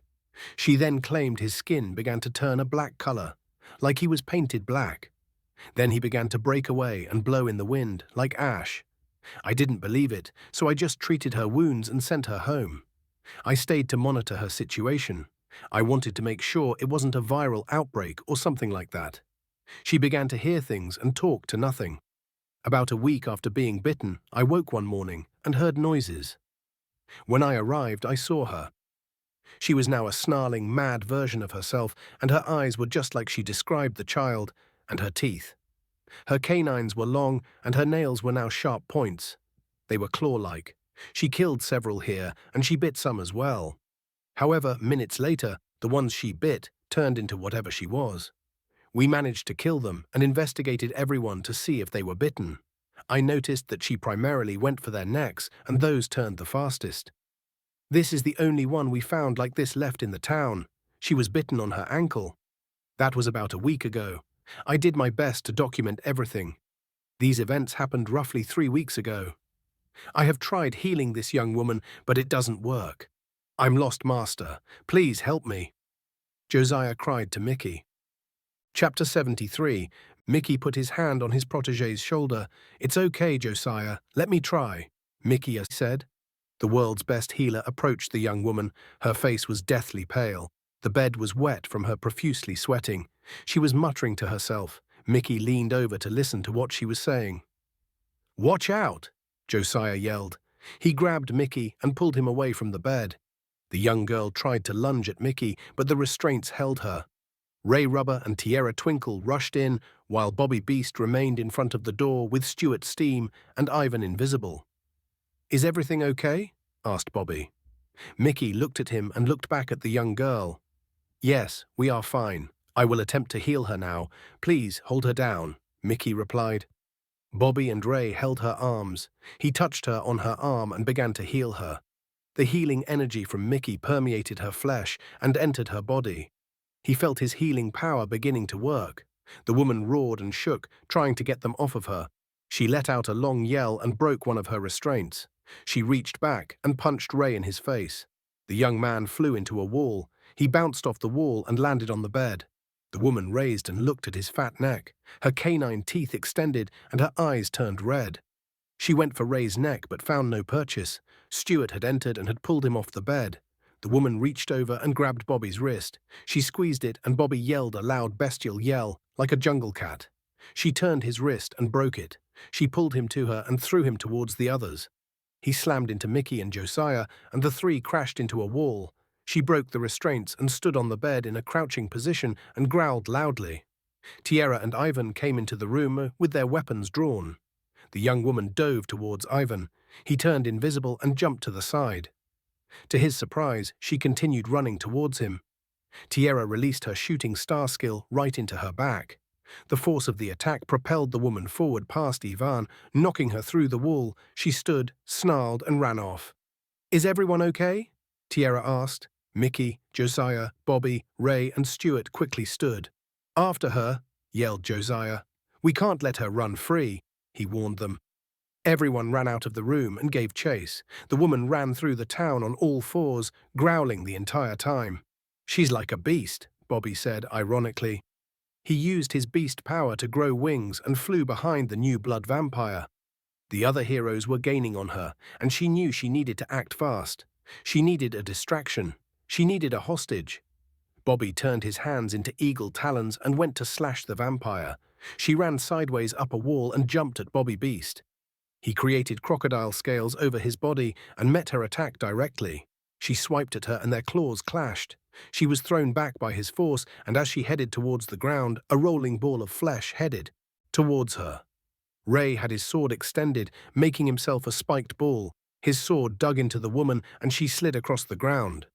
The new vampire woman made a loud screech and charged at Bobby Beast. Bobby hovered in the air and withdrew the standard arming sword. A star materialized under the vampire's feet. "Starlight!" Tierra yelled, and a bright light flashed underneath the snarling woman. She screamed and covered her eyes. Ray smacked into her over and over again while her vision was obstructed. They did not know that she could still track someone by their heartbeats and blood. That was how she found Ivan when he turned invisible. The vampire shrieked and swiped at Ray. She kept missing him as he sped up, and his damage increased. Then the woman leapt and came down, swiping multiple times at Ray's bull form. Her claws dug into his flesh, even in bull form.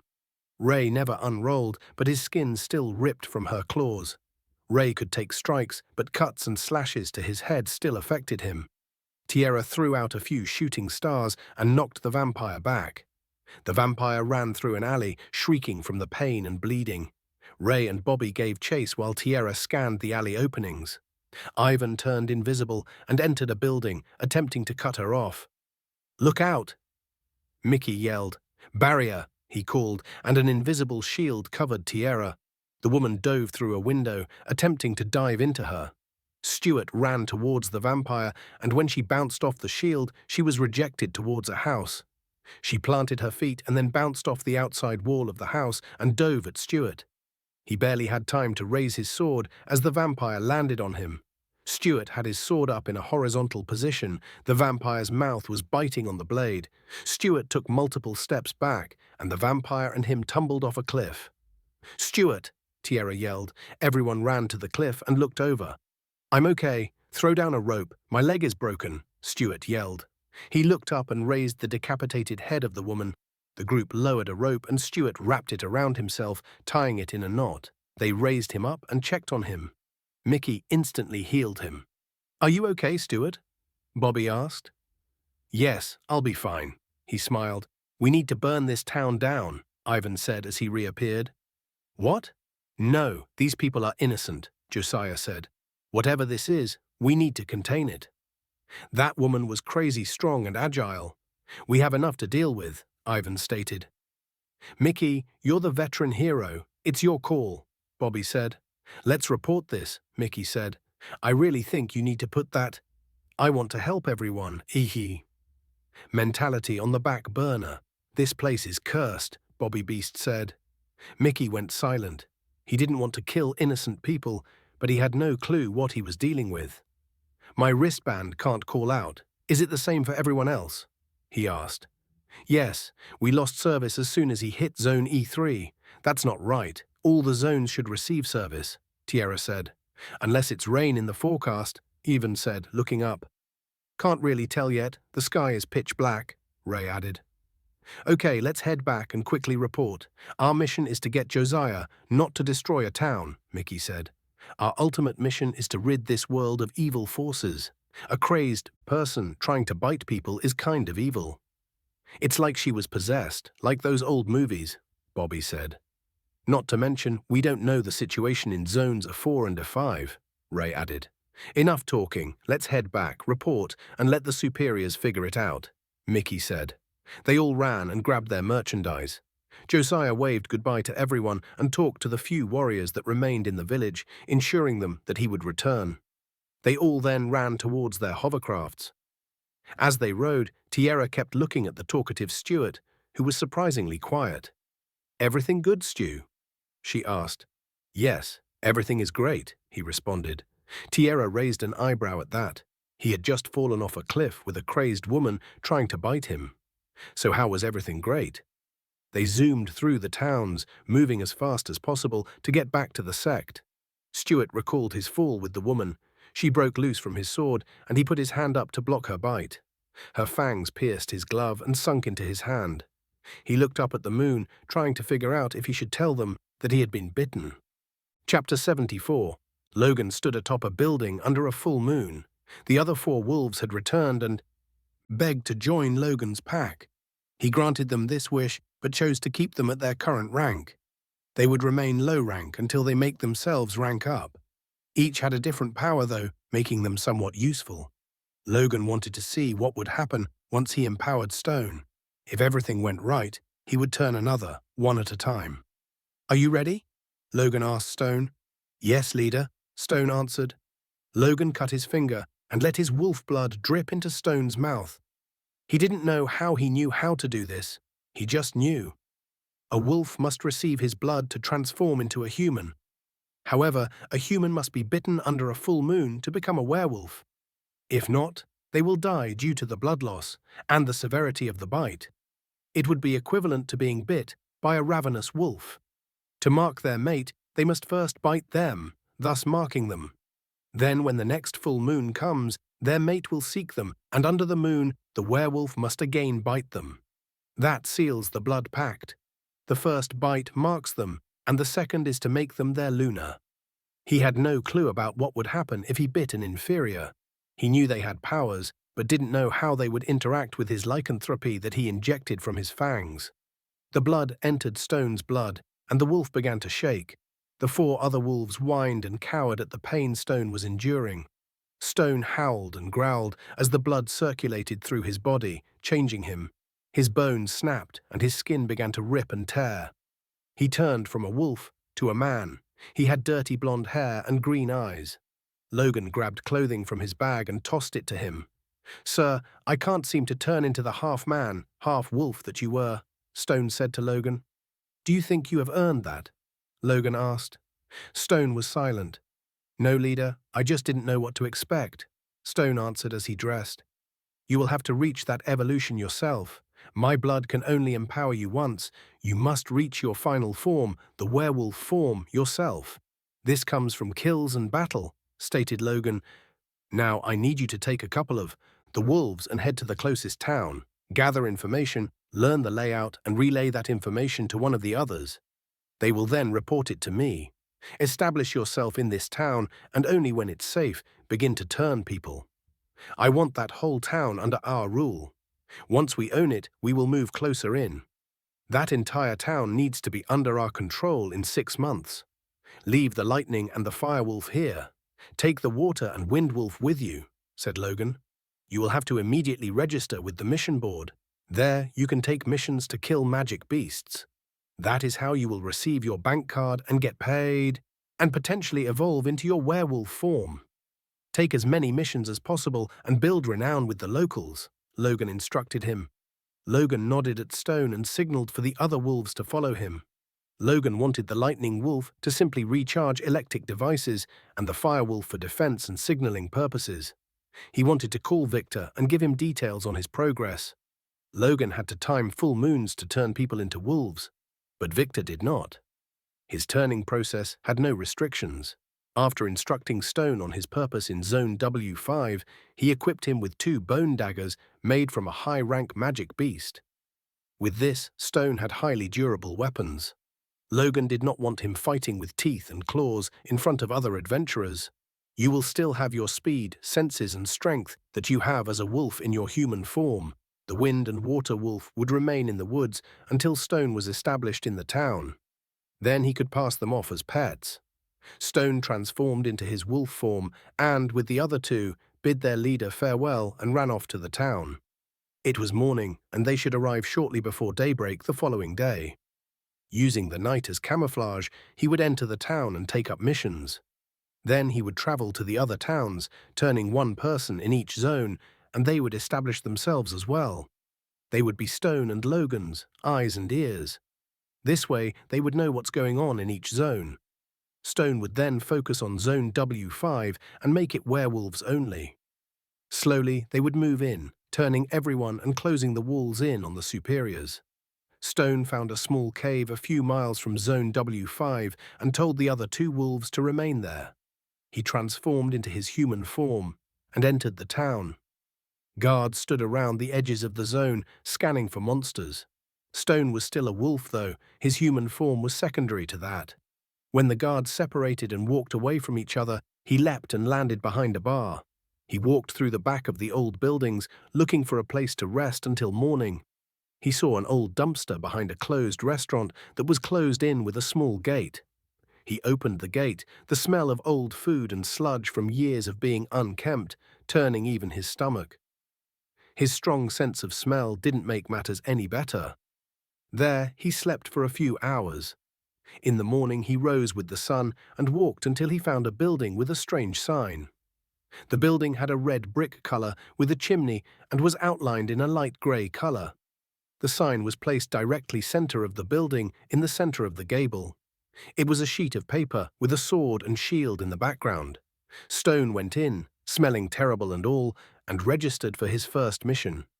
Chapter 75. Fred Flame held Gale's arm out with her palm open. He encouraged her to imagine using her gravity ball in a different way. It didn't have to be larger to be stronger.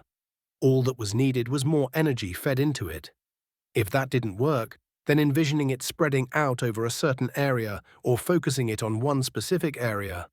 Gale's teeth clinched, and she broke out in a sweat as she tried to form her extreme skill. Fred chuckled. "I apologize, I should have been more clear. Forget about manipulating just your gravity ball. Think about shaping your gravity power into different shapes and sizes." Gale thought of balls, spears, swords, and something falling from the sky. Her fingers kept glowing a dull purple, but nothing was happening. She was getting frustrated. She kept looking at Kai, who was helping Steve and Isabella. She wanted him to work with her. She knew he couldn't, though. That's why Fred took them and told Kai to assist Steve and Isabella. He would be too easy on her, with her being his girlfriend and all. And when did that happen? When she first saw him looking at her, she thought to herself, "Oh, he's handsome." When she watched him fight, she saw he had the heart of a warrior. It surprised her that she was actually concerned about him when he and Phil fought. Then, during their field trial, he kept a level head, and his strategy kept them in good standing, even though Sabino and Isabella were technically the strongest. She admired him. She cared for him. "Holy crap, do I love him?" she thought. She smiled to herself. "So what if I do?" "A girl could do worse," she mumbled. She looked at him again and noticed her looking at her. He smiled at her and gave her a thumbs up. "He's so corny," she said while smiling back. She scanned him up and down. Nowadays he kept his katana by his side. The all-black attire he wore looked good on him, with the red triangles running along his sides. It was at that moment she had a thought. She thought about his sword. She had first used a katana when they first went to kill the night owl. Kai had seen it and wanted to give it a try. He fell in love with it, and now he had his own personal weapon of his own, a fire katana. He had made everyone in his squad their own personal weapons. She had a fire kusarigama, Steve had a pair of earth hatchets, Isabella had a pair of winsai, and Sabino had a fire spear. When they talked, he told her he and Mr. Smith had put extra care into the blade. To him, that was the essence of a weapon. Bladed weapons were alive in a sense. If handled incorrectly, they would cut the owner for misuse. If not taken care of, they will break, leaving the owner in a poor condition like the owner did to it. And if not loved, they will rust from loneliness. He had a weird way of thinking, and that's why he had won her heart. Gale imagined blades, not what it was attached to, but just the blade. She held out her hand in the same way she would her gravity ball. However, she pictured a blade emerging. A 5-foot-tall purple transparent blade appeared right before her outstretched hand and shot forward. The blade left a scar in the earth as it traveled forward. Fred took a few steps forward and then steadied himself. The blade traveled roughly 10 yards and then dissipated. Gale smiled and jumped for joy. "I did it!" she exclaimed. Kai was clapping and smiling at her. Fred approached her and began talking. "That was excellent. It even has a small gravitational pull behind it," Fred says. "What does that mean?" Gale asked. "Well, it pulled me a few steps. Let's try some things out," he said. After experimenting, they discovered that if anything was extremely close, it would be pulled to the blade. Gale had done it. She had her extreme skill. "I'll name it Scar," she said. Next was one of the recruits Kai was assisting that gained an extreme skill. Isabella used a lot of hard attacks. Her flurry was solidified fragments of snow, or small pieces of explosive and sharp ice shaped like snowflakes. And her ice spike was a large pointed piece of ice that erupted from the ground. Kai got her to imagine softer ice, not snow but something in between. She listened and gathered her energy in her hand. She imagined a chunk of ice coming out, but nothing happened. She then imagined a large snowflake, like Tierra. Twinkle's starlight skill, but still nothing happened. Kai knew that everyone gained different skills in different ways. Gale had unlocked something new. Her new skill was nothing like her gravity ball. He himself gained his skill differently from Gale's. His grenade and bomb were just stronger, and slightly larger versions of his bullet. Isabella, Sabino, Reed, Phil, Sage, and a few others were deeply in depth with their powers. Most had come from a situation where they had mentoring before they ever joined any squad. Reed's power was simple, albeit strong. All he did was punch things extremely hard. Kai was ready to instruct her again when a strange symbol that looked like a snowflake appeared around her wrist. In the center of the snowflake diagram's opening was her hand. From her hand, a beam of ice burst out. It traveled around 25 yards and then it disappeared. "Ice beam, I'm calling it ice beam," she said. She left for the practice area and Gale high-fived her. They made faces at Steve and Sabino, teasing them because the women figured it out before the men. Sabino was furious. "So, I can still beat y'all," he said. Gale called up her new skill and Isabella readied hers. "Wanna bet?" They said in unison. Sabino stared and turned to practice more, mumbling the entire time. Kai laughed and shook his head at his friend. "Yeah," Steve screamed. Everyone looked, but they saw nothing.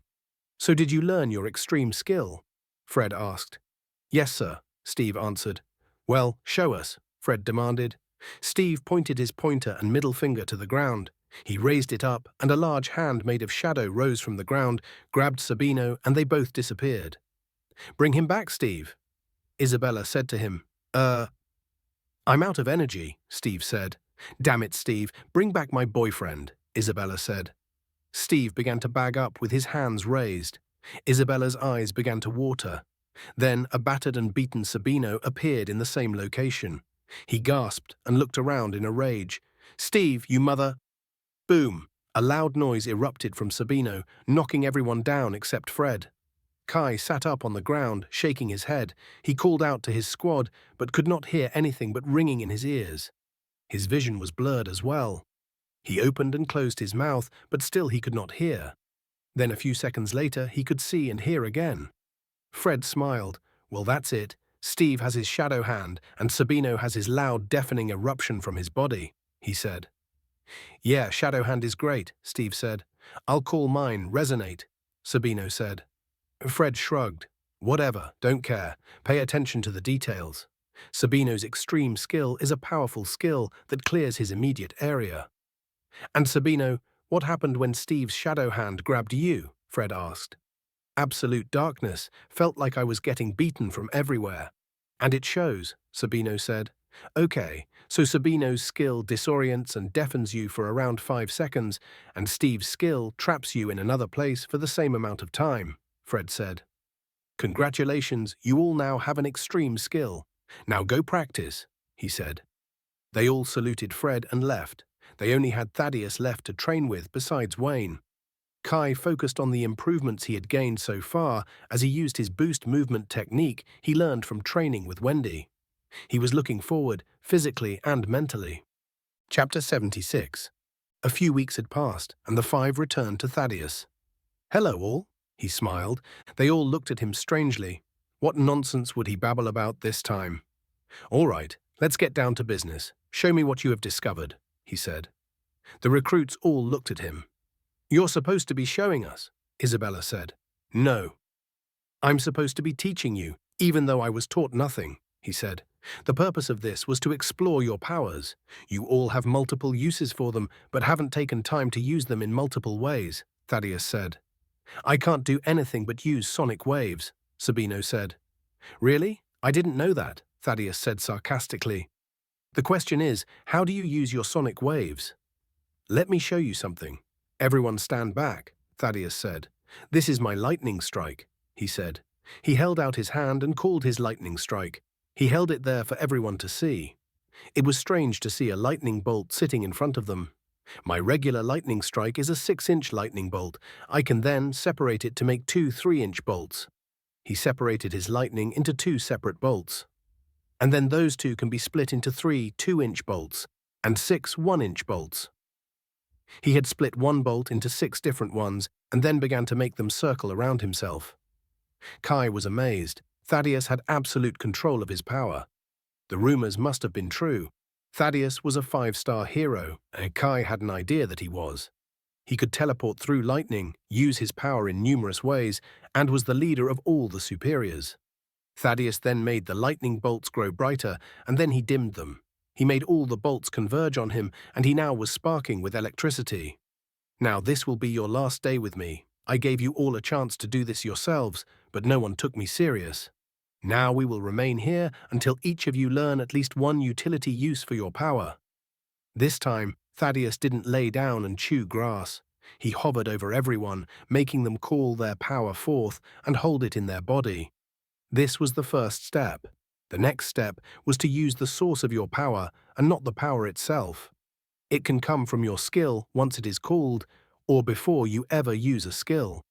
Thaddeus had showed them a few examples in the span of a minute, and now they were tasked with devising their own way of doing it. Thaddeus knew they could do it. After all, they were all unique, just like him. Thaddeus first worked with Steve, as he had a special need for Steve to improve. He and a few others knew that Steve was their way of them traveling to the Forgotten Lands.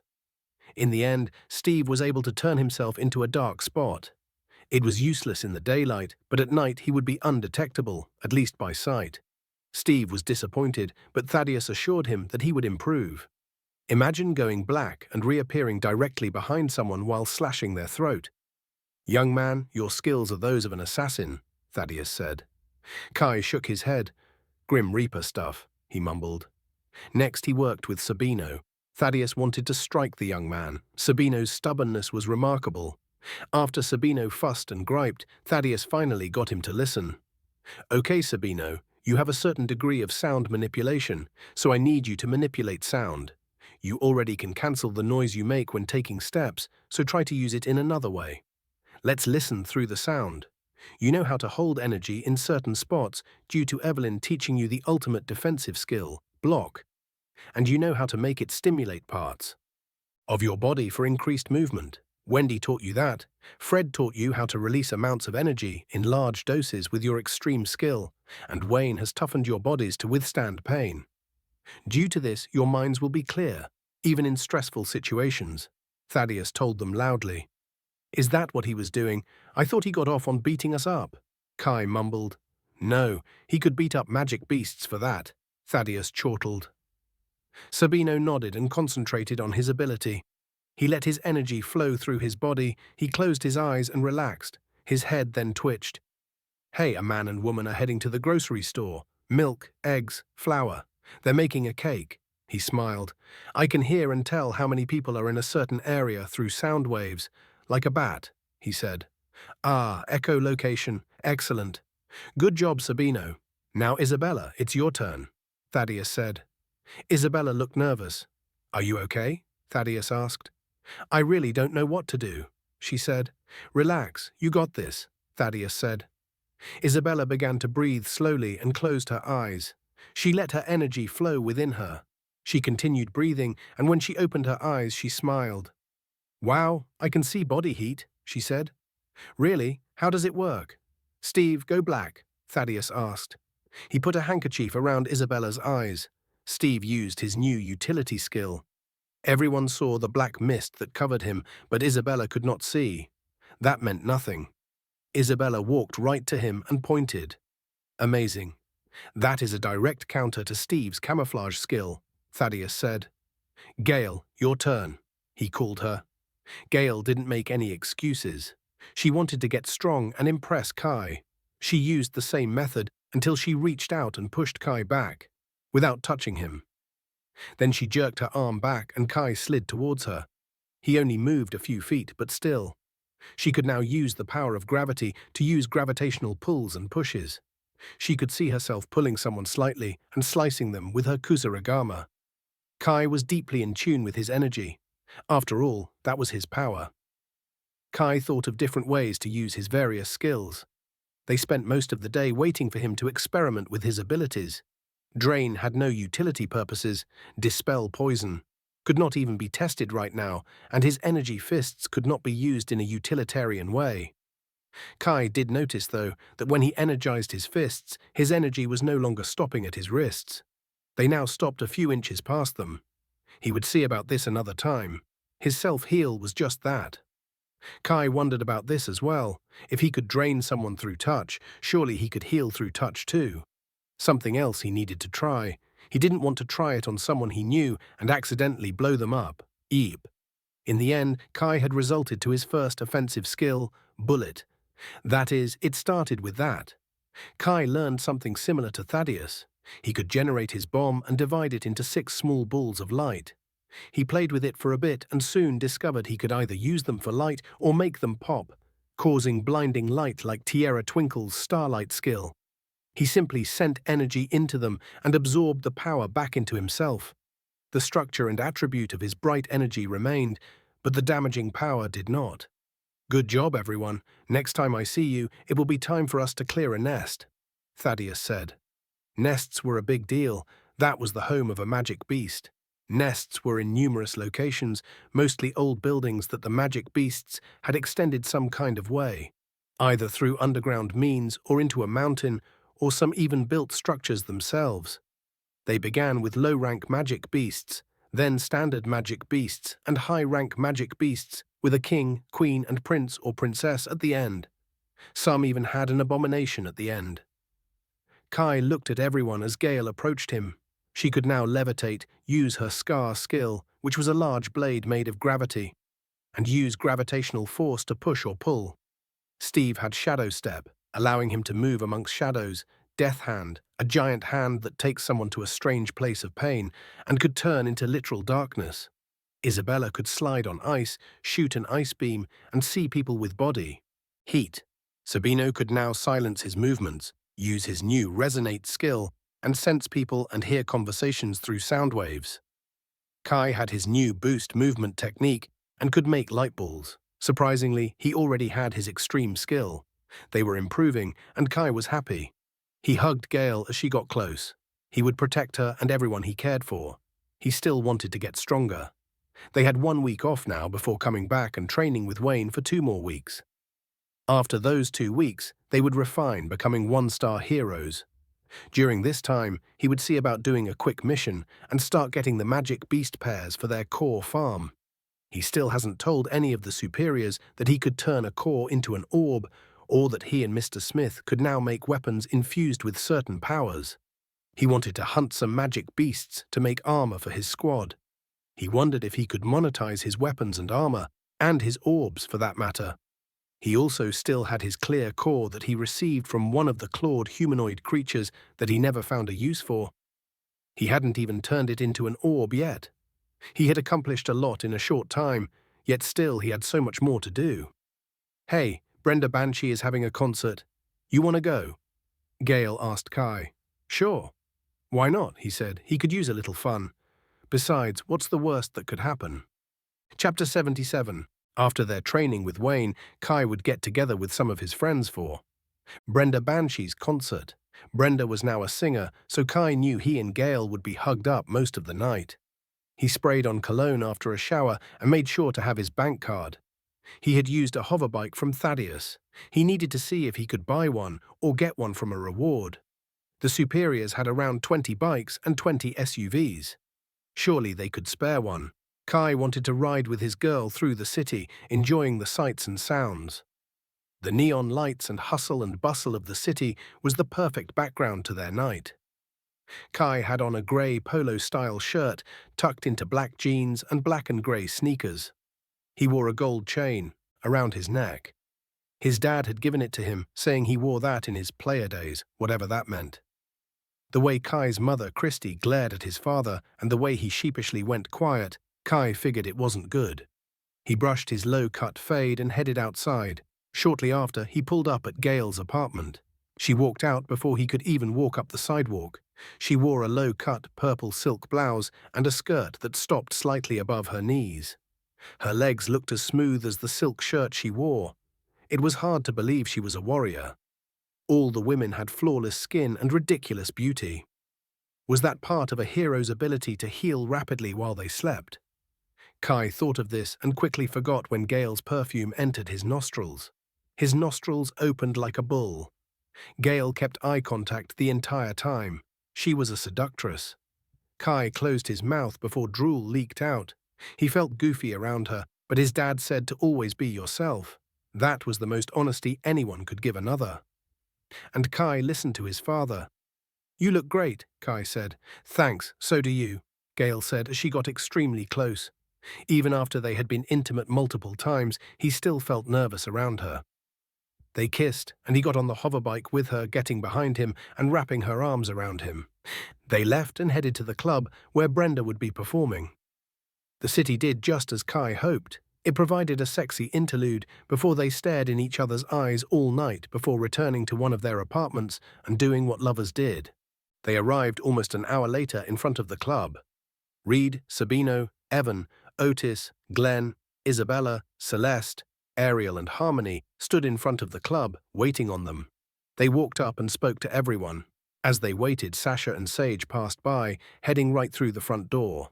Sasha looked at Reed and smiled a little. Reed kept a straight face and simply nodded his head at her. Sasha looked sad for a bit, but turned her head away. Sage was staring. She was staring at Kai.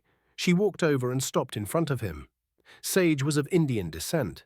Her skin was the same color as her name stated, the color of sand. She had long, silky hair to perfectly complement her long, shapely legs. "Hello, Kai. You know my family owns this club," she stated. "No, I didn't know that," he said. Sabino coughed and said through his cough, "Walk away." But Kai was stupid. Sage was a fellow hero. She was simply talking to him, that's all. "Tell you what, Kai, I don't have a date." "Why don't you accompany me inside?" she said. Kai attempted to speak.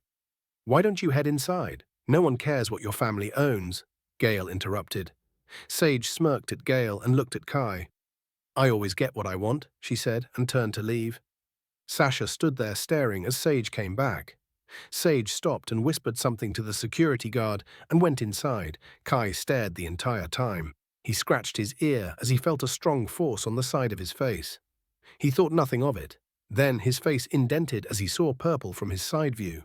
He fell sideways and looked up in surprise as Gail stood over him, fist balled up with purple emulating from them, and her eyes having a slight purple glow. "You're going to play me like that?" she yelled. "Like what?" "What the hell? Why did you hit me?" Kai asked in surprise. The other guys were laughing loudly at him, laughing too much for Kai's taste. "Don't look at her. Don't even breathe in her perfume when she walks past you. She wants you and she can't have you. You are mine," Gail said. "Oh shit." Reed laughed. Ariel elbowed him in his side. Sabino was holding his side and choking from non-stop laughter. "And I made this guy a spear," Kai thought. "I didn't do anything," Kai said. "You didn't tell her you were taken. Everyone knows it already." "That tramp is messy," Gail said. "I was gonna, but you said something first." "My bad," Kai said. Gail folded her arms and made a pouty face. Kai would have thought it was cute if his face wasn't hurting. "Did anyone see me do anything wrong?" Kai asked. Reed immediately pounced. "Well, first, get up. Can't hear you from way down there. Try letting your face heal before you talk, he said. My face isn't swollen, Reed. Kai snarled. Really? After your future wife jaw jacked you, I thought she knocked it smooth off, he said. Sabino was being absolutely ridiculous now. He began to laugh louder. Everyone was already looking after a loud pop was heard. Now his teammate was laughing uncontrollably at him, drawing even more attention. All that with Wayne, and you still don't know how to dodge, Sabino said through breaths. Reed began to laugh too. Kai looked at his friends as he stood. Everyone was chuckling now. They had all experienced Wayne's beatings. Everyone was laughing, except Gale. Damn, she's really upset, Kai thought. He stood and grabbed her shoulder, trying to turn her to him. She refused. He kept trying until she turned and glared at him. He hugged her. I only got eyes for you, baby, he said. She sunk her head in his chest. Oh, how sweet, some of the heroes said. Take notes, Sabino, Isabella said. Take notes on what? Getting punched by a crazy strong hero. I'm good, you can have those notes, he said. Isabella kicked him on his ankle. He huffed and turned to the door. As Kai was hugging Gale, over her shoulder he saw something, or better yet, someone. Phil Poison, Andy Anger, Christian Clone and Tim Teleport were glaring at him. What's up? Reed called and stretched his arm out. Andy smirked and they all went inside the club. Phil kept looking at Kai while he entered. Kai smiled and thought, well, it's going to be an interesting night. Chapter 78. The young heroes entered the club. It was enormous. Kai noticed Phil, Andy, Christian and Tim Teleport were all in the VIP section, further up to the right, nearly in the center of the club. Andy sat in the middle. His family had a clothing store and Sage's parents owned the club. It was safe to assume they had some sort of relationship, either business or personal. Kai didn't know or care. The club was a 2-story building.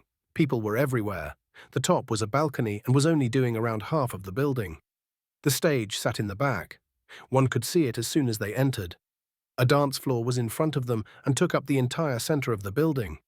A bar was a few feet forward to their left and a smaller bar was atop on the balcony. The male restrooms were to their immediate right, tucked away in a corner, and the female restrooms were to their immediate left. Ariel led them to the VIP section to the left. Her family had money as well. While Wayne provided purified water for everyone, Ariel's family sold flavored water. Kai sat down and scanned the entire club. Phil looked at him with a sneer on his face from across the club, and he saw Sage looking at him too. She would glance at him and snarl at Gale. Kai had no clue that Sage was interested in him. You better be careful, Sabino did try to warn you last time. Ariel leaned over and told Kai. What's up with those two? Kai asked Ariel. They never liked each other, and Sage is known for trying to one-up Gale, if she could take her man. A promising man like yourself. Well, you fill in the blanks, she said. Kai nodded and put his arm around Gale. He had to admit, Sage was sexy, but Gale was all his. And Kai wouldn't have it any other way. After they ordered a few drinks, everyone began to loosen up. Reed and Sabino got tipsy. Kai kept his eye on them. The last thing he wanted was for 2 hot heads to get sloppy drunk. Evan and Otis had snuggled up with 2 big-breasted women. One was a blonde and one was a redhead. Glenn was all over Harmony. She was laughing, though, and that was a good sign for Glenn. Ariel and Celeste were on the floor dancing. Reed slid on Ariel, and Otis abandoned his redhead and made his way through the crowd to Celeste. The redhead got visibly upset and left Evan and the blonde alone. Sabino was being held hostage by Isabella. She was sitting on his lap, and they kept kissing in a way that was better done in private. A few musical artists had finished their sets, and Kai had to admit, they sounded pretty good. Then it was time for Brenda to perform. She had signed a big contract with a large company. Her power was her voice, and she loved to sing, so she had risen to fame rather quickly. The dim light began to change color. They flickered to a low blue and black color. The black lights showed things in neon, giving the atmosphere a mystical vibe. Andy, Phil, Christian and Tim all stood and began to head to the dance floor, where Reed, Otis, Celeste and Ariel were. Sasha and Sage headed towards the floor as well. Kai noticed this and groaned. Well, I know what this means, he thought. He patted Gale on her butt and tapped Sabino and Glenn on their shoulders. Sabino lifted Isabella and sat her down. Glenn removed his arm from Harmony's shoulder, and they stood with Kai. The three headed to the floor. Evan noticed this and whispered to the blonde. He then stood and walked into the crowd. Gail, Isabella, and Harmony headed straight for Sage and Sasha. Brenda began to sing. Kai walked into the crowd of fans and grabbed Gail. They slow danced while they watched the other heroes, waiting for trouble.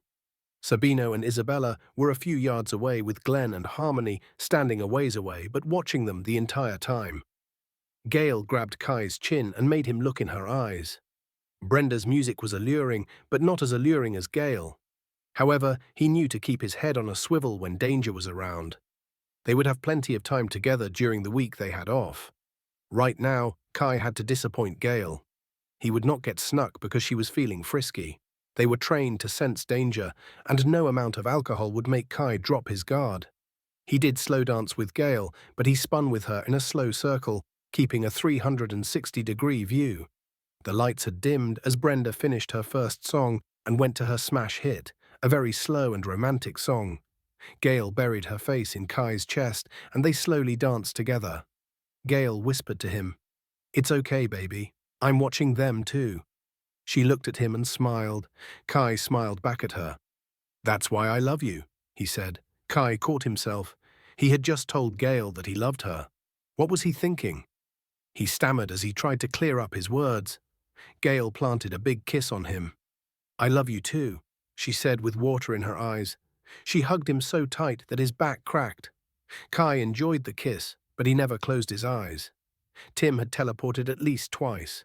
One was directly in Kai's front view, and again was to the far right. Andy bumped into Otis. "Watch where you're going," Andy yelled. Otis turned to him. Reed silenced everyone. He hauled back and punched Andy in his face. Andy went flying and slid on the stage by Brenda's feet. The others rushed in, but Kai had moved Gail to the side, and he saw Phil passing right by him. Kai energized his fists and smacked Phil in his jaw. Phil's legs went wobbly, and the young man fell to the ground, knocked out. Tim began to rapidly teleport, hitting Sabino and Glenn. He knew Glenn couldn't absorb a teleport, only a projectile. However, he did not know about Sabino's new skill. It was made for this purpose. The closer one was, the stronger the effect. Also, Sabino could now sense people through sound waves. As soon as Tim appeared in front of him, "Resonate!" Sabino yelled. Everyone went flying back, supers and mundanes alike. Kai fought through the pain as he stood. Where was Christian? Kai then saw him moving towards Reed with a knife. "I-beam!" Otis screamed. A blue beam of energy hit Christian in his side. The young man turned into a mist and blew away. Kai looked and saw Christian, the real Christian, dropping from the rafters towards Reed. Kai released his grenade at Christian. His eyes enlarged as he covered up. The grenade hit him and he screamed in pain. He fell to the ground in a heap. Reed spit on him and ran to the stage where Andy was. Gail stepped forward and punched Sage, buckling her knees. Sage threw up a sand wall and tried to retreat.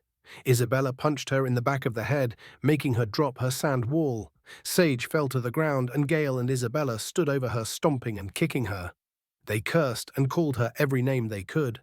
Sasha had stretched out and grabbed the door in an attempt to leave, but Harmony had burned her side, making her drop her grip and reach for her side. Ariel put her hand on Sasha's side and called for her water gun skill. A small concentrated stream of water burst through Sasha's skin and dug into the ceiling, making a hole. Sasha hollered and retreated, holding her bleeding side. "Cyclone," Celeste called, and Sasha went flying from a small swirl of wind. Tim had stood and teleported away from Sabino, but Glenn kicked him in his back. He staggered forward right into a simultaneous punch from Kai's right and Sabino's left. Tim went flying, right into Evan, who had a big grin on his face. "Electo ball," Evan called out. The ball sunk into Tim's back and he shook in surprise. Tim fell to the ground, twitching at intervals. Kai ran towards Reed. The stage was now split in half. In the center of the broken stage, Reed was on top of Andy, pummeling his face. Brenda was distraught. Her concert was ruined. "That's enough," Brenda yelled. Everyone in the club fell to their knees, holding their ears and screaming in pain. Brenda's voice had been amplified through a speaker, making it extremely more intense. The 5 superiors burst through the door and began to yell, "What the hell is going on?" Fred screamed. Kai looked around. The club was ruined. The stage was broken in half. Brenda stood to the side, crying. Half of the supers were badly injured, and Kai hoped they wouldn't ask him to pay for anything. Thaddeus stepped forward. Evelyn and Wendy, health patches for the injured heroes. Everyone to my office. Now. Chapter 79. All the usual suspects stood in the lobby of the recreation center in the central domain. Basically, this was the super's main headquarters. There were too many to fit in Thaddeus's office comfortably. The injured heroes had been patched up, and Brenda was still sobbing. They ruined my show, she cried. Ariel tried to console her, but Brenda didn't want to be bothered. Wendy looked at her. It's okay, Brenda. We'll get you another show and cover the damages, she said. Thaddeus was visibly upset. You know, we try to give you guys some downtime before you go out there and risk your lives, and this is what you do. With all the dangers we are facing, you idiots still find time to fight amongst yourselves. What is the problem with you all? Thaddeus asked. Everyone began talking and pointing at once. Enough, Thaddeus yelled. His eyes began to spark with yellow electricity. All these problems we're facing, and you buffoons are being childish. At any given moment, we can be swarmed with high-level magic beasts or abominations. Sometimes they work together. But no, here you all go, being nincompoops, he said. Electricity was now sparking from his skin. All right, Thaddeus, calm down, Fred encouraged. Really, I should be calm, while they mess up and mess up. These fools are supposed to be the ones to help us rid the world of the evil that looms, Thaddeus said in a growling, gravely voice. His voice had begun to change. Evelyn coated herself in earth and hardened it. She walked over and placed her hand on his shoulder. It's okay, they're young. Remember how we were at first, she said. Thaddeus calmed down. Right, he said, as punishment. All squads will be assigned missions. No rewards will be issued. Explain to the other members of your team why they must suffer for you all. Also, increase training intensity. Weekends off are cancelled. Conditioning will take place. Thaddeus said. I've already made plans, all the recruits yelled at once. Evelyn looked at Thaddeus. He sighed. Okay, you disasters get this weekend off only, he said. But my plans are for next weekend, Glenn said. Others began to talk over each other. Thaddeus slammed his hand on the table, breaking it in two. Then you all should have thought of that before you decided to be stupid. Now get out of here before I get upset. Thaddeus boomed. All the recruits ran out of the building. Phil and Kai stared each other down. Different rivalries had formed in one night. Gale grabbed Kai's hand and pulled him away. She glared at Sage as she walked away with Kai. Sage glared back at Gale. She turned her head when she saw Isabella looked at her intensely. Reed, Sabino, Kai, Evan, Glenn, Celeste, Harmony, Isabella, Ariel and Gale all talked for a bit before going their separate ways. Sasha walked up to Reed. Hello, Reed. I owe you an explanation, she said. Save it. You owe me nothing, Reed said. It's not me. It's my family. They want me to marry someone more prestigious. You know, with you being a country boy and all, she said. Like I said, you owe me nothing, Reed said again. I just thought you should know. They want me to marry Andy. They want our families to merge. Business stuff, she said. Figures. I didn't plan on marrying you anyway. You and your family can go to hell, Reed said and walked off. Reed! Sasha yelled. Reed continued walking. He walked past Andy, Phil, Tim and Christian. He looked at Andy. Have fun with my sloppy seconds. I might still plug her just to show you, he told Andy. You're pushing your luck, musclehead. Andy told Reed. Whatever. Ask your woman about my musclehead, Reed called back as he continued walking. Andy glared at Sasha. She turned away in shame. Reed headed towards his apartment in the southern domain. He stopped to get something to eat. He wasn't hungry, though. He held in his tears. He had cared for Sasha, but because he was born poor, he wasn't worthy. He ordered some food and just sat there. Minutes later, a plate was sat in front of him. Are you okay, Reed? Someone said. Reed looked up and saw Erica explode. Oh. Hey, yeah, I'm fine, he said. Looks like you just got your heart broken, she said. It's that obvious, huh? He said. Sasha just told me she can't be with me because I was born poor. So caring about someone doesn't matter, I guess. he said. Erica sat down. You work here? He asked her. Yes, my family owns this diner. I help out when I'm not dodging monsters. She laughed. Reed smiled back. I too come from a humble background, and I don't judge, Erica said. She reached across the table and touched Reed's hand. He stopped sniffing instantly and looked up at Erica.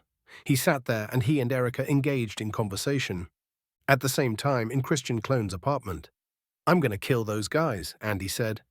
Yeah, they have to go, Tim said. Those country dummies have come and taken our shine, Andy said. The women like them, and the superiors cherish them, Tim said.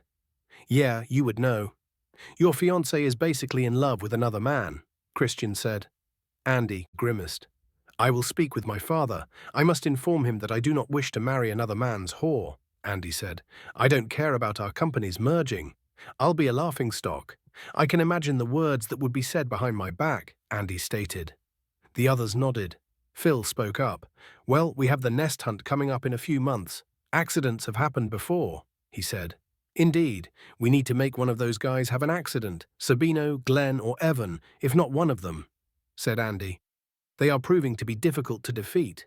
No one in the sect is strong enough to kill Reed, and Kai can heal. Even if you do beat him, he'll just keep coming, Tim said.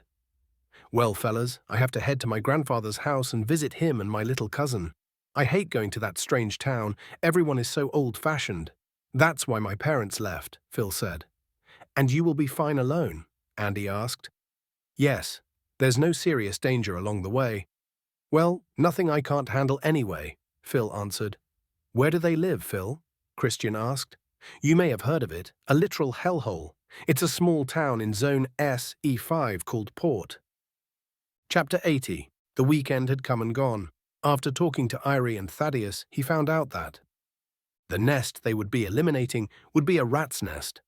Kai asked about the powers of the rats and was told that they were not sure. Kai checked to see if they had enough cores to last them until that time. Once they confirmed that they did, he informed them that he would grab pairs from the area close to the nest. The thing with a nest is, before you can even enter, you must fight against the soldiers or scouts. They live close to, but not where the nest is. Instead, they roam around the nest, guarding and eliminating whatever approaches. Kai then spent the weekend training with Gale. He spoke with Reed and his other friends, and they went bowling, walked around the mall, and later that night went to where Erica worked and ate there. That Sunday, Kai sat back and studied their bestiary. This is a documented and detailed map of the parts of the world they have discovered so far containing magic beasts. The Forgotten Lands, or the Eastern Hemisphere, were shaped like the diagram from the 21st century, but darkened. The Western Hemisphere, where the remainder of society resided, was colored lighter. The old names of the states and cities were faded in white, and the new names were colored in solid black. Small numbers were put in certain locations, and one would have to look in the back to see the picture of the beast it corresponded to. Kai was glad to see that rats had different powers, and, although he knew it would be dangerous, he was glad, because he could get what he needed. Thaddeus had commissioned carpenters to build a large gated area to keep the rats enclosed. They would let them breed and produce a small army. They would then begin to separate them according to their power. Ice with ice, fire with fire, wind with wind, and so on. They had a few months left before they departed for this endeavor. Now, though, it was Monday, and Thaddeus had everyone lined up in the recreation center, ready to dish out missions for punishments. All right, Team 1, the team of Reed, Christian Clone, Ernest Expand, Ariel Aqua, and Harmony. Heat will take the farmer's mission, help some farmers plant some vegetables. The farmers are located in each domain. Team 2, the team of Evan Electric, Hector Hayes, Otis Ocular, Erica Explode, and Sophia Speed will take the baker's mission. Gather flour and other ingredients for each baker in each domain and help them all make cakes for a certain event. Team 3, the team of Sabino, Steve, Kai, Gale, and Isabella will take the gold glue mission. A drug called gold glue is beginning to float around. It is a failed experiment that was meant to quickly restore our energy. Like the health patches, restore health. Team 4, the team of Glenn Glutton, Robert Rewind, Tim Teleport, Helen Hare, and Celeste Cyclone will take the low-rank Magic Beast Termination mission. Eliminate the fox magic beasts that keep trying to attack some of our animals at a few of our farms. If you see or discover a nest, mark it and retreat. Team 5, the team of Andy Anger, Phil Poison, Cody Copy, Sasha Stretch, and Sage Sand will take the sewer mission. Eliminate whatever people are saying is in the sewers. If it's a nest, mark it and retreat. If it's an abomination, do the same. Thaddeus said. Erie has your mission cards, Thaddeus said. Don't botch this, he said, and shot off in a bolt of lightning. The recruits looked at the retreating lightning bolt. They were used to Thaddeus leaving this way now. Everyone looked at their cards. Some had easy missions, like Team 2, to go and gather ingredients and help make a cake. They had Sophia Speed. That would be a breeze for her. Harder missions were Team 5's sewer mission, who knew what was down there, and Team 3's gold glue mission. Were they supposed to break up a drug ring? Sabino, who was the leader of their group, looked at the card. He showed it to the others and shook his head. Excuse me, Irie, are we supposed to break up a drug organization? He asked. Well, we don't exactly have a police force, Sabino, she answered. Kai thought about that. Why didn't they have a police force? Maybe if they had infused weapons, then mundanes could do the job. At least they could stop petty crimes. He would bring this up to Erie and Thaddeus in private. Well, why not? I'm a warrior, not a cop, he said. Fine, she said. She pulled out her cell phone. I'll call Thaddeus, she said. Sabino flinched. Don't worry about it. It's fine. It's fine. We'll do it, Sabino responded. Erie smiled. Where do we start? He asked. No one knows. The good thing is you have 7 days, Irie said with a smile. Sabino looked at her with a sneer. She sneered back. Standard gear is on the table. Grab your arming swords, tactical vests, and make sure you have your wristbands fully stocked. Remember, they can fit 3 health patches. They have tracking, and you can communicate through them. Sabino turned to the others. Okay, everyone, let's head back to our apartments and grab our gear, he said. We'll meet up at my apartment in an hour, he said. 1 hour later, they were all in front of Sabino's apartment. Everyone had their standard gear except Kai. Steve and Sabino looked at his armor.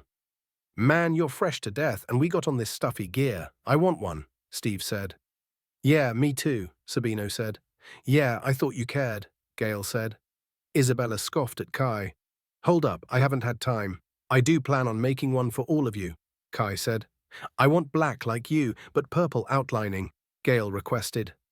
I don't care, just make me one, Isabella said. I mean, I did make weapons for you all, Kai said. Yeah, and thanks. But armor. I mean, whenever you have a chance, that is. It's no rush. But the sooner the better, Sabino said. Kai dropped his shoulders. Gail had her fire kusarigama, Steve had his earth hatchets. Isabella had her wind sai, Sabino had his fire spear, and Kai had his fire katana. They were ready. All right, everyone, let's go find this drug dealer, Kai said. Chapter 81. The squad had spread out. Sabino, Isabella, and Steve were together, and Kai and Gail were together. They began in the central sect with Steve, Sabino, and Isabella heading north. Sabino went forward, Isabella went right, towards the east, and Steve went left, towards the west. They looked for unsavory characters in unsavory places. The problem was that they still dressed like supers. They were able to be spotted a mile away. The good thing was that Isabella's SAI, Steve's hatchets, and Sabino's spear could all be hidden. Thanks to the adjustment Kai made to the handle, Sabino could shrink the spear enough to be concealed diagonally across his back. Sabino did notice, as he went further north, the looks he received began to look more and more angry. So I'm on the right track, he thought. He told them he had a lead through his wristband and that he would be in touch. He lingered around, getting frustrated and finding nothing. He kept contacting the others, and they were having no success either. Except for Kai and Gail, they were at the movies. Sabino flipped out. Hey, we're on a mission and you and Gail are watching a movie. What the hell? Sabino asked Kai. He responded to Sabino. I'm waiting until tonight. According to my father, that is when the flunkies and the junkies begin to stir. Sabino thought about it. Tell me more, he said. Kai took a different approach from Sabino. His father had a past. He could tell by his dad and his friends' brutish ways. Even his dad's old friend, Pastor Praise, who was now the pastor of their church, could beat most mundane humans with ease. Kai remembered his fighting skills against the alpha firewolf. The fact that he fought courageously while others would have cowered showed Kai all he needed to see. Not to mention Mr. Smith, their town's blacksmith. The man was as broad as a boulder and had arms the size of tree trunks. Now that Kai was in the sect, he could tell the difference between his dad's friends and the people of the sect, who were protected for the most part. His dad's friends were rough around the edges. They had scars and seemed to like to fight. Kai paid attention to all that. When the mission first began and they separated, he called his father. "Hey, Dad," he said. "Kai, how are you, son?" Kevin asked his son, Kai. "Well, Dad, I have a bit of a dilemma," Kai responded. "Oh, more weapons? We have been gathering some extra cores for you for your return. We even have a few uniques," he said. "That's not why, but that's good to know. I will definitely need some when I return, but I'm afraid that won't be for a few more months. I called because I am in the middle of my first mission. I'm currently with Gail." "Oh, Gail. Hello." Kai's mum, Christy, yelled over the phone, "Hello, Mrs. Christie." Gail yelled back. Kai's wrist was confiscated as Gail held it to her mouth, and her and Christy did girl talk back and forth. Kai had a look of stupefaction on his face. How could two people who don't know each other talk so much? He wondered.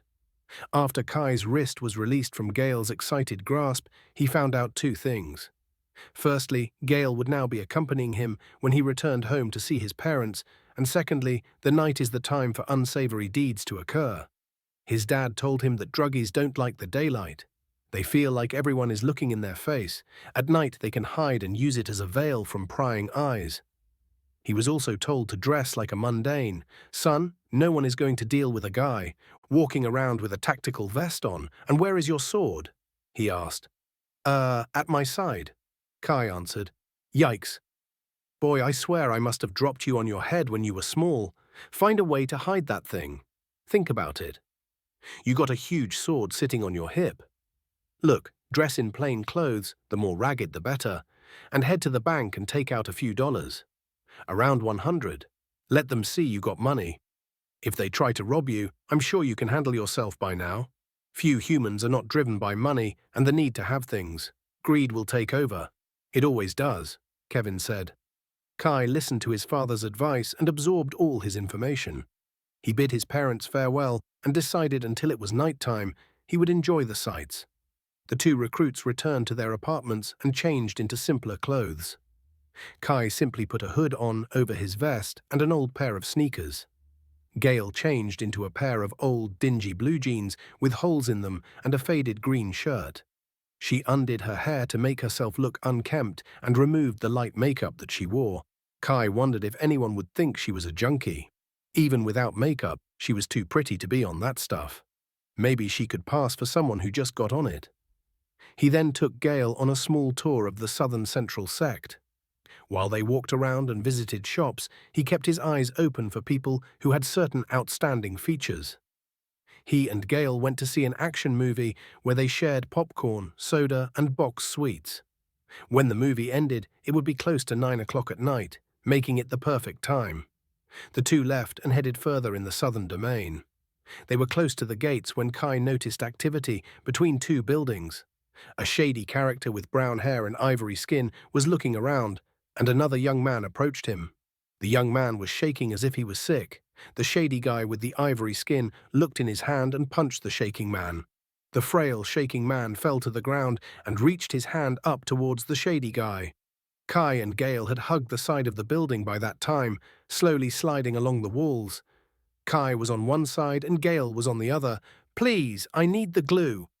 The frail guy said, "Shut up, you're too loud." Shady guy yelled at the frail guy. The frail guy was bald atop his head and hair going around the side. He looked to be a middle-aged man. "You said you'll have my money today. You know what I should do to you. Now it's doubled. You better have my money by Friday," the shady guy said. He kicked the frail guy in his stomach as walked away. Kai and Gail waited a bit and began to follow. "Please?" the frail guy began to say. Kai covered his mouth and choked him out. Gail kept watch and nodded when Kai looked at her. They continued to follow the shady guy until he entered a building. Kai went behind it and waited by a dumpster, and Gale went across the street and watched the building from another alley. Kai contacted Steve, Sabino, and Isabella, giving them the updated information. Good, I'm finding people who are obviously on the stuff, but can't pin down where it's coming from. We're on the way, Sabino said. Okay, but make your way down here and hold your position. We'll contact you again when we need you. Kai instructed. Fine, what's the name of the building they entered? We will all go to separate buildings close and form a perimeter, Sabino said. Gale looked across the street and saw a sign. She spoke into the wristband. It's called Frank's Training Center. Chapter 82. The group scouted the area for a few hours, and when the shady young man didn't come out, they decided that someone should enter. Steve, Isabel, and Sabino had arrived by then. One of us needs to go in there, Steve said. I'll go, said Isabella. Absolutely not, Sabino said. I'm going for sure, Kai said. I'm going if you're going, Gale said. No, you're not, Kai said. This is getting us nowhere, Steve said. Kai relaxed and thought. Hold up, first we need some intel, he said. So we need to go in there, said Steve. Agreed, but first let's see if the sect has any info, Kai said. He contacted the sect's headquarters, better known as the Royal Recreational Center. He managed to contact Erie, and she gave them info on the place. Frank's training center trains mundanes in the art of combat. The superiors focus on the supers, leaving the mundanes to find their own means of self-defense. Kai and Reed were lucky enough to have Kai's dad and Mr. Smith to teach them, but the mundanes had no one. This is where this place came into play. It began with stances and simple sword strikes. Then they incorporated small throwing blades, and finally they taught hand-to-hand combat last. However, when that's not happening, they have underground fights, boxing matches, mixed martial arts, and bare-knuckle brawling. Most importantly, everyone, the owner is a super, Erie said. Really? Do you know his power? Isabella asked. Thaddeus chimed in. Listen, everyone, the owner's name is Frank Fortune. His power is the ability to see the future. Like a fortune teller, hence the name, Frank Fortune. He can see into the future by 5 seconds, 5 minutes, 5 hours, 5 months, and his extreme skill is 5 years. His extreme skill is the problem. He is extremely dangerous. He's old school. He trained with us when we first decided to establish an academy for new recruits. He stayed with us for 10 years, from the age of 18 to 28. This is when King Grizzly and his forces invaded. The war lasted a week. We managed to drive King Grizzly, but we lost a lot of supers during that time. One of those was Frank's family. He lost his mother, father, wife, and son, Thaddeus said. Damn, that's harsh, Kai mumbled. Yes, this changed him. During King Grizzly's attack, he did not possess his extreme skill. He had just recently refined and gained the ability to see into the future by 5 months. He predicted King Grizzly's attack, but we didn't believe him.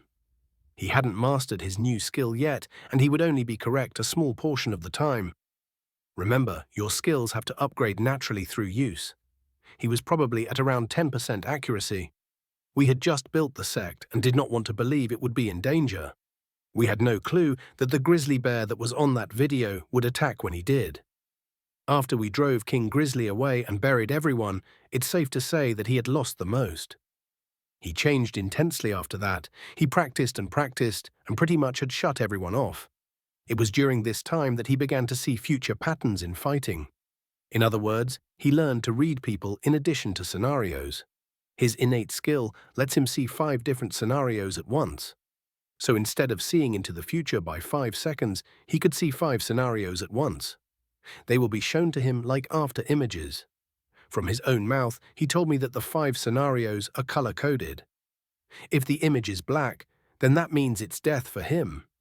If it's red, it is bad but not fatal. Yellow can go 50-50. It means for him to be cautious, or it's completely up to him. Blue is a safe move, plus a counter, and green is a safe move, plus a critical counter. The counter is a strong attack, but if he lands that critical counter, then the one who receives it will be gravely injured. However, the critical and the critical counters have a lag time. His core skill lets him see into the future by 5 seconds. His refined skill lets him see into the future by 5 minutes, and then he refined again, letting him see 5 hours into the future, then again to see 5 months into the future. His extreme skill can let him see 5 years into the future. He can only use his extreme skill once per month. He has energy because he is a super, so he can use the block skill just like any other super. Remember, I told you that every power is not physical. Frank grabbed 2 swords, took a few mundanes, and they began to venture out and gather the remains and cores of the magic beasts that were dead. Frank is the one who created the recovery squad. Also, due to his ability to see the future, he was the one who came up with the schematics for our core chamber. Because of him, we have a system that allows cores to keep our city functioning like it is. We have a certain level of comfort because of that. After 10 years had passed, and he trained and mastered the ability to predict attacks, he just left. He is now selling drugs and living as an underground king. I hate to say this, but I wish to capture my old friend. I do not wish him dead, Thaddeus requested. That'll cost you extra, Sabino said. Eerie chuckled. I don't want to kill anyone, but it may not be possible. You just told us that a super that can predict the future is in a stronghold of fighters with 2 swords and is battle-tested, Kai said. Silence passed for what seemed like forever. So, Eerie, you said they have fights there, right? Kai asked. Yes, that's right, Eerie said. Can you place bets? Kai asked. Of course, she responded. Isabel, Sabino, and Steve, rush home and dress like Gale and me. Then return with money. Gale, Isabella, and Steve bet money on either me or Sabino, Kai said. Bet on either one of you? Gale asked. What's up your sleeve, Kai? Sabino asked. Kai laughed. Everyone has a full supply of health patches, right? Kai asked. Everyone nodded. Kai looked at them all and said, Good, Sabino, I think it's about time you and I had a good old-fashioned fight. Chapter 83. The plan was simple. 2 attractive women, Gale and Isabella, will enter Frank's training center. Each would be representing a certain fighter, Kai and Sabino. While everyone focused on the beautiful women, Steve will enter, observing the scene and using his ability to blend into the darkness to gather information. Gale and Isabella would register Kai under the name Killer and Sabino under the name A Savage. They would fight without using their powers. Kai would be the aggressor. Since he could self-heal, he could not take damage. Everyone would see him heal in real time and know he was a super. The reason Kai asked about health patches was because they would be needed for Sabino. Kai would go easy on his friend, but he would still accrue injuries. Sabino was crazy enough to take the damage with a smile on his face. While the hooligans focused on the fight and the curves of Gale and Isabella, Steve would listen and activate the recording function on his wristband. Eerie would listen for keywords and inform them when she hears something about gold glue or Frank Fortune. Thaddeus went to get Wayne and Evelyn to cut off Frank in case he retreated. They had no doubt that he would sense them with his power.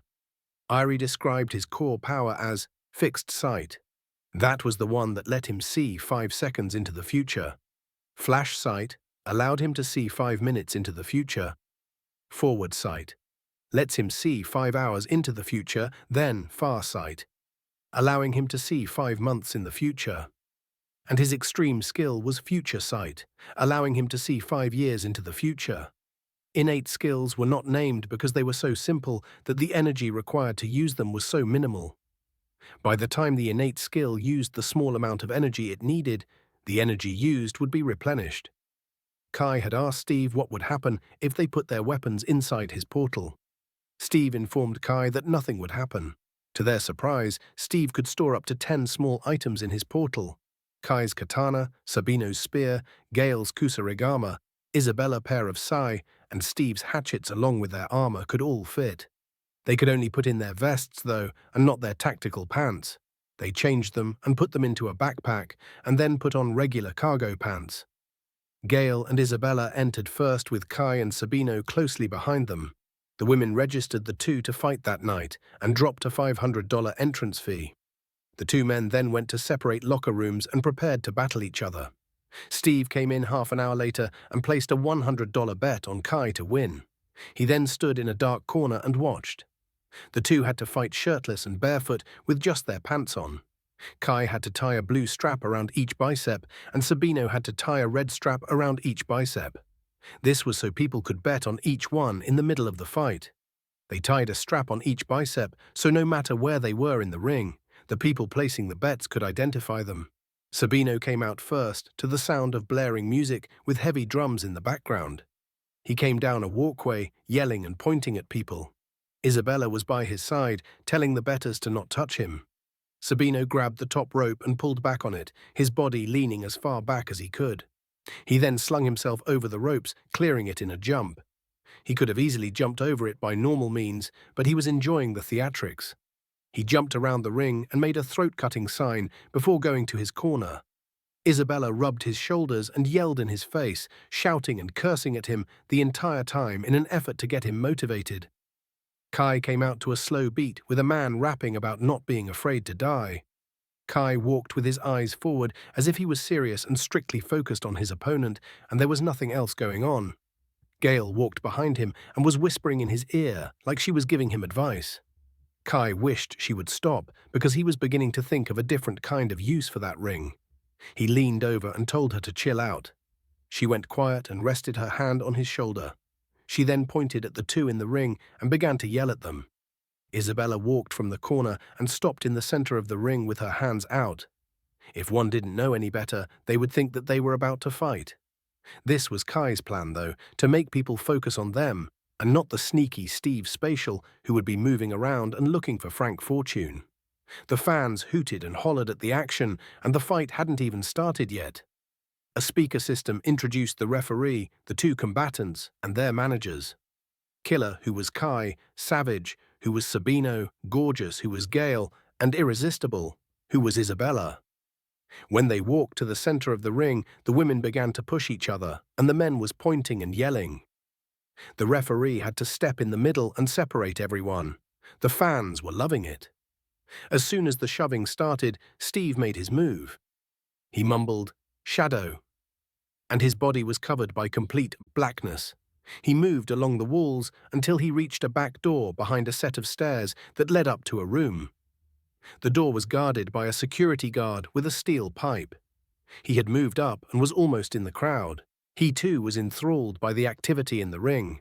No one paid him any attention due to the action that was happening in the ring.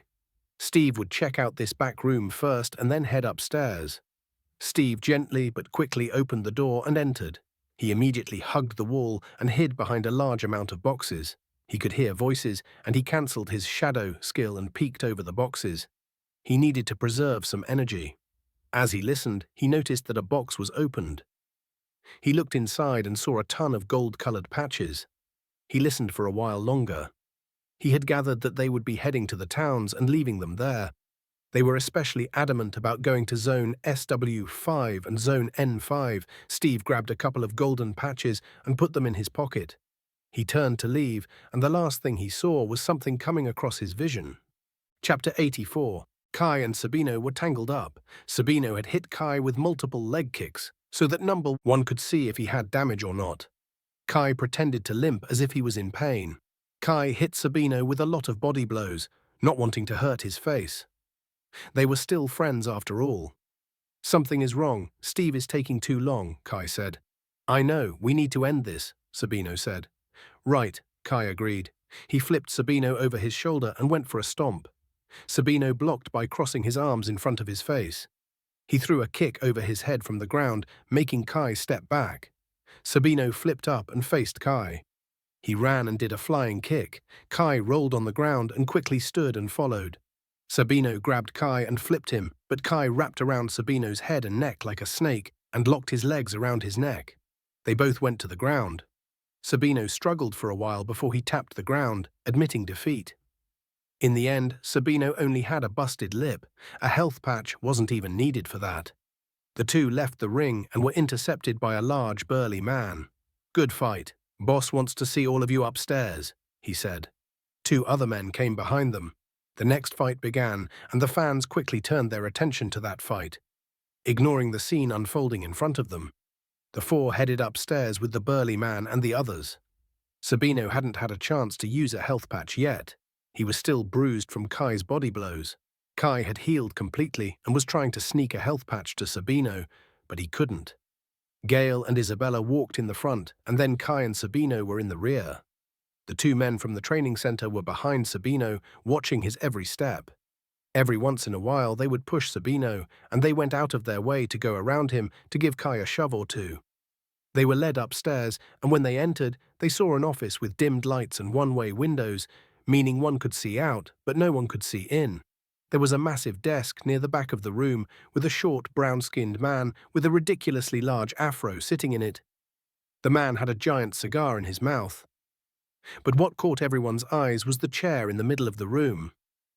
In the center of the room was a bloody and beaten Steve Spatial. "Steve!" Isabella yelled. Kai and Sabino got into their battle stances. Gale sneered and Isabella growled. "Let him go," she said. The Afro man blew out a circle of smoke. "So you know this guy, huh? He asked. He stared at the youths. Another man stood behind Steve with a knife to his throat. "Don't do it, knucklehead," the Afro man said, staring straight at Sabino. The man standing behind Steve pressed the knife closer to his neck. "I already know, but tell me, why are you all here? Thaddeus got you being his lackeys? Ask yourself, why didn't he come find me?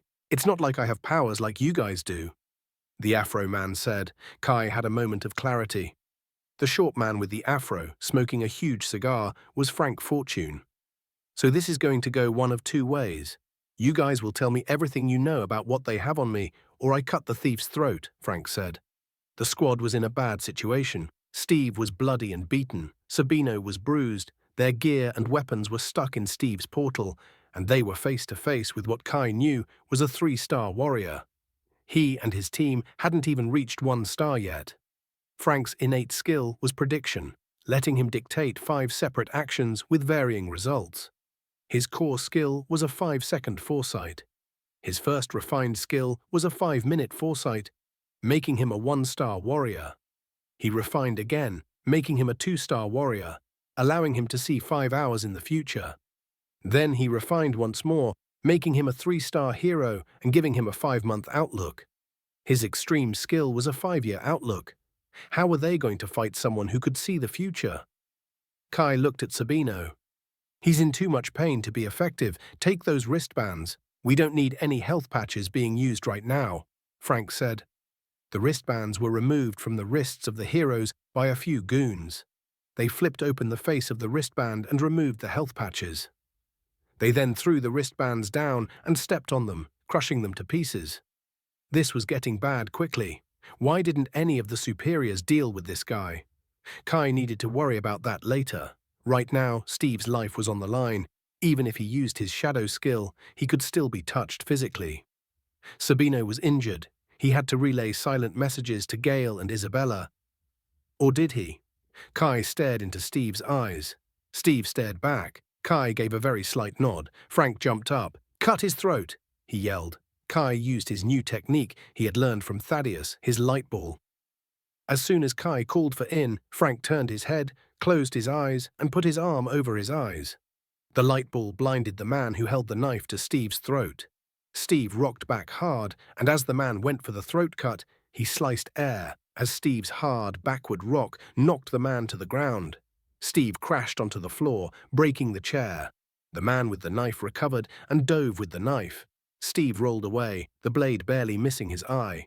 Steve opened a portal at the man's feet, and the knife-wielding man tried to pull his foot out of the black hole. Steve quickly closed it, slicing off the man's ankle. The man yelled and screamed in pain, blood shooting from his severed ankle like a fountain. Steve quickly rolled towards Kai and the others.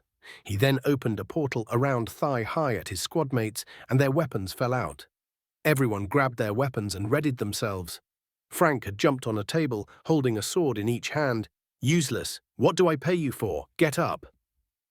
Frank Fortune yelled at the man. In what could be described as either dedication or stupidity, the man stood on one leg. He kept slipping on his own blood and stumbling, but he rose and hopped on one foot. Kai looked at him sideways. "Don't," he warned the knife-wielding man. The man hopped over towards the heroes, and Kai released a bullet right through his head.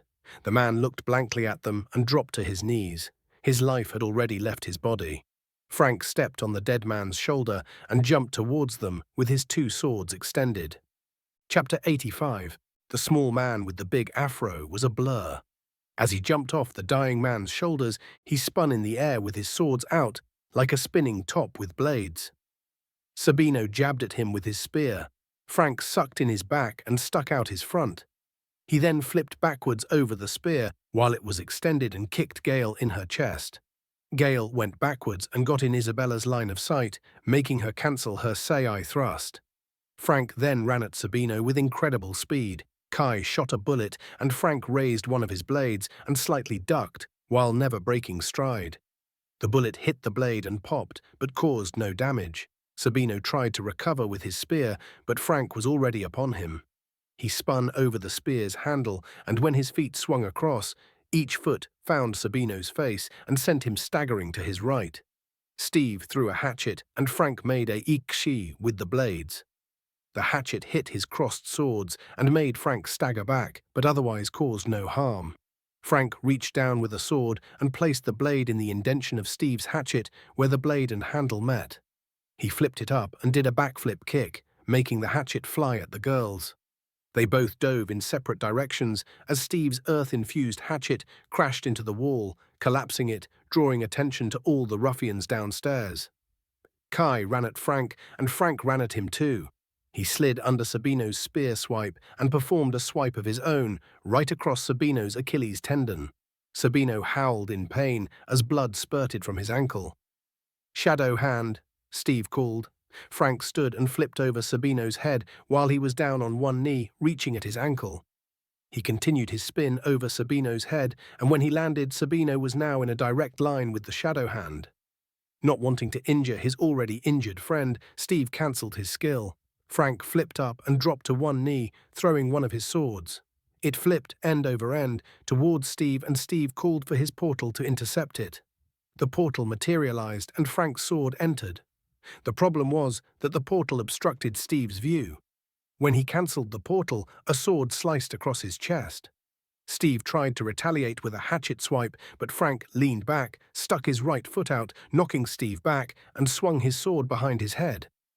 As he did, he made Isabella stop a swipe with her sai and suck in her stomach, unless she wanted it cut. Gale used pressure in an attempt to hold Frank in place. Right when she used it, Frank stuck his sword in the floor and flipped over an overextended sword swing from Kai. When he flipped over Kai's back, he stuck his right foot back as he landed. The momentum from his overswing plus the kick sent Kai right into Gale's pressure skill. Kai screamed in agonizing pain as a quick flurry of slashes was made across his back. Gale cancelled her skill, and Frank went for a decapitation of Kai's head. Shrill wave. Ice beam. Sabino and Isabella had called for their projectile skill. Frank jumped back and glared at the two. Kai staggered forward and turned to the short, deadly man. He could feel his healing working on his back. Sabino limped forward. Kai held out his hand and shook his head, halting Sabino. His friend would only get in the way. Frank smiled. What else would one expect from the liaison of light? He smirked. Kai squinted at the drug-dealing bastard. He did remember that his head was nearly removed. Pretty sure he could not heal from that. Also, they were down one person, and combined with his previous beating, Steve was barely holding on. Kai, Gale, Isabella, and Steve made a U formation and released all their projectiles. Grenade, flurry, gravity ball, portal. They all called. Frank ran along a wall and everyone's skills crashed into the wall. Frank flipped and came down with a sword swipe. However, Kai had left a light ball on the ground. The blood from the knife wielder had coated it in blood, making it hard to see. Frank yelled as he was blinded by the light. Kai charged and swung in an arc. Frank sidestepped it and swiped across Kai's back. Blood came out in a spray. Kai screamed and sucked in his back. "Kai!" Gale yelled. Frank planted his foot in Kai's back and pushed. Kai went staggering forward, crashed through the glass, and fell over the railing, landing on the ground floor, surrounded by all the fighters in the center. Frank turned to the other three and smiled. Kai landed and quickly rose. They charged him with their weapons raised. Kai swung in a circle and sliced down the first wave in one swoop. He heard screams from all the people he was butchering with his sword, but he also heard screams from upstairs. "Gale, I'm too weak," he thought. "The hell with it. Grenade," he called, blowing up dozens of people in the process. Then he heard an ear-piercing scream. He knew for sure that was her. "Gale!" he screamed. Then Kai's fists began to glow white. Meanwhile, upstairs, Frank zigzagged as he ran at Steve. Steve swung his last hatchet. Frank threw his sword in the air and balled up his fists. He ducked Steve's swing and threw a hard right to his stomach. Frank then threw a combination of punches and finished with a nasty uppercut. Blood flew from Steve's mouth and his head slammed into the wall, knocked out on his feet. Frank grabbed his arm and slung Steve over his shoulder. Steve's unconscious body flew at the girls. They both caught Steve and laid him down. Frank caught his sword in mid-air and dodged an ice beam from Isabella. He ran towards Sabino, and when Gale swung her kusarigama, he stopped running. The sickle, or kama, dug into the floor, causing it to get stuck. Frank ran up the chain and Gale kept pulling on it. Frank was close to Gale, then suddenly he dove to the right. The kama came from the ground and flew past Gale's head. It dug into Isabella's chest, who was standing right behind her. "Isabella!" Sabino yelled. Isabella tried to speak, but blood filled her lungs. She pulled out the blade from the kusarigama and fell straight back, landing with a loud thud. "No!" Gale shrieked. "Scar!" she yelled. A transparent purple energy blade came at Frank. He grabbed Steve's hatchet from the floor and threw it, making Gale's skill explode. He charged, and Gale swung her kusarigama around in a circle. Frank continued running, perfectly timing the gap between her swings. She pulled it towards her, and Frank ducked. Gale swung her weapon around her neck and tried to cut Frank with the blade of her weapon. Frank let it pass and grabbed the chain. He spun towards her, wrapping himself in the chain. Then he quickly spun the opposite way, unwrapping himself from the chain and swinging out with his sword. It sliced Gale's stomach, and she shrieked in pain as Frank kicked her in her head, sending her flying into a set of chairs. Sabino pulled himself up and hobbled over to join the fight. Sabino held his spear at the ready, barely able to stand. Frank walked to him, and Sabino stabbed with his spear. Frank swung his sword in a circle, disarming Sabino. He then punched him with an overhand right, knocking him into the ground. Gale was struggling to stand, and Sabino was on one knee. Frank was down to one sword thanks to Steve's portal. However, he was deadly, and it showed. Frank took a step, and the door blew open, flying past him. He looked and saw Kai, soaked in blood, with his fists glowing white. He had a blank look on his face and kept his eyes locked on him. Kai held his katana in his right hand, and his left fist glowed with a dull white light. Sabino smiled, and Gale shed a tear. Frank smacked his teeth. "Yeah, you're the only one I have to worry about," he said. He charged Kai, and Kai roared as he charged as well. Kai threw out a bullet, and Frank dodged it. He leaped and spun with his sword out. Kai threw a grenade at the ground. Frank jumped back and clinched his sword tightly. Kai was gathering his energy. "Bomb!" he yelled. Frank yelled, "Block tech!" And the universal damage negation skill used by all heroes was activated. Kai's bomb was powerful, though, and still slammed Frank into the wall. "I knew you would do that," he said, smiling and spitting blood from his mouth. Kai pointed his hand and kept releasing bullet after bullet. Frank ran around in a circle, making Kai show some regard for his friends. He closed the gap and went for a cut at Kai's legs. Kai blocked one, but a slash was made on Kai's left calf muscle. He grunted and swung down. Frank slid to the side and slashed his sword across his body. Frank's sword cut Kai's mouth. It slashed clean through his right and left cheek. Kai tried to yell, but blood pooled into his mouth. He used focus and replenished some of his energy, stitching his mouth together.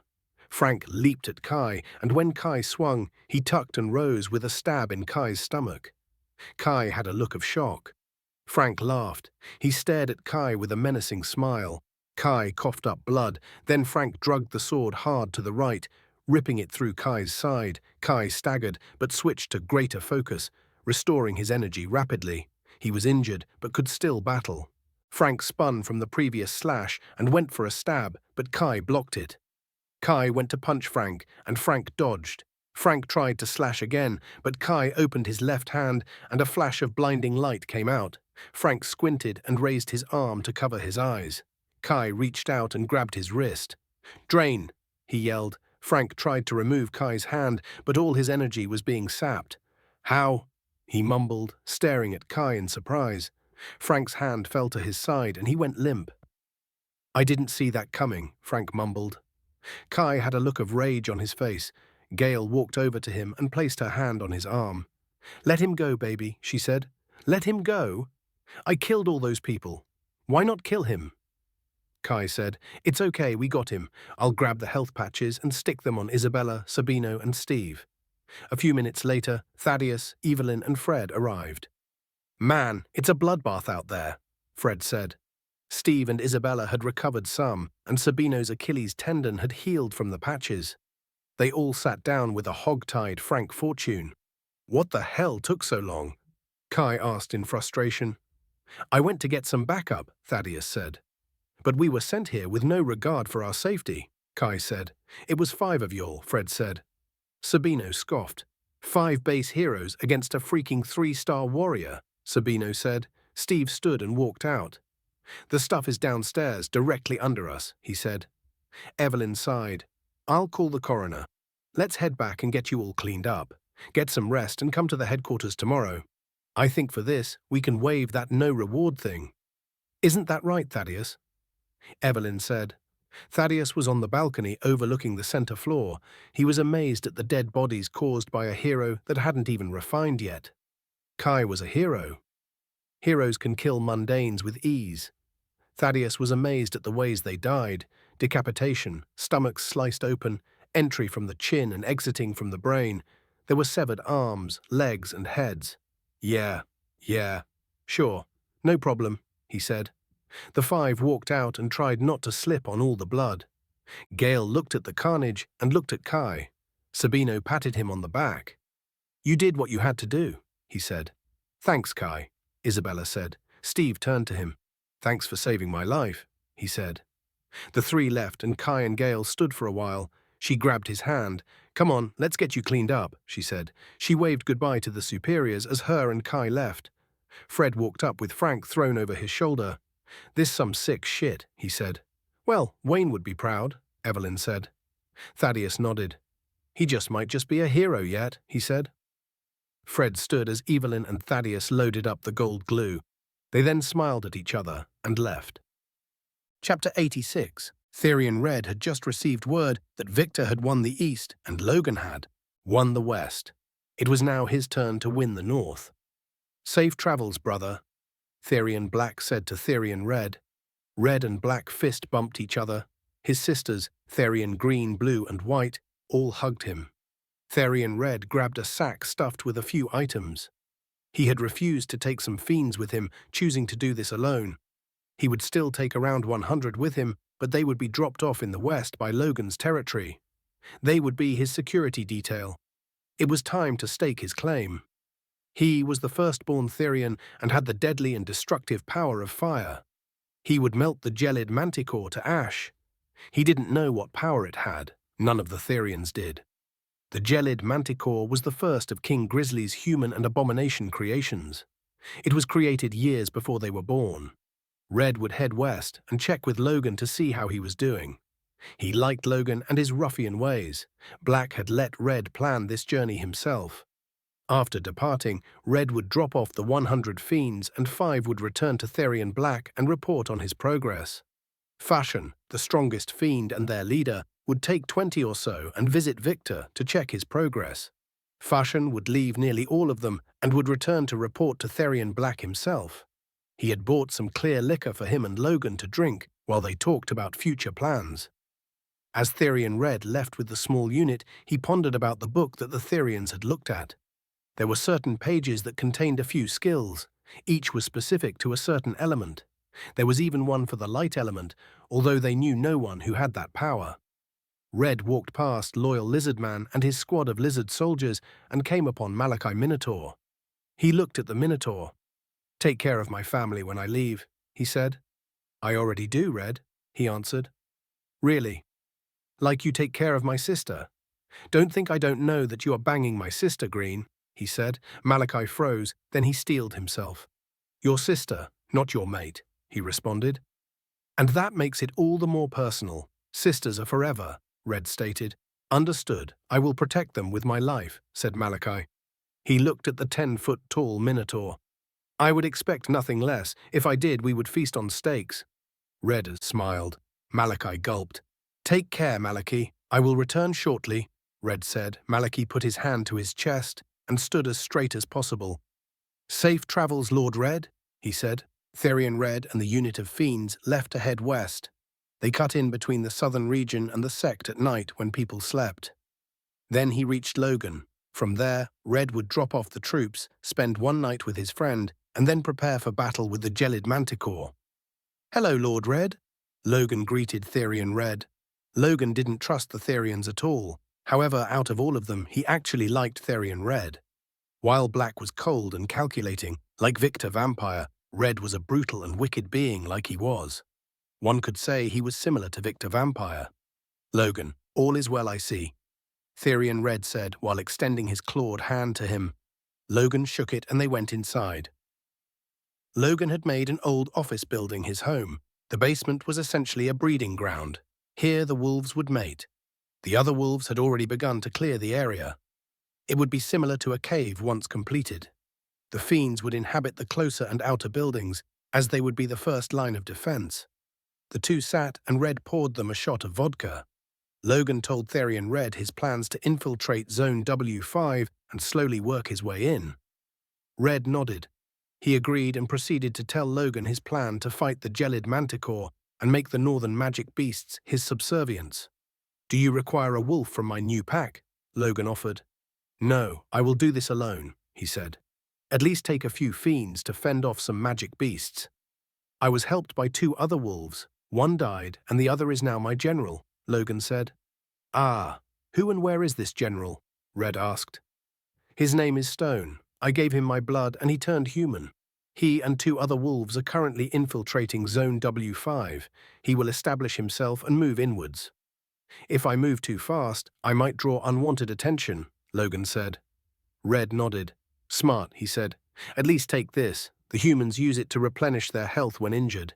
If you can, try to keep one so White can research it," Logan said, handing Red 3 small red squares. Red accepted them and picked one up, turning it from side to side. He put it with the others and stored it away.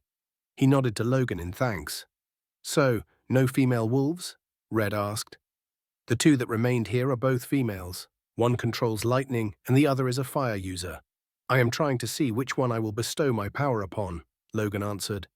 "It seems there is something special about our blood. The abominations now have intelligence." "So what happens when you give them blood?" Red asked. "If it's a human, I must bite them while there is a full moon. They will gain the ability to turn into a large wolf. If it's not a full moon, they will die.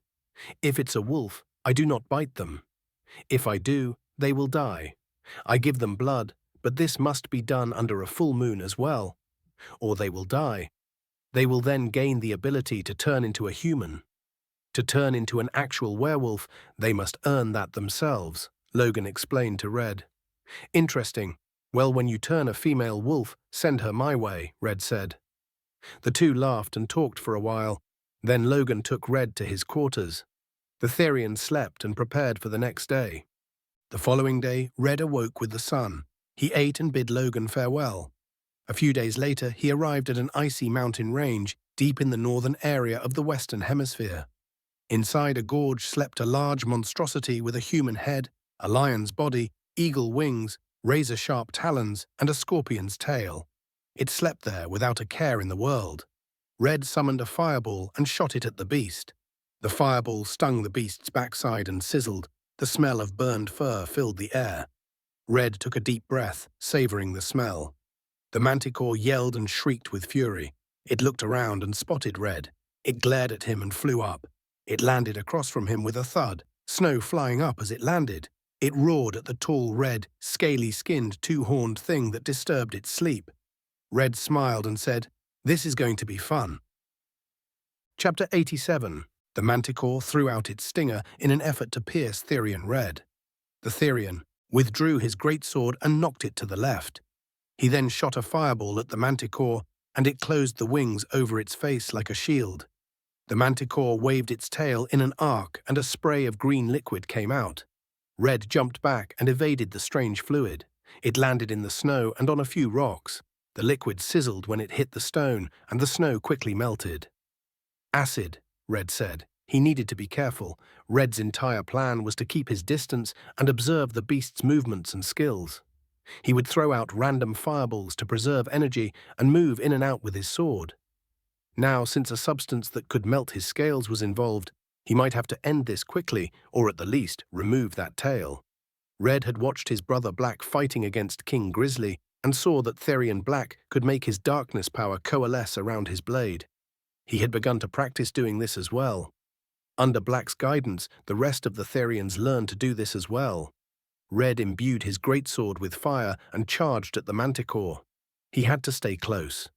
If the beast needed to extend its tail to strike, Red would use the beast's own body as a shield. The manticore would have to be careful or else pierce its own body. It may not poison itself, but it will surely bleed from the sharp stinger. Red swung for the manticore's head, but again it covered with its wings. Red wanted this, and when his sword clanked off the hard wings, he carried it into a spin and swung low at the beast's legs. The sword snipped its front leg, and the burn from the sword added damage. The beast hopped back and looked at Red with a surprised expression. A weakness, Red thought to himself. Although the burn had seared the wound close, Red knew it was still there. "Flame flash," he called, and he was now behind the manticore.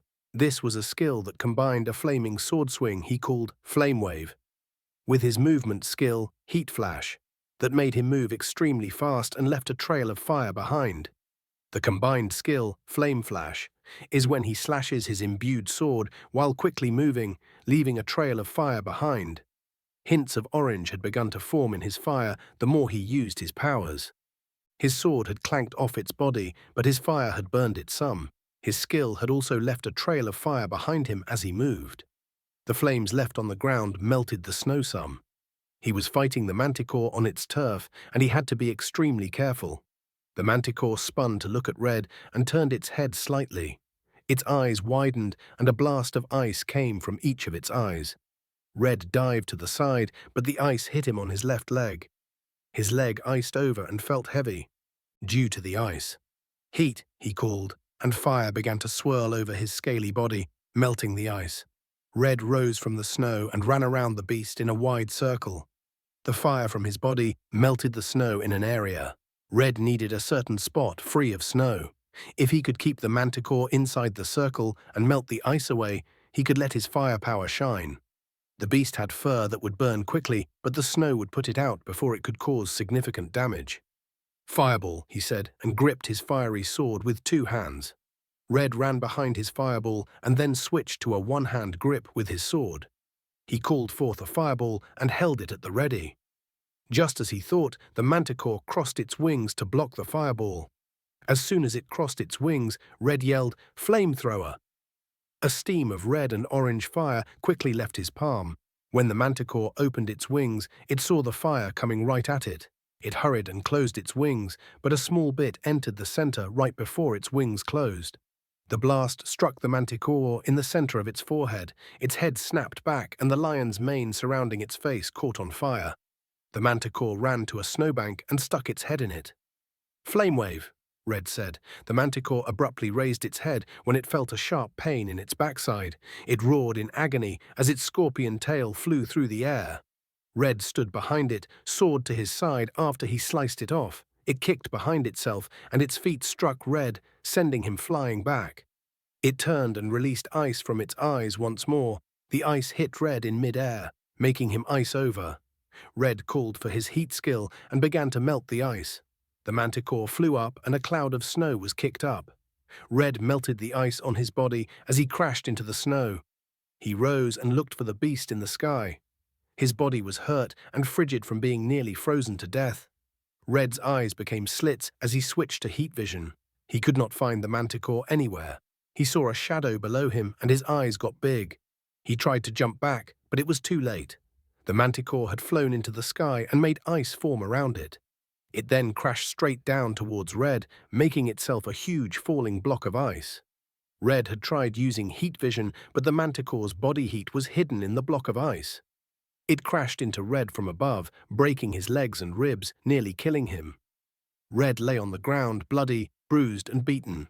He tried to move, but he was buried under huge blocks of ice. The manticore walked towards him. It used its lion face to move pieces of ice away from Red, exposing Red's injured body. It loomed over him and laughed. "King Grizzly tried to make a better version of me, I see," it said. "Your king is dead. Long live Therian Black," he yelled. The manticore growled in anger. Its lion genes were on full display. He didn't want King Grizzly dead. He planned to revisit him in the future. The first magic beast had created him. He loved King Grizzly like a father. The manticore went to bite off Red's face. "Hellfire!" Therian Red yelled. A pillar of red fire shot into the sky and spread out in a 10-foot radius, engulfing the manticore in flames. It roared and tried to roll around, hoping the snow would extinguish the flames. However, Red's hellfire skill was his most powerful skill. It had melted the snow, and that part of the ground connected with the circle he had made earlier, leaving the manticore with no snow to calm the flames. Red grabbed Logan's gift. He placed a red square on his head. It stuck to his skin and dissolved. His legs snapped into place, and he gained a bit of energy. He rose to his knees and began to stand. He roared and charged the beast. The manticore was still rolling on the ground. Red shoved his greatsword in the beast's hole where the stinger was removed. He sent his fire energy into his sword, and the flames traveled through the beast's body. Gelid Manticore slowed and stopped rolling. Smoke escaped its mouth and nostrils. Red cut off its burned head and stabbed his sword through it. He stuck it into the snow to cool it and bit the top of its head. He sat on the ground and ate the manticore's strange human head with glee. He took another health patch and stuck it on himself. He healed more and felt he could fight again if necessary, albeit in a weakened state. "These will be necessary for what's to come. No matter, I have conquered the North." Chapter 88, Mickey Mend, Bobby Beast, Ray Rubber, Ivan Invisible, Tierra Twinkle, and Stuart. Steam arrived in the sect with Josiah. Their reception had returned when they were on the edge of her territory and Zone E1. Mickey called her on his wristband, and she lowered the raised floors of the endless maze to allow them to enter. The gate guards opened the gates and let the group in. Evelyn met them and hugged Josiah. "Hello, Joe, we have missed you," she said to Josiah. "Hello, Evelyn, I have missed all of you too," he responded. "Come, eat, drink, and rest. It is night time now. There is nothing you can do now," she said. "Yes, but I must return home. I have been gone a while and would like my own bed," Josiah said. "Yes, Evelyn, we should all return home. Be at the rec room tomorrow at 9 a.m. sharp. We have a problem we need to address," Mickey said. "Another problem? That seems to be going around a lot lately," she said. "Really? How so?" asked Mickey. "Well, we caught Frank Fortune earlier tonight," she answered. "Really? I would like to visit him," Mickey said. "I know you, him, and Irie were close, but he needs to be kept confined right now. We all know his battle prowess is remarkable. We also recovered a huge shipment of gold glue from his training center," she said. "Was he the one behind that?" asked Mickey. "Don't know. He certainly was heavily involved. The question is, where do the adventurers go to receive adequate training? The heroes can't handle hunting low-level magic beasts. We have our hands full with the standard and high-level ones. Not to mention, we have the nest extermination coming up, and shortly we will move closer to investigate an abomination territory. Without the cause from the low levels, normal everyday functions will be hindered. The real problem is one of our young heroes, Kai, killed a couple hundred mundanes in brutal fashion," she said. Ray Rubber looked up. He was a 1-star hero on the verge of becoming a 2-star. However, someone who hasn't even refined yet defeated him in front of everyone. "Matter of fact, he was the one that caught Frank," she said. "Really? Frank is a 3-star, and someone at base level beat him?" Mickey asked. "He doesn't fight like a base-level hero. Plus, his regeneration ability allows him to push through where another hero may fall," she said. "I remember him. He can heal himself, but not others. I might attempt to work with him a little."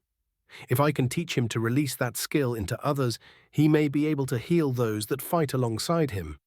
That will be a huge bonus, Mickey said. Indeed. Well, I will see you all tomorrow, Evelyn said. They all nodded. I will be there as… Well, we should do a fish fry this weekend to celebrate your return, Evelyn suggested. That would be excellent. I do love fish, Josiah said. With that, everyone went their separate ways. The next morning, the superiors, Team 3, the recovery squad, Irie, Mickey, and Josiah were all present. Team 3 would receive their rewards after the superiors talked to the healers and the recovery squad. Mickey and Josiah approached and put an open hand to their chests. All the superiors smiled. Welcome back, Josiah, Fred beamed. Thank you. How is Frank? He asked. Fred's smile twisted. He is where he should be, Fred responded. Yes, but is he well? Josiah asked. Look, Josiah, I know how close you, him, and Irie are. You three were in the same class, and none of you have the ability to use any projectiles. Yet, all of you have excelled in your own right. However, Frank chose to sell drugs under the umbrella of training mundanes. We believe he was secretly building a group of drug dealers. He will face justice, Thaddeus said. Understood. I simply wish to visit and speak with my old friend, said Josiah. Granted, that is no problem, Thaddeus said. The others nodded. Thank you. Now, the reason we are here. I went to Zone E3 to check on a few adventurers that were injured trying to eliminate an ant-type magic beast. They still did not eliminate it, but did make it retreat. As you know, my healing is not as potent as my mentor, Mickey. Therefore, I needed to remain for a few days to give proper healing. After I finished, I would leave a few salves to ease the pain, and they would heal naturally over a few weeks. I first needed the ingredients to make the salves. A few people said that their neighboring town in Zone E4 had all the ingredients I would need. With a magic beast running around, I figured this would be a better option. When the group left, one female returned, and she was different. She said they had to go to town E5 to get the last ingredient, but when they did, the entire town was changed. The people were snarling, red-eyed beasts with fangs for teeth that ate her entire party. She said that they went for everyone's necks, but their main goal was to bite them somewhere. As she tried to flee, she encountered a boy that attacked her and bit her on her hand. She stabbed the boy, but he acted as if nothing happened. She stabbed him again, but this time in his heart. She said he turned to ash and blew away. She returned and I treated her wounds. The next day, however, she was in the middle of the town, acting like the people she described. Her eyes were red, and she had long fangs too. We managed to kill her, but the ones she had bitten began to shake violently. They then rose and attacked in the same manner as the woman did. We killed them all except one female that was bitten on the ankle. We subdued her and monitored her. Over the course of a week, she changed and eventually became that creature as well. A few minutes before she turned, Mickey and the recovery squad showed up, Josiah explained. Kai leaned up at what he was hearing. His father told him about this from a book. He would read this book to Kai when he was young and make him sleep in the dark to face his fear. This was a vampire. Mickey began to speak. When I tried to heal her, it hurt her. She went crazy and broke loose. We chased her around and eventually Stuart removed her head. We need to investigate the E4 and E5 zones. This could be an epidemic. It could spread back to E3 and then E2 and soon be at our doorsteps, Mickey said. Great. Another problem, Fred said. Thaddeus kept a straight face. We'll gather a team and let a few generals accompany them. They will leave the day after tomorrow on Monday morning. Dexter is heading to the west with Felicity Flight to check for expansion, so we must pick from one of our generals. Jessica, Taylor Telepath, and Sam Strength are the ones that remain. We will not send any healers. Erie, please utilize Tristian telekinesis and make as many health patches as possible for their departure. How are the new wristband models coming along? He asked. Almost done. Their new feature will be a camera that can capture images. And send a live feed, said Erie. Everyone nodded and turned to leave. Kai kept his eyes on Stuart. He stared at him intensely. He didn't know why, but he felt like something was different about him. He felt a strange energy coming from the young hero. Stuart was the last of the group to leave. Stuart walked forward and began to slowly rub his canine teeth with his tongue. Chapter 89. Victor sat upon his throne in his new territory. He had conquered the east and had taken control of the outer edges of the cities. He wanted to do this to create a protection zone. One must get past the two populated areas of E4 and F5 before getting anywhere near him. As he sat, he could feel through his link that he would soon be gaining another member of his family, a strong member. He closed his eyes and concentrated.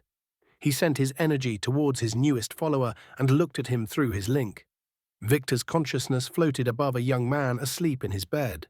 The man was slender, but his muscles were toned. He had pale skin with black hair, and Victor knew through his link that he had dark brown eyes. Stuart Steam could feel a presence in the room with him. Better yet, he could feel a presence in him. "Who's there?" he asked. Victor smiled on his throne. Stuart could not see Victor, but knew he was there. "Hello, my soldier. Or should I call you Stuart?" Victor said. Stuart was confused. Was he still dreaming? He could not see anyone, but could hear a voice as clearly as if they were next to him. "Who are you?" he asked the voice. "You will know once the change happens," Victor responded. "What change? Will I become one of those things from that town?" he asked. Victor dove deeper. Using his link, he analyzed the blood of his newest member. Victor smiled. "My blood seems to perfectly fuse with yours. You will be more. It seems you will keep your senses and appear normal." "Well, as normal as one could be," Victor said. "You will keep your powers and gain a bit of mine, thus enhancing yours." "You will have to calm your need to feed," Victor told Stuart. "Need to feed, and what powers do you possess?" Stuart asked. "You will have a thirst for blood. Any blood will do. Keep in mind that if you bite someone and do not drain them, they will turn. Biting without draining their blood instead injects your strain into them. Also, remember that you must never drain anyone to the last drop. The last pint of blood in the human body is pure poison to us," Victor said. "I do not wish to be your lapdog." "How can I rid myself of this curse?" Stuart asked. "You can't. I felt a power days ago that could destroy my blood, but you do not possess it. Take comfort in knowing that the one that turned you is now dead. You are now the head of your own family. You just have to make one," Victor stated. The Vampire King took his focus from Stuart's blood and entered his mind. "So he's the one. Mickey Mend. You call yourselves heroes. How cute. I see there are a good bit of you." Victor was watching Stuart's life from his memories. His eyes widened. He saw a young man with a power opposite of Therian Black. He smiled. "I must tell Logan of my discovery." He and Logan still did not trust Black. Him giving them territory to govern was a way for the two blood brothers to build their armies. Now Victor was looking at a young man who could change everything. "I will contact you tomorrow. From what I see, your change will be smooth, and it will happen in a week's time. Your powers will make it a slower process, but it will be more cohesive. Keep a low profile and gather some blood in a few small vials to quell your thirst. Oh yeah. Just know that you will never be my lapdog. You will be my right hand. You are the first one like yourself that will share my blood. Even if stronger fighters are turned after you, I will value your loyalty. You will be my ace. Farewell, my vampire knight." Meanwhile, far in the western region, Logan stared off in the distance. He wondered how Red made out against the Gelid Manticore. He knew Red's fire was intense, but they had limited information on the Gelid Manticore. All they really knew was that it controlled ice. In the meantime, Stone had been in Zone W5 for a full week now. Logan had gained a skill. It was similar to Victor's. During crescent moons, he could communicate telepathically with any wolf that shared his blood. During full moons, in addition to telepathic communication, he could actually see what they saw. It wasn't like Victor who could do this at any time, but it was a boon nonetheless. "Stone, what is your progress?" Logan asked. "Hello, leader. I am currently an adventurer. I haven't had any reason to use my earth powers yet. On certain nights I help out in a restaurant. I wash dishes and clean the back. In exchange, I am allowed to sleep in the owner's shed, free of charge. Funny because she found me sleeping behind her restaurant one night and offered me a job in exchange for room and board. I will use the money from missions to upgrade my situation. I have only completed one mission so far. I simply escorted a group to another zone." It was there that I think I found the first one I will turn. It is the town's most promising fighter. She leads the people on hunts, Stone replied. She? Does she have any powers? Logan asked. I don't think so. From what I hear, she is very skilled, Stone replied. No matter, each one turned in each zone is a link for me to use. And the other 2 wolves remain in caves? Logan asked. Yes, they are well. We patiently await your orders, Stone said. You are the only one that shares my blood, so I can only link with you. I will send the 2 here on hunts to test their mettle. If they succeed, I will turn them too, Logan stated. Yes, leader, Stone said. Remain with the plan, and once you turn someone in each zone, I will reach out to you again, Logan said. Logan disconnected his mind link without waiting for a response. Hello, kind sir. May we ask for assistance? A man said with a smile. Stone jumped. Why, yes. Of course. How may I help? Stone asked. He looked at the man and his associate, a young woman with blonde hair and brown eyes. I am looking for the Adventurers' Hall, the man said. Stone looked him up and down. Actually, I am heading there myself. Hello, my name is Stone, the wolf disguised as a man said. The other man smiled and extended his hand. Hello, this is my cousin Felicity, and my name is Dexter. Chapter 90. Kai, Gale, Sabino, Isabella, and Steve all sat on a cliff, overlooking the waters of a small lake. They all had sad looks on their faces. We couldn't even touch him, sir, Kai said to Wayne Water. And yet, you still won, he said. It was luck, nothing more. If he could release projectiles, we would all be dead, Kai said. It's life or death when you fight abominations and magic beasts. That is why we had to create health patches. We lost people because we had not invented them yet. That is why Mickey Mend is so valuable, and we hesitate to send him on missions. That is also why we take a drop of your blood. We are also trying to make enchanted items to boost our power or gear and reduce damage we take. The wristbands were originally created just to protect the health patches. When we first had them, Fred burned his in his pocket. This also lets us create clothing and gear that can withstand your powers. Isabella, you think that your clothes not being soaked and wet from melting ice when you use your powers is normal. And Steve, how do your clothes blend into the darkness with you? I will say this, after your second refinement, you won't have to worry about that. Another small perk that comes with being more in tune with your power. Now, everyone, sit still on the ground, cross your legs and close your eyes. Breathe slowly and focus on the power inside of you. Explore it, feel it, embrace it, accept it. When you do this, you will be granted a bit more of your energy, enough for your new battle-tested bodies to handle, and you will refine, Wayne said. Kai listened to what Wayne said. Battle-tested, that is why Frank Fortune refined 3 times. Thaddeus said he would go out and battle magic beasts and constantly trained. Kai was putting everything together. To refine faster, one must battle, point blank. There was no way around it. All 5 of them sat and crossed their legs. They began to breathe slowly. Unbeknownst to them, Wayne had taught them the art of meditation. Kai began to breathe slowly, in and out, in and out. He could see the light tint of darkness behind his eyes. Then it grew darker and darker. Then Kai could see a dim light in the distance. He slowly walked to it. The light grew bright and would blind anyone else who saw it, but it did nothing to Kai. It felt warm and inviting. It felt like a fresh bowl of gumbo, a glass of cold lemonade. It felt like a hot shower after a long day. It felt like home. Kai reached out and was sucked into the light. Kai now stood in a strange space. It was a room that was empty and massive, but he felt like he could not go anywhere. He looked around, not sure what he should do. Whenever he walked, he felt like he was returning to the same spot. This went on for hours. At least it felt like that to Kai. He began to get upset. Then he figured it was useless. He was always told that crying about things won't change it. Relax and analyze your current situation, and then take steps to change it. Kai sat and inside the place he was in began to pray. Well, hello, Kai, a voice said. Kai jumped up and looked around. Who's there? Kai asked. The voice laughed. You need not worry, just listen, the voice said. Kai calmed himself and went quiet, but never dropped his guard. You will hear from me only this one time. You need to first understand what is happening to you. Your power is not energy. Your power is called piercing light. The voice said. Kai nodded and asked, So why do I have so much more energy than everyone? And what does that mean? What is piercing light? He asked the voice.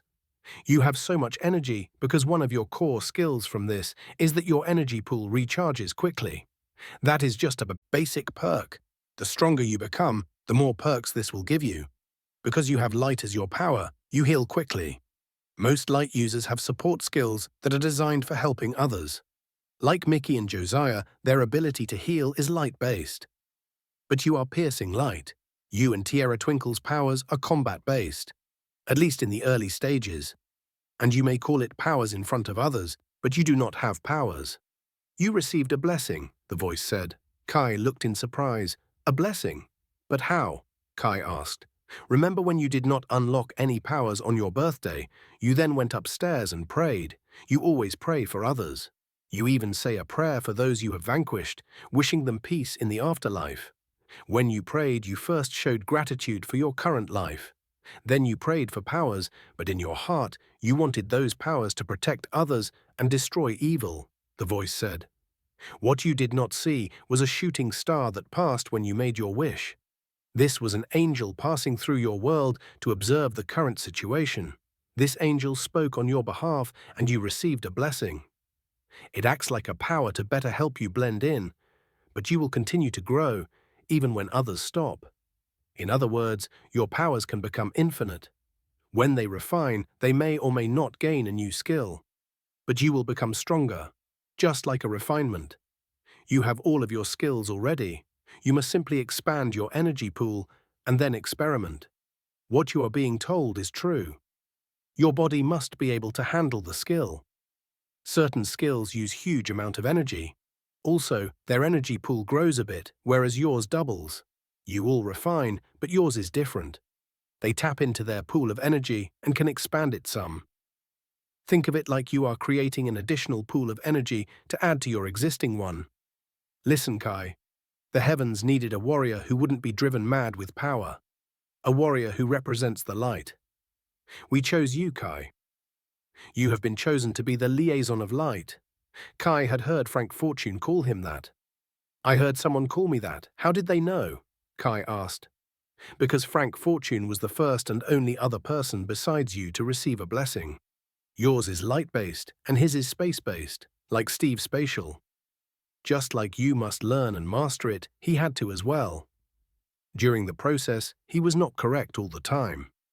He had not mastered the ability to see the future fully yet. It appeared to him like possible outcomes. Some visions would be hazy, some more solid, and some would appear one and never return. Others would continuously show themselves. When his family died, he lost his way, the voice said.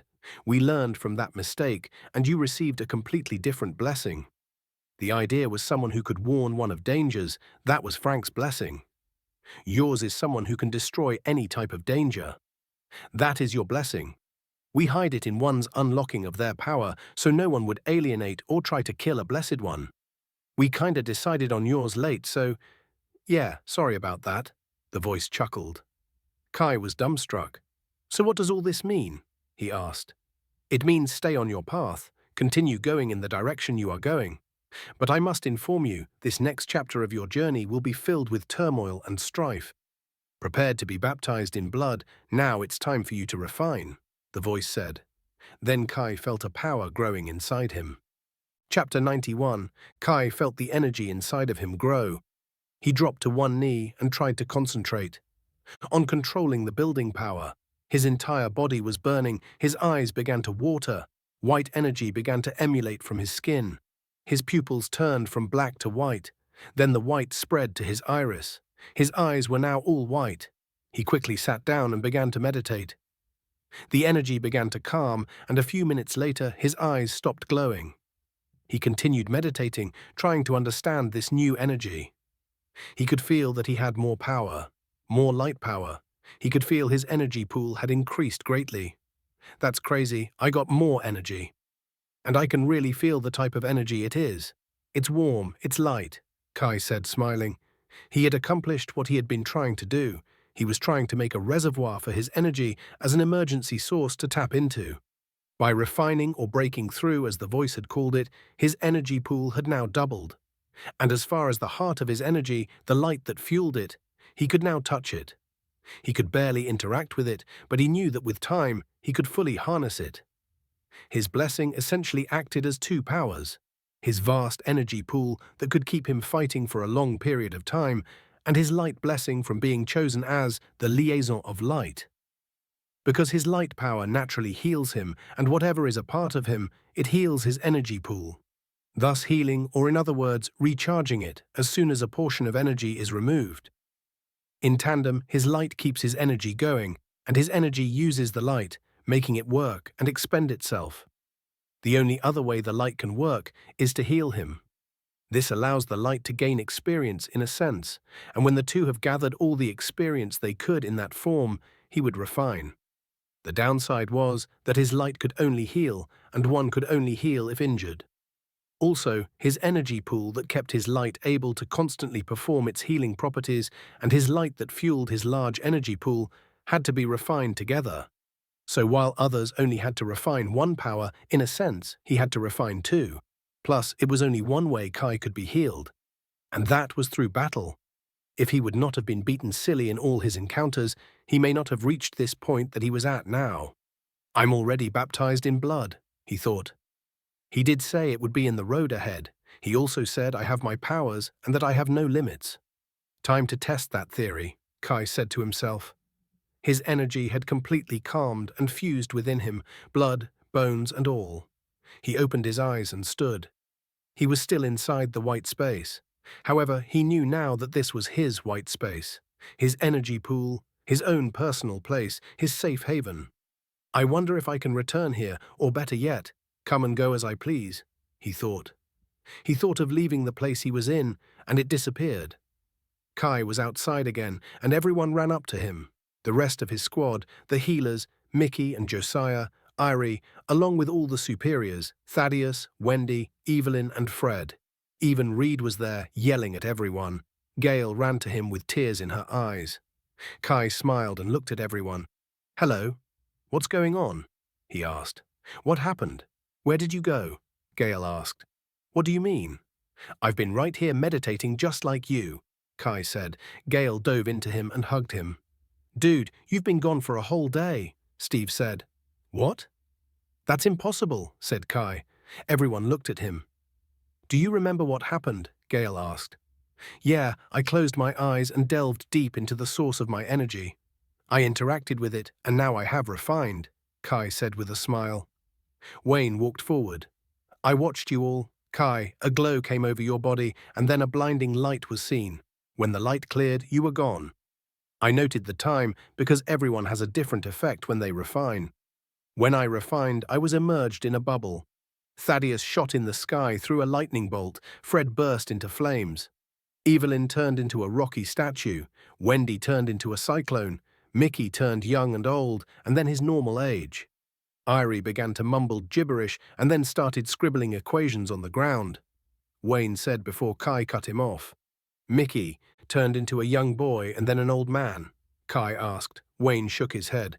"Please focus, Kai. What happened to you? Where did you go?" Wayne asked. Kai was surprised that he was backed into a corner like this. He was just told that everyone refines differently, so why was he being pressured like this? Kai decided to use Wayne's own words against him. "Mr. Wayne, you just said that everyone refines differently. I cannot explain what happened or where I went. I just know that now I can tap into my true power," Kai said. Fred, Thaddeus, and Evelyn looked at each other. "True power?" they asked in unison. Kai flinched at their surprised reaction. "What is your true power?" Thaddeus asked. Kai remembered what the voice told him. This next chapter would be a bloody and brutal one. Kai needed to keep any advantage that he could. He decided to keep his blessing of the light to himself and expand on his energy powers. "Well, I do have energy as a power. I can now use it in more ways now," he said. "How do you know that?" Wayne asked.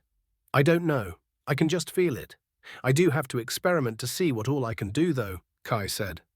"So you're okay then?" Wayne asked. As good as ever, Kai said. Yeah, he's fine. So stop acting like he's from another planet or something. Reed fussed. Protocol, Reed.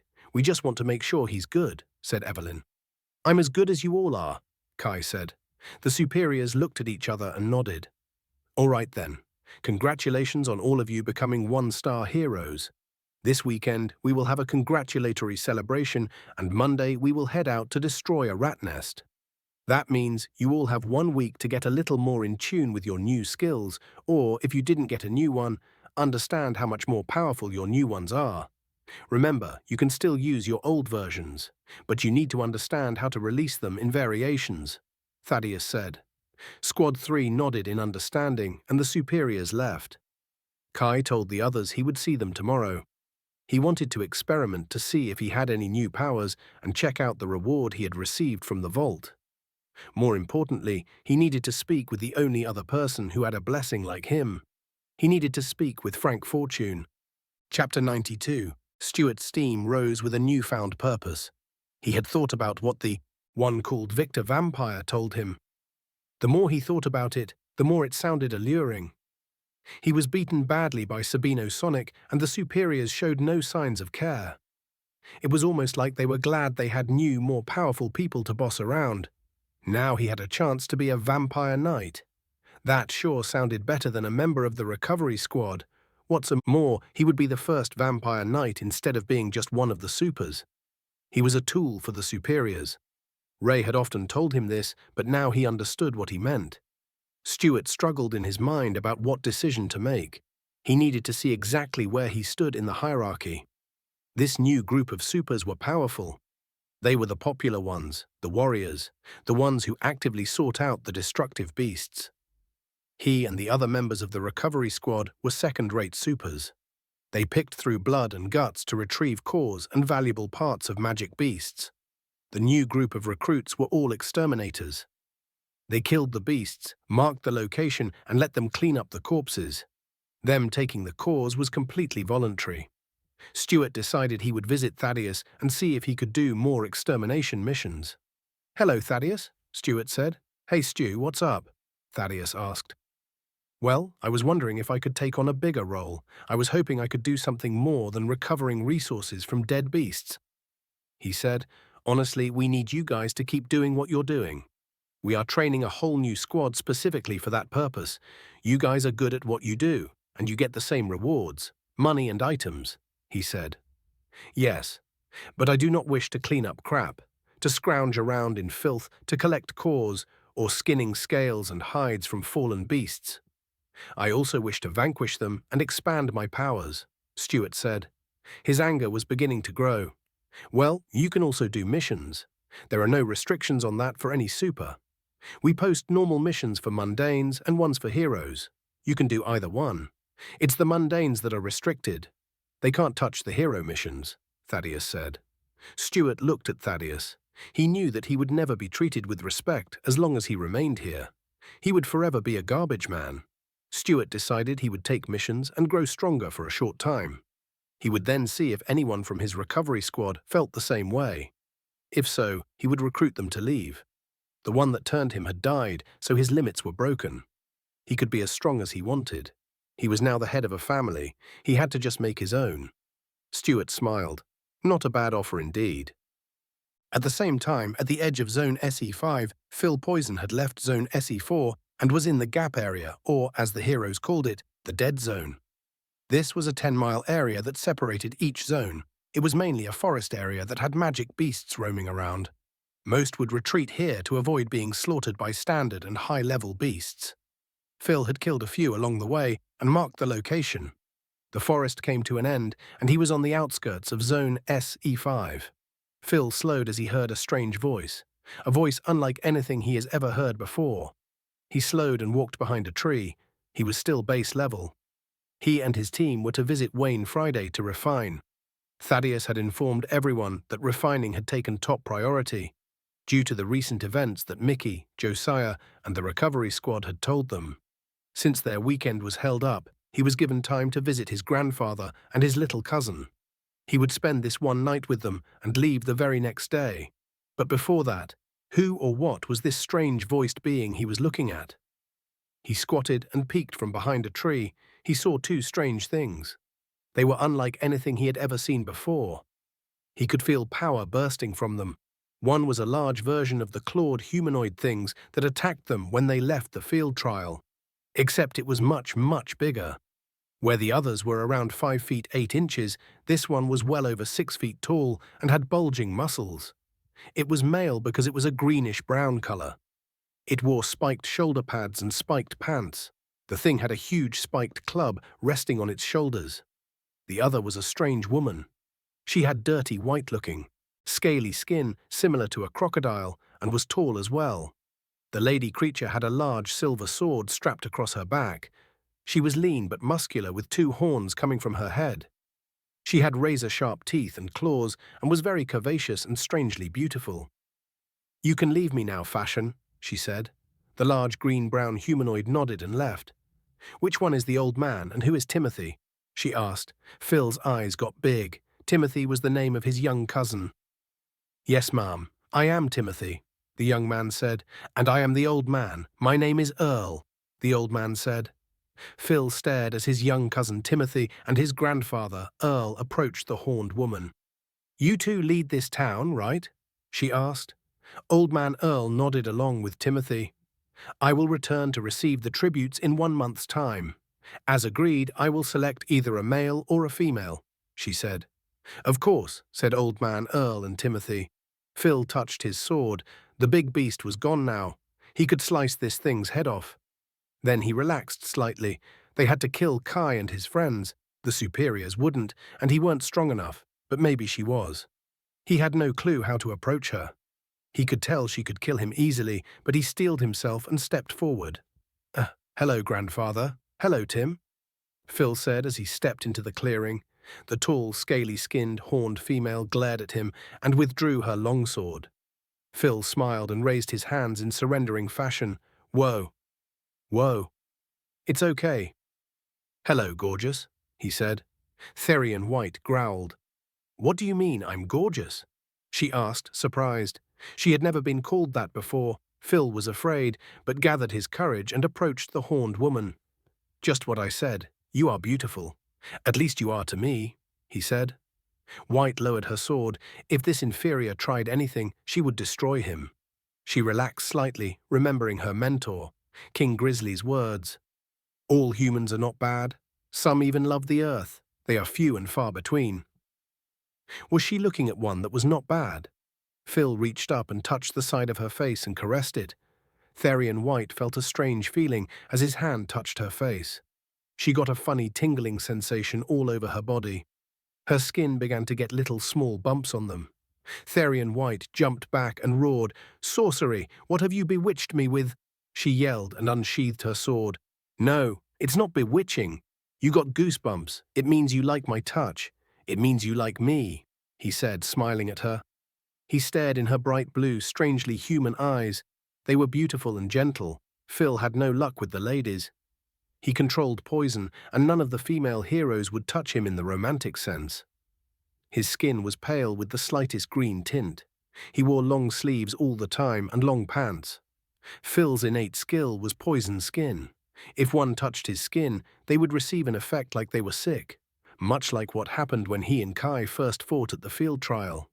He had to admit, even though this creature was strange, she had a nice body, and besides the horns, claws, jagged teeth and deadly vibe she gave off, she wasn't bad. Given his situation, she was actually perfect for him. Besides, who knows what would happen to him once he refined? He could gain a worse power than he already had, rendering him unfit for human civilization. Therian White cautiously stared back at him. Phil held his arms open. White's human side was beginning to take over. She and Blue often listened to Green speak of the passion her and Malachi shared. Blue had already said that she would like to approach Logan. Their ice powers had them often engaging in conversations, and Victor had his 3 wives. But who did she have? This was an inferior to them, a weakling, a bug that they would squash. She could sense that he had a power like she did. Those with a power could tell if another had a power. They could just feel it. The more in depth they were with their power, the stronger their presence felt to another with a power. It was faint if they were at core level. If nothing was felt, they were mundane. He had some type of power, and she longed to be loved. It was only a matter of time before Black and Red would succumb to their need for a mate. It seems that even in the world of fiends, females mature faster than men. If push came to shove, she would use this pesky human to infiltrate the sect. Logan was to infiltrate from the west and Victor from the east. Red hadn't notified them if he had defeated the gelid manticore, but if he did, fiends would be sent to him to establish his forces, and he would attack from the north. She wanted to contribute more than just research. Old Man Earl and Timothy stared back and forth, afraid that their relative would be slaughtered. White stepped forward. "You wish to be mine, human?" she asked. "The name is Phil. Phil Poison," he said. "Oh, so you control poison?" she asked.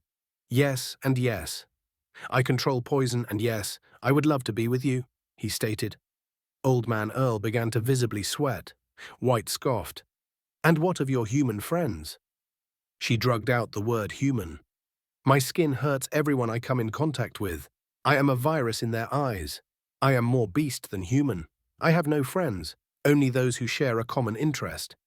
That the heroes need to be taken off their high horse," he growled. White sneered. Their interests aligned. She could use this. At the least, she could have a little fun. Besides, none of them had been with a human. She would be the first. Her little secret, her guilty pleasure. She walked up to him, twisting her hips and keeping eye contact. She leaned over close to him. "Prove it," she said. Her breath smelled of rotten eggs and death. To Phil, who was a poison-based super, it smelled like roses. "And how so, sexy?" he asked. "Meet me here in 2 weeks' time. You will inform me of the plans the strong ones have in the future," she said. Phil smiled. "And my reward?" he asked. "What do you wish for, weakling?" she asked. "Ouch. Is that any way to talk to your future husband?" Phil teased. "Husband? What the hell is that? There is no way I will submit to you." She raised her sword. "Calm down. All I mean is that we will enter a partnership with each other. We will belong to each other," Phil explained. White raised one of her eyebrows. "Belong to each other?" She pondered that idea. "We will see," she said. "Yes, we will," Phil responded. "You have 1 week, Phil Poison," she said. White then looked at the still kneeling Old Man Earl and young Timothy. 1 month, she reminded them. She then glared at Phil one last time. She pointed her sword at him and left. As Therian White moved through the forest, she had a small smile on her face. She had accomplished something she didn't even expect. She had a spy inside the sect, an idiotic, arrogant, and handsome spy. In a weak and inferior way, that is. Was she smiling because of her new spy, or because of the compliments? She had never been called attractive before, but now wasn't the time to think of this. She needed to get this information to Black. In 2 weeks, she would see him again. Then she would see if he gave her valuable information, and also see if this strange feeling she had still resided. Phil stared at the woman's back as she disappeared into the woods. He wasn't stupid. He knew she was using him for information. He needed strong allies to kill Kai, Reed, and the others. If she could help him and his crew rise, then he would play the spy role. The superiors ruled all. Seriously, they could not own anything. Everything was under their rule. Phil didn't want to rule the world. He just wanted a street, a corner, a house, something. He couldn't have anything? No, that wouldn't be him. He would have something, and if necessary, he would take it by force. He looked at his grandfather Earl and his cousin Timothy disgustingly. "Get up, you're embarrassing yourselves." He told them, "Hello, Phil, how have you been? I made a great beef stew for us," said Earl. "Cousin, I have missed you," said Timothy.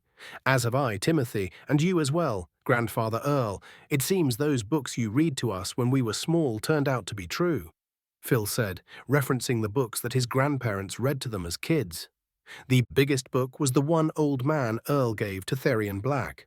Phil's hometown was a town that worshipped demons, and he had seen with his own eyes that they existed. He smiled.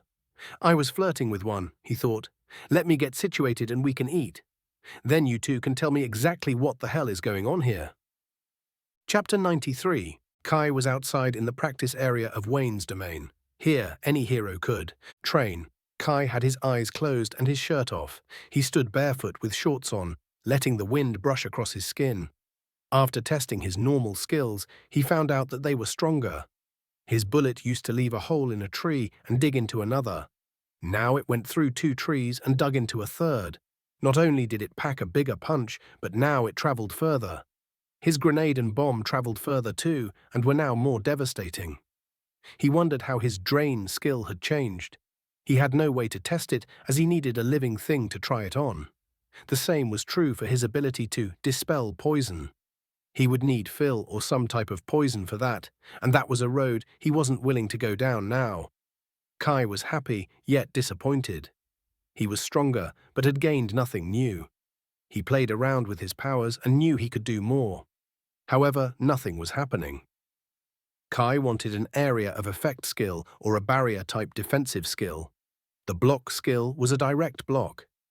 It was game-changing because the damage could be diverted. Instead of a heal over time effect, this gave one's attack against him a damage over time effect. But it had to be used on an attack that was coming at you. If you saw the attack, you could use the blocking skill on it. But that skill had no effect on an attack that you couldn't see. When he fought against all of those people at Frank's training center, he was struck repeatedly from all sides.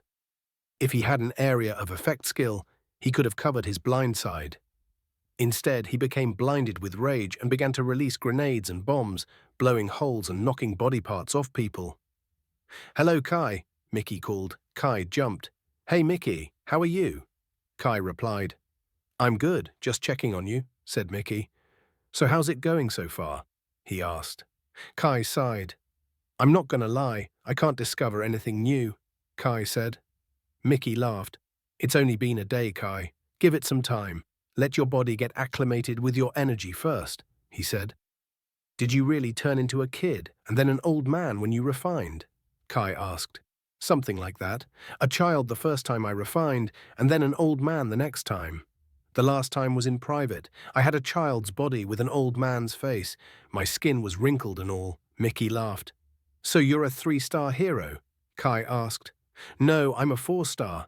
The final time my hair just turned white." "Do you not know the hierarchy?" Mickey asked. "Well, no, I never asked," Kai said. Mickey grumbled. "They still should have told you this, but here goes. Before the week is out, you and everyone from the field trial will be 1-star heroes. The recovery squad are 2-star heroes.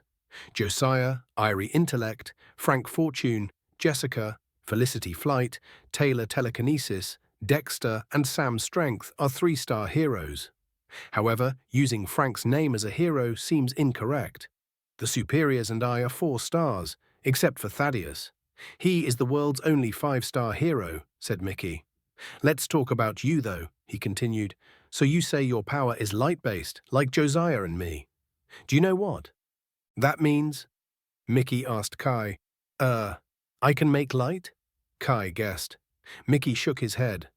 "Man, I swear, I figured your power was light-based because of the color it exudes when using it." "Anyone associated with the light can heal," Mickey said. "Yes, I can heal already," said Kai. "You heal yourself." "Now I wish to teach you to heal others," Mickey said while smiling at Kai. "That would be great if I knew how to do it," said Kai. Mickey looked at Kai with irritation. "Like I said, I wish to teach you. That means I know you don't know how, and I will show you," said Mickey. "I swear, Kai, how didn't you catch that?" the healer said. Kai smiled. "Sorry, I'm a little frustrated with trying to learn some new skills," Kai responded. "Understandable. Keep in mind that you will not learn a new skill every time you refine. Sometimes your pre-existing skills will become stronger. But you are light-based, and you have refined. You can heal, I'm sure of it," Mickey told him. "Isn't Tierra light-based as well?" Kai asked. "Yes, she will eventually learn to heal, but I don't deal with the recovery squad. That's Wendy's territory, and she would get offended." "I have offered, though," answered Mickey. Inwardly, Kai was ecstatic. He wanted to learn how to heal others. He often thought about what would happen if someone he cared for was injured, and they had no health patches. "For some reason, your light powers are combat-oriented. Josiah, Tierra, and I are the only other light users around. So far, Josiah and I both use support skills only. Everything Tierra does is centered around stars, making her limited. But you are blessed with the ability to weaponize light. From my research, light users 9 times out of 10 are healers and gain very few combat skills. Take me, for instance, my core skill is barrier. Then my 1-star skill is healing. That includes self-healing. My 2-star skill is mending, which allows me to regrow lost limbs. My 3-star skill is purifying, which rids the body of poisons and toxins and has a degree of mental resistance. And my most recent skill is repair, which lets me heal inanimate objects like clothes, weapons, and equipment. I can only repair the same item once per day. The next time it will disintegrate, Mickey said. Kai was surprised. That's awesome. You can repair weapons. Kai asked excitedly. Well, yeah, but Kai, do you know how blessed you are to begin with combat-oriented skills? I would kill for a combat skill. Josiah and I often discussed what our combat skills would be. It seems I will perhaps gain 1 combat skill if I ever reach 5-star status. You do not have that problem. You have powerful combat skills, and some have even upgraded, Mickey said. Upgrade? Asked Kai. Yes. You didn't know that? Asked Mickey. No, I'm not a master or anything, Kai said sarcastically. All right, Kai, so your grenade and bomb are evolved versions of your bullet. You have dispel poison. That will upgrade to a stronger poison resistance, and perhaps when it has reached its upgrade limit, evolve to mental or physical resistance, probably both. But one has to be fully mastered first. Then you have that drain thing that sucks people's energy. With that, either the range will grow so that you can do it without touch, or something else. The spirit fist thing you have will upgrade as well. It will become stronger or may gain defensive properties, who knows? So it's natural that your self-healing will evolve into a type of external healing. Maybe through touch only, or you can heal indirectly, meaning you can only do it if you are not touching someone. Your drain takes energy through contact, so if you have an ability to heal, since healing gives energy instead of taking it, it might be done without contact, since the skills are direct opposites, Mickey said. That's a great synopsis, but how do I test that theory? Kai asked. I'm glad you asked. You can come out, Mickey called. Out walked a tall and confident young man with cold black hair and tanned skin. He was rugged, muscular, and handsome for no reason. He was Reed. Kai, what's up? He said with a beaming white smile. Reed, how you been? Kai asked his best friend. Same old, same old. You ready for this? Reed asked. Ready for what? Kai asked. Mickey walked, in between the two. Well, we need someone who has an injury for you to test if you have a healing skill. Who better than Reed? Mickey said. Anybody else is fine. What do you plan on doing anyway? Asked Kai. No one else will do. Your oldest and closest friend should be enough to make you understand the severity of healing someone, Mickey said. So do we fight or? Kai asked. No fighting, Mickey said, and pulled out a knife and stabbed Reed in his stomach. Blood poured out and Reed held his hand where his wound was. Reed, what the hell, man? Kai yelled. Grenade! He released his skill at Mickey. Barrier, Mickey said calmly. You better heal your friend. He's not looking too hot, Mickey teased while hiding in his barrier. Kai growled at the healer. He swallowed his pride and ran to Reed. His friend was on his knees now, sweating and pressing his hand against the wound.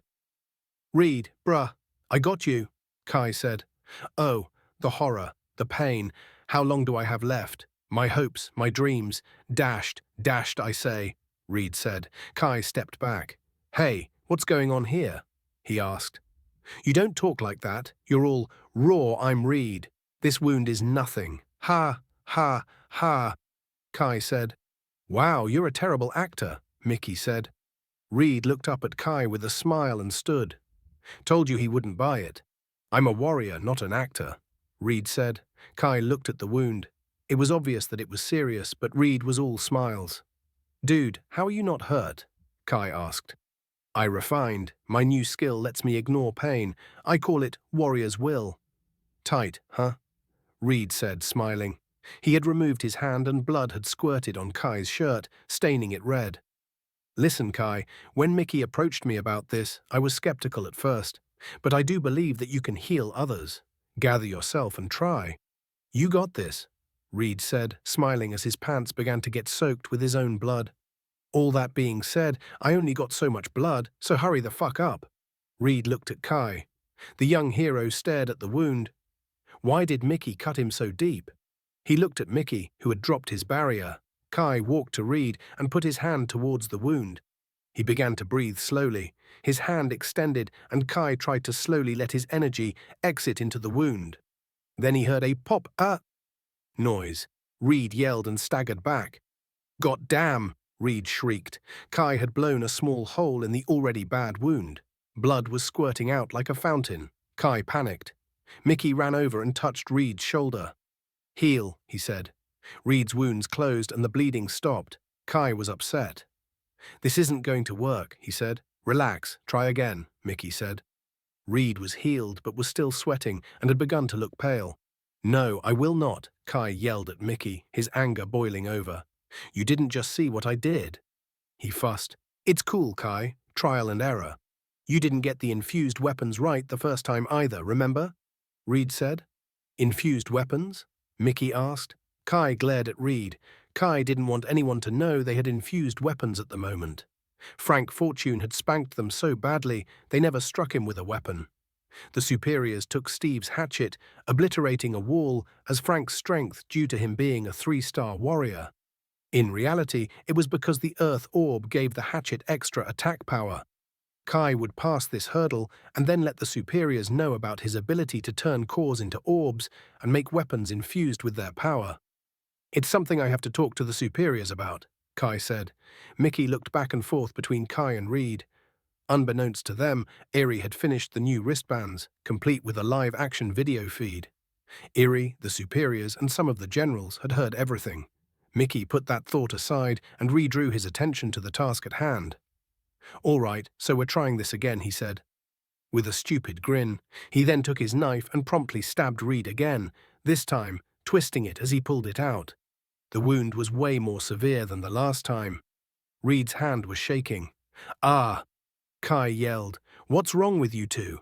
He screamed. "How about you shut up, take your damn time and heal your friend?" Mickey said. Kai stared at the wound. "Well, I'm waiting," Reed said. Kai placed his hand on the wound. His friend's blood poured over it. Kai concentrated on where he felt Reed's flesh sinking in, or the hole that was in his stomach. He thought about his energy pool. It had grown greatly since he refined. What used to be a small amount of energy was now equivalent to his bullet skill. He hadn't gained full control yet, and here they were, making him control his energy. Then it hit Kai like a ton of bricks. He had to tap into his other source. Not energy, but light. He was going about it all wrong. He stared at the wound and searched within himself for his light power. It was small, like a pebble in an ocean, yet he found it still.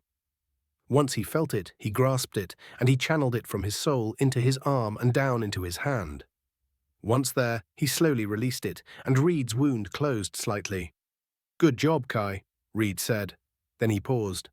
"What's wrong?" asked Mickey. "It's still healing. Every few seconds it stitches itself," Reed laughed. "It kinda tickles," he said. Mickey nodded. "Congratulations, Kai. You can now heal." Chapter 94. After Kai had slightly healed Reed, he looked at Mickey.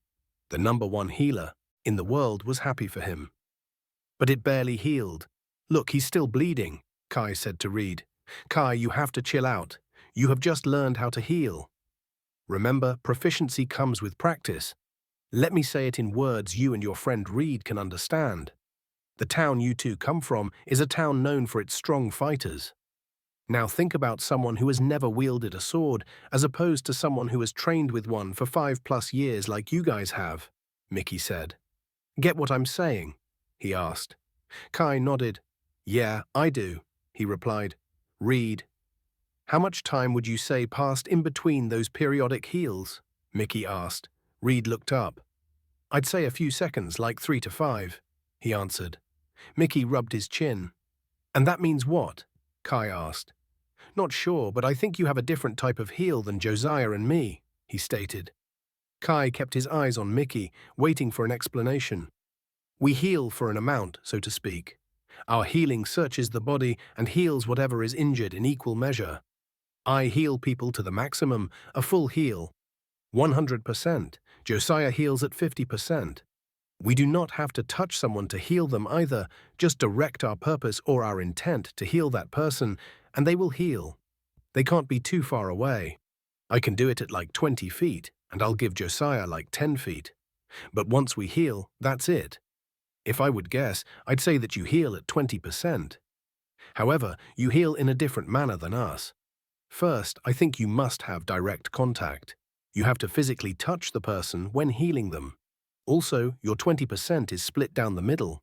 The first 10% is the direct heal, working at the exact spot your hand is placed.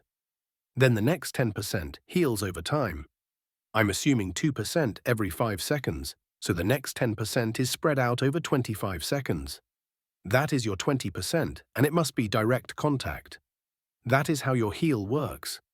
You have a dual heal, direct heal and heal over time. Keep in mind that the more you heal, the more proficient you become. Once it upgrades, it will be huge.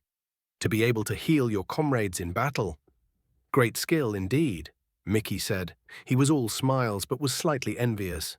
This young man couldn't heal at all just a few hours ago, but now he had unlocked a heal skill that was a combination of his mend skill and a new steady heal that neither Josiah could do. He was sure that if a bone was broken, the 10% heal would directly seek it out and begin to repair it. Then the other 10% healing, his steady heal or heal over time, would gradually continue to repair. It was extremely weak, but with Kai's vast amount of energy, he could continuously cast it. He wasn't sure if that was true. It may have had a restriction. They never tested that. Thanks. You guys went about it in the strangest of ways. I had to keep watching my best friend get stabbed, Kai said, snapping Mickey back into reality. Yes, he was perfect for it. His new skill lets him ignore pain and continue to fight. That plus his already high defensive strength made him the best candidate that could withstand your attack. Also, I'm here to heal him, Mickey said. Him being able to take high damage and you needing to heal someone made it a perfect match. You both improved. You learned how to heal, and he got a little more proficiency in his warrior's will skill, Wayne said. I'll catch up with you guys another time. I need to take care of something, Mickey said and walked away. Yeah, I didn't hear you call out that skill once, Kai said. It's passive. I don't have to call upon it or anything. It's always on, energy-free, Reed said. It's not like my fire fist, he said. Kai looked at him. Fire fist, huh? Kai asked Reed. Yeah, in your honor. Since my knuckles are fire-infused, I figured. Why not? Reed said. Kai thought about what Mickey called his fist when he fed his energy through them. He also thought about what the voice said. He was chosen by the light, by the heavens. An angel spoke up for him. I have named my special punch, Spirit Fist, Kai said. That's fitting, Reed said. Yeah, it is. Kai smiled as he spoke. So you guys took on a 3-star warrior. That's intense, Reed said. Not gonna lie, Reed, we couldn't touch him. We were outmatched by leagues. He toyed with us, said Kai. Reed nodded. That's tough. You all still got him in the end. It doesn't have to be perfect. Just get the job done, and you all did that, Reed said. Thanks, said Kai. Mickey sure left in a hurry. I wonder where he went. Reed wondered. Same place I'm going, to tell the superiors about how I can create orbs from cores and infuse weapons, said Kai.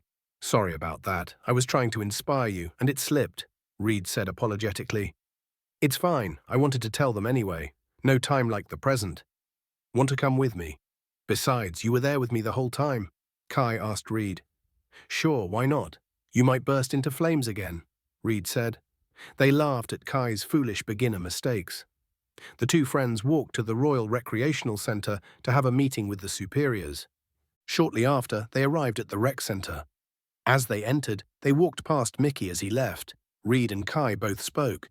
Mickey smiled and spoke back. You called it, Reed said. Kai snickered. He knew he would see him here, telling the superiors all he had witnessed. This is why Kai was practicing alone. He had exposed all of his early advantages to Jessica. He didn't want them to know his new skill if he had one. His plan was to say he had only gained more energy. However, he was beginning to pay attention to how the superiors put them in situations to expose their skills, and how funny it was that someone always seemed to be around them when they least expected it.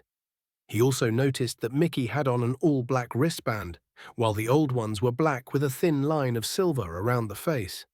He first figured it was different wristbands for the different stages of the heroes, but thought back to the field trial.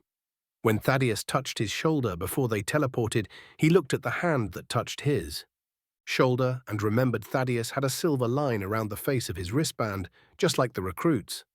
Kai and Reed entered and saw that the lobby was empty. The superiors sat around the table, playing a game of cards. Irie Intellect was a few feet away behind a bar, fixing herself a drink. "Give us a second, Kai. We're almost done." "I call," said Thaddeus. "Too rich for my blood," Wayne said, throwing in his cards. "Fold," said Wendy. "What you got?" Thaddeus asked. "3 kings," said Fred. "Full boat with the ladies paddling." Thaddeus laughed. He reached to grab the money, but Evelyn threw out a card, and then another card, and another, and finally one more. "4 jacks," she said.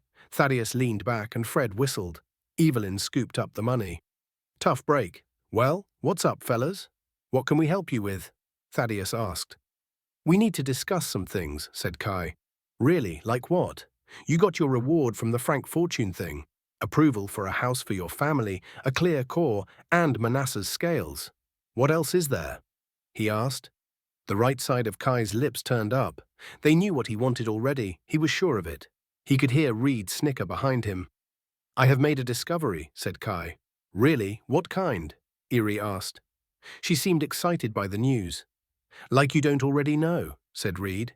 Kai waved Reed off. "Well, I'm sure you're aware that I've figured out a way to infuse powers into weapons," Kai said, and then watched their reactions. "How did you do it?" Erie asked. Kai knew she was the go-to on anything involving any type of advancement in the eyes of the sect. But he didn't want to deal with her again. She gave him crap about him receiving cores from beasts that he would ultimately be responsible for getting. And every time he tried to claim a reward, she tried to misdirect him.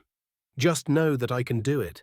I won't reveal my technique. Instead, I will give you a good price on infused weapons, as I wish to sell them exclusively," Kai said.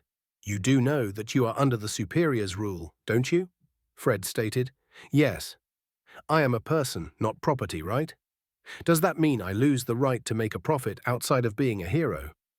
Oh, and by the way, I like your new wristbands. All black makes them harder to see in the dark.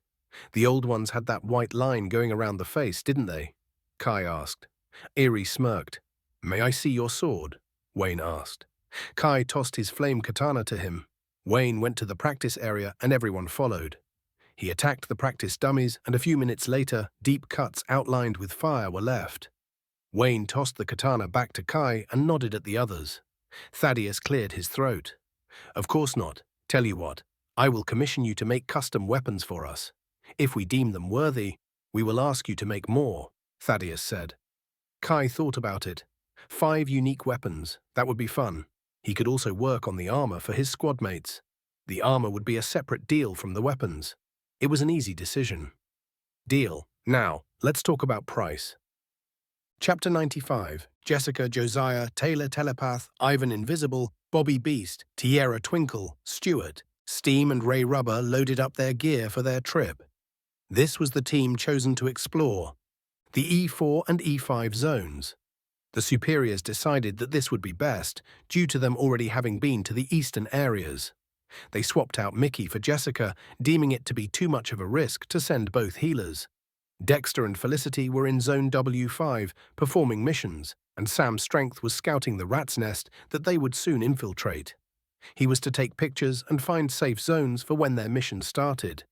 He was to set up cameras, via new wristbands, around the perimeter of the nest and safe zones. Jessica and Taylor would make a good match to lead the recovery squad, with Jessica attacking and Taylor attempting to understand and manipulate their minds. The virus, or whatever it was, had entered Zone E4, placing Zone E3 in serious jeopardy. Mickey and Josiah had told everyone in Zone E3 to not venture into E4. After confirming that everyone that remained in town was the town's residents, the 2 healers had told them to only do business with Zones E2 and E1. They had given Jessica, Taylor, and Josiah new wristbands so they could watch through a live video feed.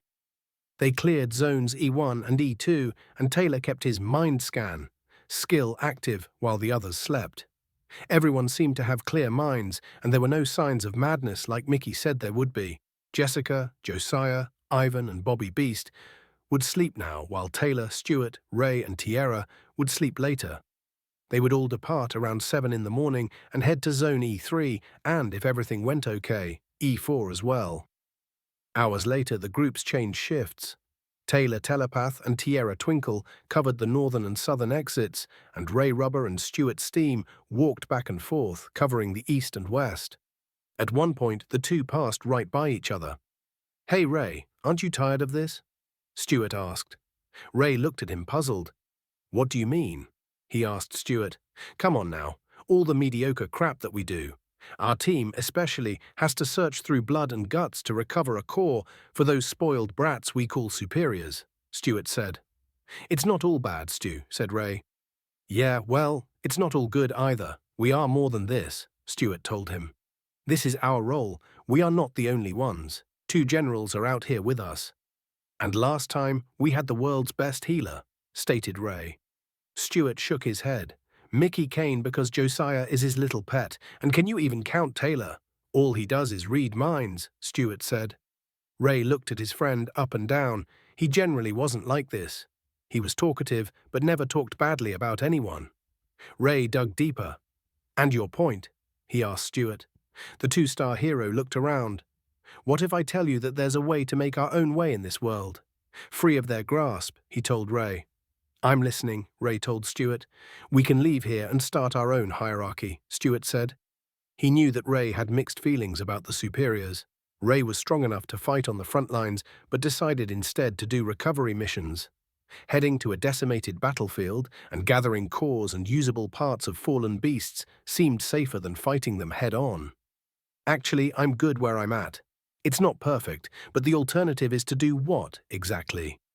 Go out there in one of those decrepit towns, receive the scraps of the sect, let the exterminators do all the dirty work, and we come in and clean up," said Ray. Stuart was surprised. He thought for sure that Ray would understand. He often insulted the superiors, but now here he was, accepting their privileged demeanor.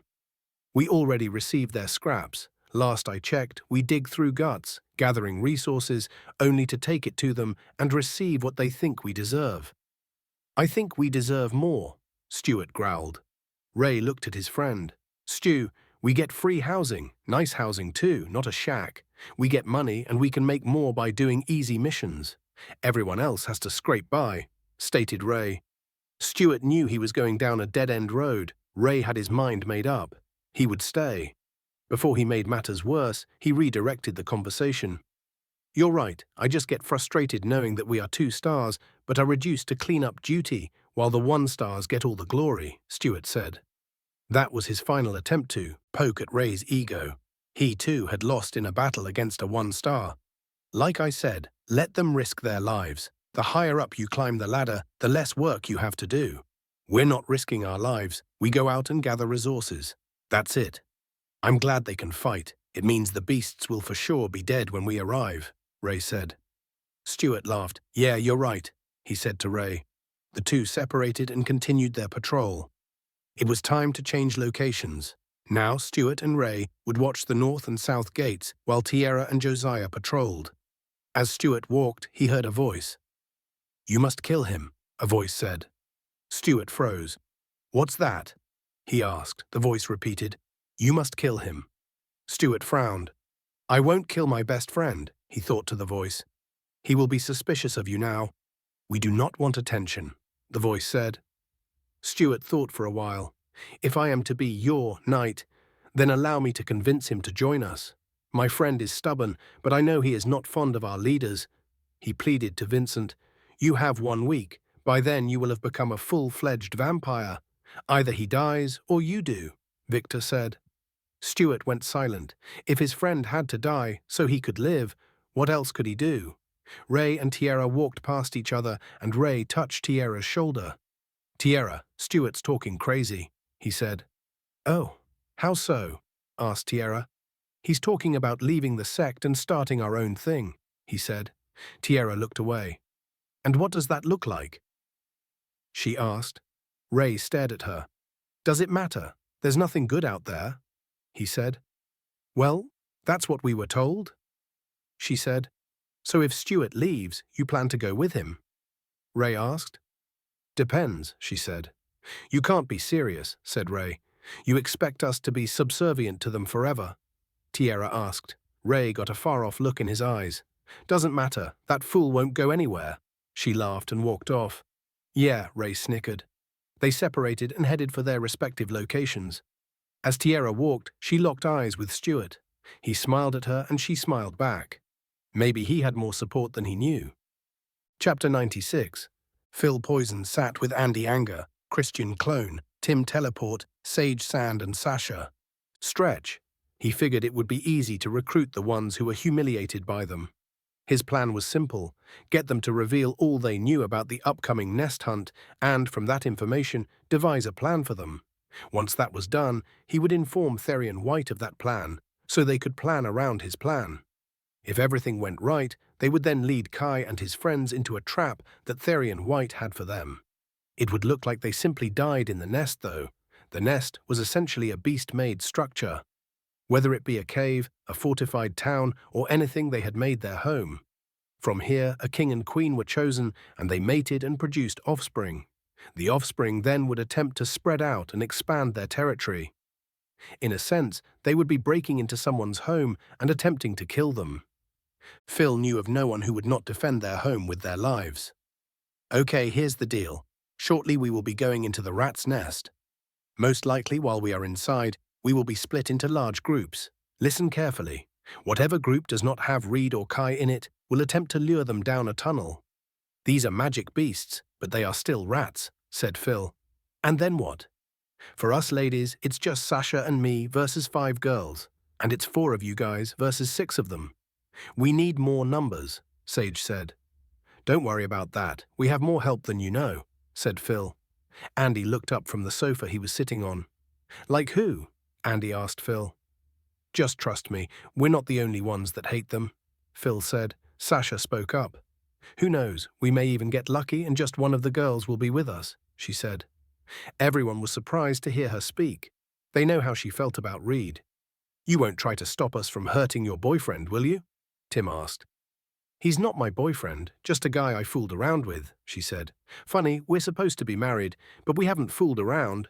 Yet he gets free samples. Andy growled at her. I'm not food, no one samples me, she said to Andy.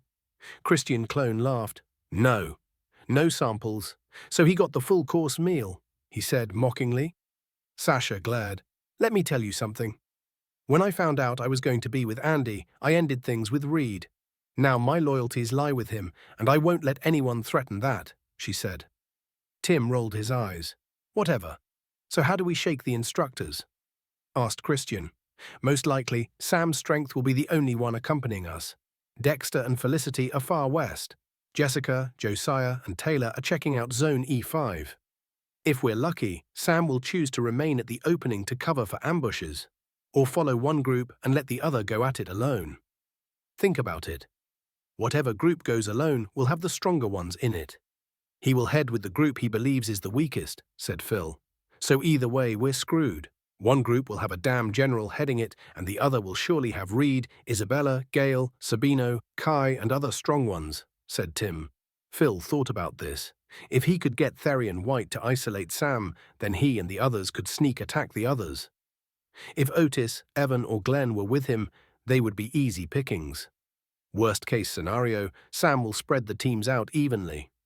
I'll reach out to my contact and let you know if they can possibly isolate Sam. If so, we will have nothing to worry about, Phil said. They all nodded. Until then, try to recruit others to our cause. Robert Rewind and Ernest Expand are still out there. We also got Erica Explode and Helen Hare to name a few, he said. I'll see what I can do, Sage said. Yes, and I'll get with Robert, Christian said. They all stood and went their separate ways. After showing Reed his home, Kai and Reed departed. The next day he would leave with Gale to head home. He had 1 week to make 5 unique weapons for the superiors. During that time, Gale would meet his parents and see how he had made the imbued weapons. When he returned, he would be accompanied by his parents, and they would live in the mother-in-law suite behind his home. Kai had taken 5 arming swords with him, along with 15 cores. He had 3 of each element, but he also had 2 clear cores. One from when the clawed humanoids first attacked, and he had chosen another for the Frank Fortune/Gold Glue mission. This time, he would attempt something with these clear cores. They had also given him the horn, hooves and hide from the rhino they killed during their field trial and all the bones, beaks and claws from the Blackwings. These materials would be used specifically to craft their weapons. Kai would also try to craft armor for his squad. That is why he had chosen Manasseh's scales. Kai called up Gale on his cell phone to confirm that she would still come. She was downright giddy. She was currently packing her clothes at that moment. Kai smiled at her exuberance and told her to relax. She ignored him and kept running around her apartment grabbing items. Kai reassured her and told her good night. He hadn't spoken with her about her refinement yet, nor showed her his house. He would show her before they left and talk about her skills on the way to the Ville, Kai's hometown. He smiled as he laid in bed. Things were looking good for him. Little did he know that behind the scenes, nefarious plans were being brewed. Chapter 97. The next day arrived, and Jessica, Josiah, Taylor Telepath, Ray Rubber, Stuart, Steam, Ivan Invisible, Bobby Beast, and Tierra Twinkle all prepared to leave Zone E3. Josiah had checked everyone, and no one had the strange virus in them. "Why did you heal everyone?" asked Taylor. Mickey had determined that when they are close to changing, healing power hurts them. The downside is, if they are bitten directly on the neck, the virus takes effect almost immediately. If not bitten on the neck, it takes close to a week for the change to happen, Josiah explained to Taylor. "But it's nearly instantaneous if the bite is on the neck?" Taylor asked. "Yeah, in a matter of minutes. I've seen it with my own eyes," said Josiah. "That fast, huh?" Jessica asked. Josiah nodded as he turned and took another look at the town. Taylor shook his head. Mickey said it reminded him of the humanoid creatures that attacked you all during the field trial. Taylor and Jessica stopped walking. "What's wrong?" asked Josiah. Jessica and Taylor looked at each other. "Nothing. We just need to be careful." "Very careful," Jessica said. "You don't have to tell me twice. Everyone here has fought one except for you two." "Heck, Stuart even chopped the head off one," said Josiah. Jessica looked at Josiah with a straight face. "Really? Mickey said he killed it. He didn't say that Stuart chopped off its head," Jessica said. She looked at the back of Stuart's head. He walked in front of Josiah and her with the other members of the recovery squad and Taylor Telepath. The man was communicating with them telepathically. His innate skill allowed him to have a conversation with anyone within a small area. But when he did this, he could not read their thoughts. If he read their thoughts, he could not have a mental conversation. He could only do both when he used energy. He could also perform a small individual mind control, implant an image in someone's head, perform long-range communication, and his extreme skill lets him send powerful thoughts to multiple beings at once. "So what are you getting at Jess?" Josiah asked. Jessica was the warrior out of their group. Her classmates were her, Dexter, Josiah, Taylor Telepath, Sam Strength, Irie Intellect, Felicity Flight, and Frank Fortune. At least they were the ones that were still alive from that class. They were all certified 3-star warriors. However, from this group, only her, Dexter, and Sam were the fighters. Frank Fortune was more of an infiltrator, with him having the ability to predict the future. Felicity was a messenger and performed rescues. Irie was the smartest living person in the world. She would never see battle. Josiah was a healer, and Taylor was espionage, reading minds and gathering intel. He was, in a sense, their protection from betrayal. Since Jessica had seen more battles than them, she thought differently than them. She was a fighter, so she thought like a fighter. So something that bites you was handled by a 2-star hero that doesn't even specialize in fighting. He is part of a group that retrieves parts from dead beasts. Their fighting is on the same level as the new class. Honestly, it's worse now, since most have already refined. Yet he single-handedly defeated a crazed person with the power of one of those things. Josiah, you weren't there, and Mickey passed out from overusing his barrier. He didn't actually fight them. Taylor and I did. It's no way in hell he could beat something like that and come away from it injury-free, Jessica said. Well, he did have a broken leg, Josiah told her. From the fall or from the vampire chick? She asked. Josiah and Taylor looked at Stuart. I see the town, Bobby said, interrupting their thoughts. Taylor was preparing to enter Stuart's mind, but he decided to do it later. This was new territory they were entering, and he needed to fully focus on the task at hand. Taylor cancelled his communication skill and sent his mind forward. He mentally searched for anyone who was thinking of help or danger, but he couldn't sense anyone. I don't sense anything. We might need to get closer, he said. I can smell blood from here. Let's just enter the town, Bobby Beast said. No. Let's get closer and let Taylor do his thing, Jessica said. Bobby turned away. Yes, ma'am, he said. They slowly walked closer until they cleared the town's walls. Inside, they looked around. The town was eerily quiet.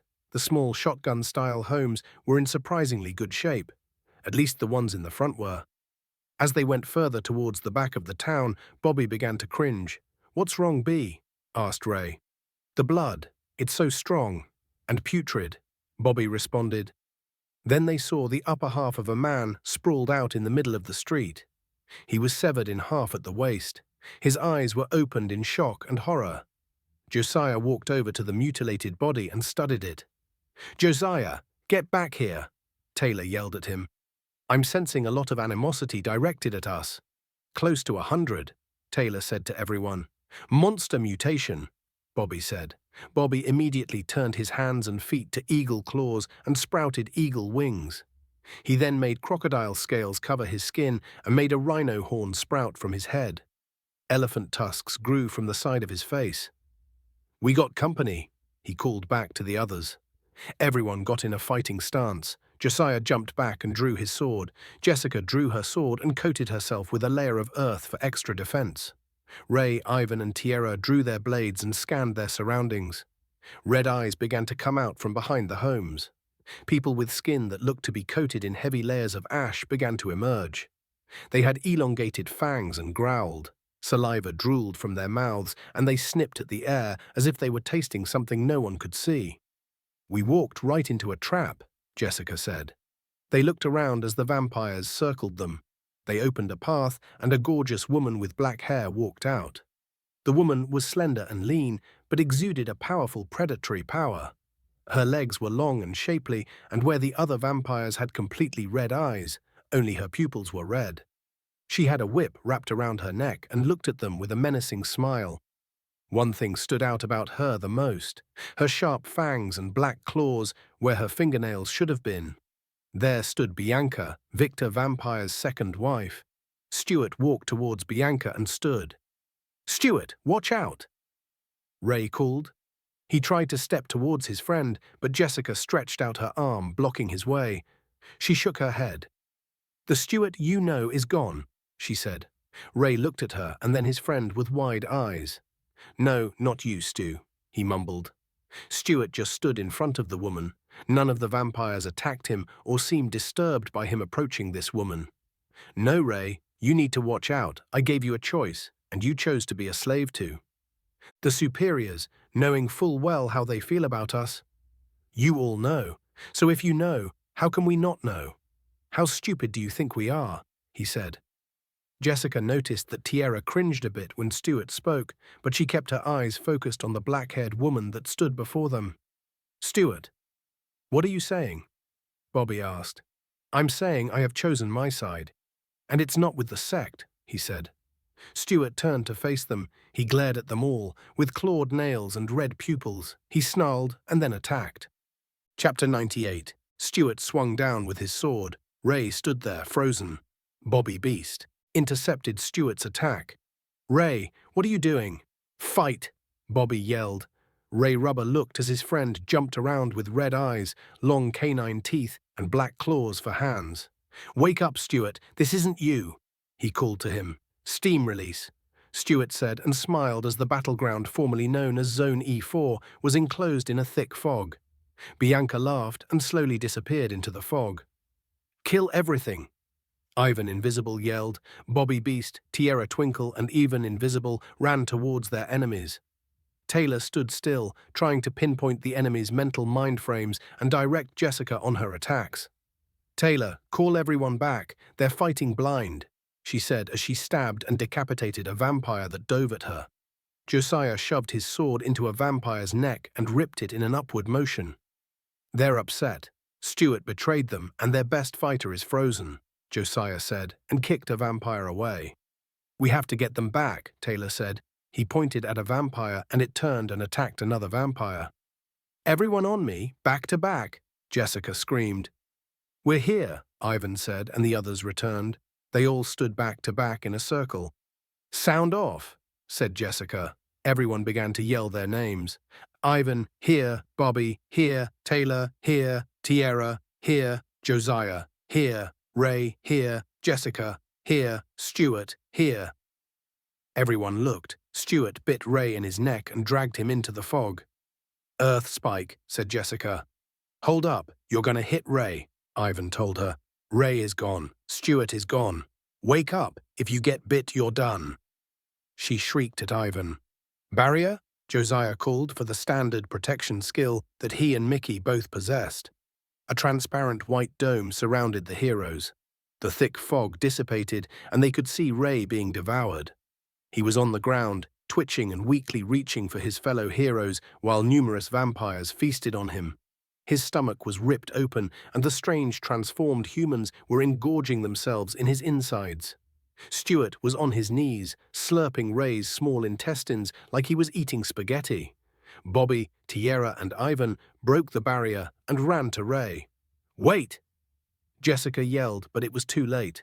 Stuart spit out Ray's intestine and quickly looked at the three charging him. "Burning breath," he said. The skill tore into Bobby's shoulder. Thanks to the crocodile scales he had covered himself with, it was saved from being completely removed. But it was still in agonizing pain.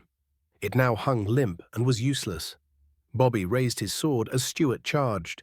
Bobby swung his sword and Stuart ducked it. He punched Bobby in the soft spot, in between one's chest and stomach. Bobby lost his breath and went flying past Ivan and Tierra. Bobby spun in the air and landed in a twisting motion. He stood up as fast as possible, and his vision began to blur. Bobby dropped to one knee and spit out a mouthful of blood. Stuart laughed at him. He slowly walked towards his former teammate with his eyes red and a blood-soaked face. Bobby gathered his courage and gripped his sword tightly.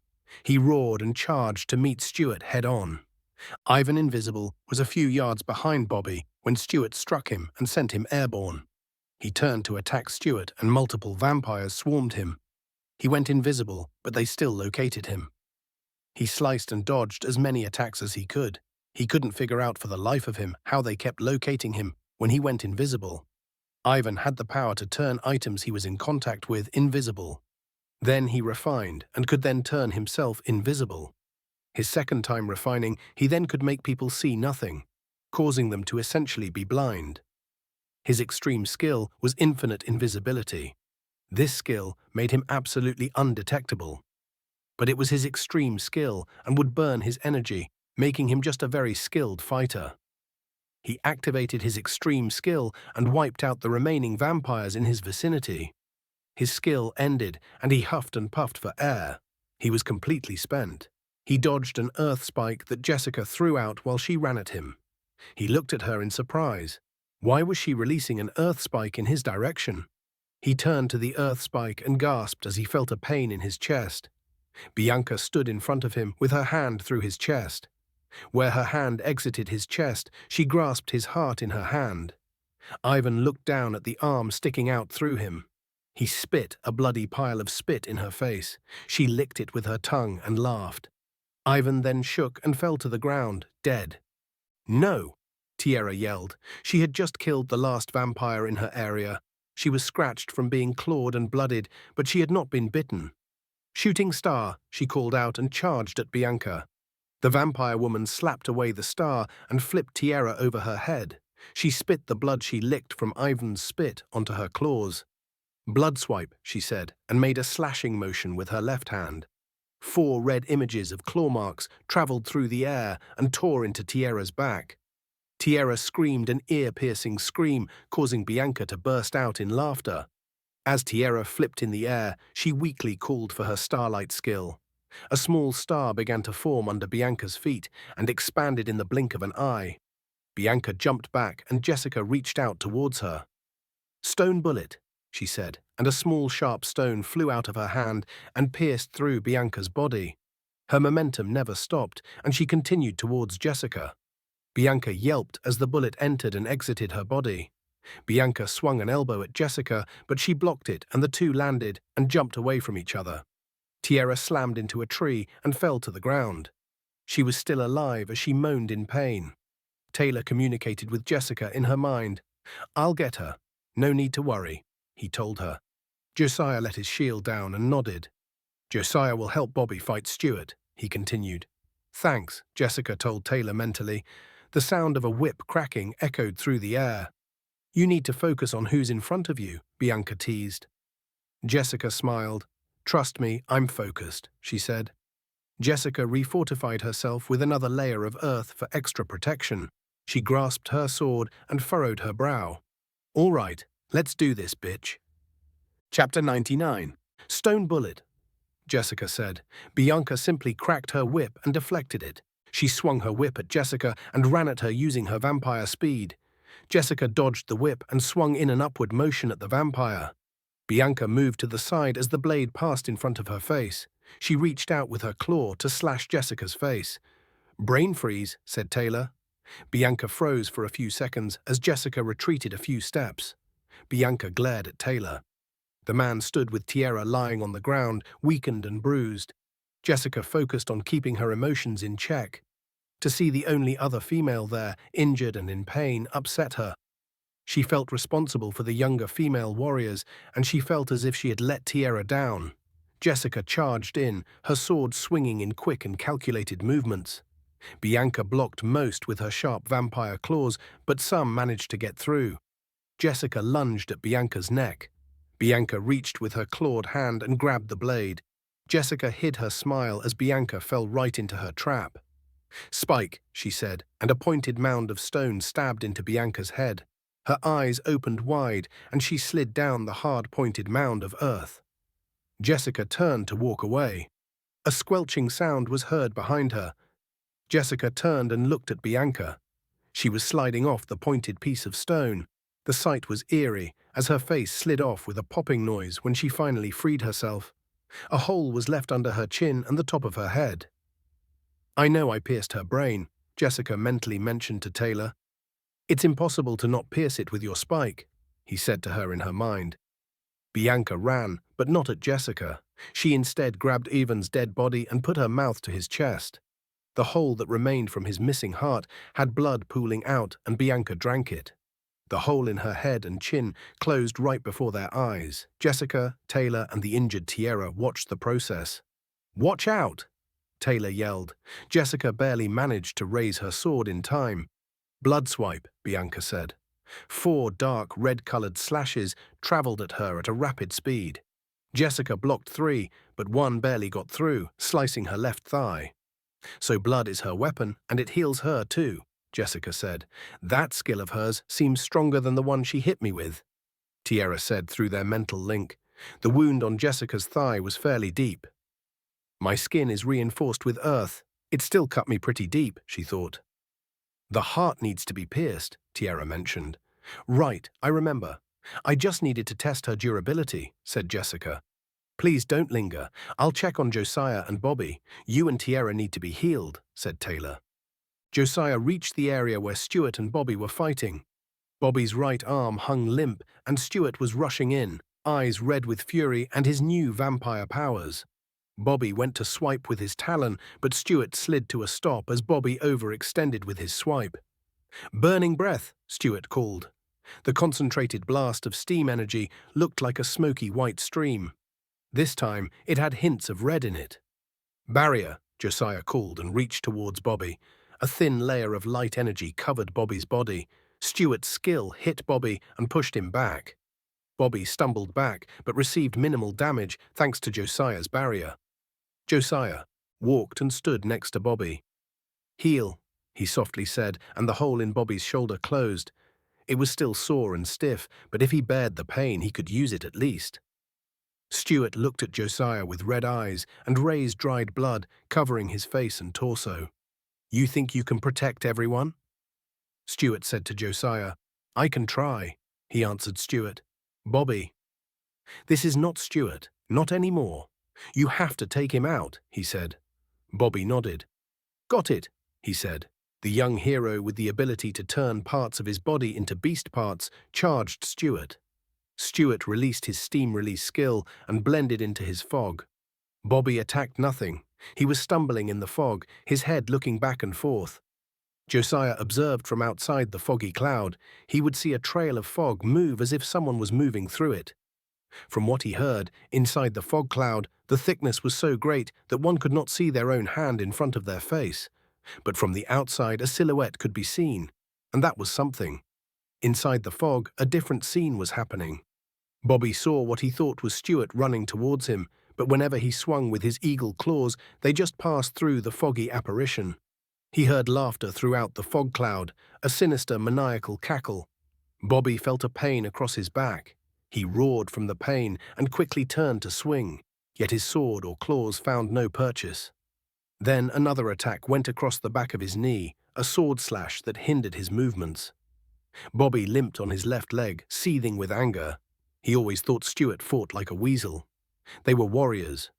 Bobby felt warriors should fight head up, face to face, like warriors do. Stuart hid in cover and used trickery to defeat enemies. To Bobby, he fought like a coward. Regardless of what he thought, he was winning. The cuts were accumulating. Blood was trickling from the numerous cuts he had received, and Stuart knew it.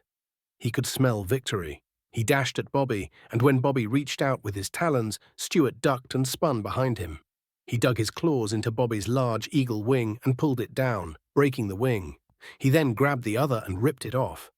Blood spewed from the hole in Bobby's back where the wing was torn off.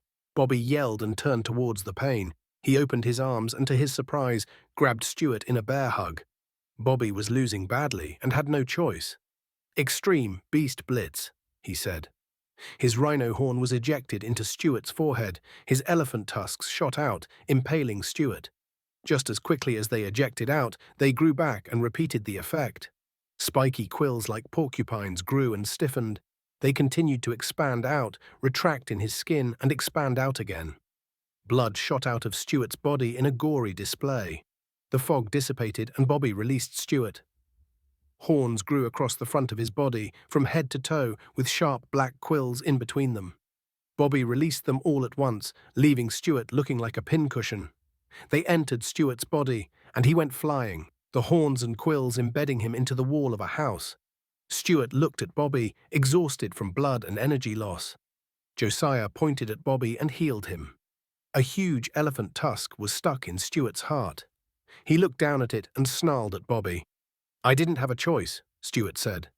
Bobby growled at Stuart. "You should have told us. You chose to accept the darkness, now accept death."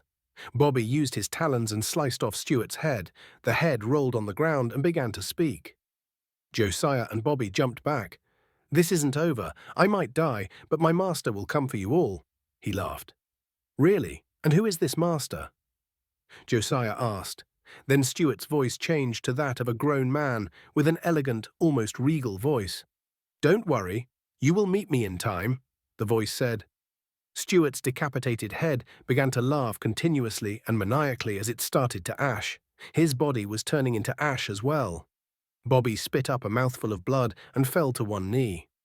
"Sorry, Bobby, I can't heal your energy, just your wounds," Josiah said. Bobby nodded as he was on one knee. "Recover quickly. Jessica might need you," Josiah said. He would leave Bobby in this weakened state. Once he healed, they would go and assist them. Then he heard a voice in his head. "Are you all done yet?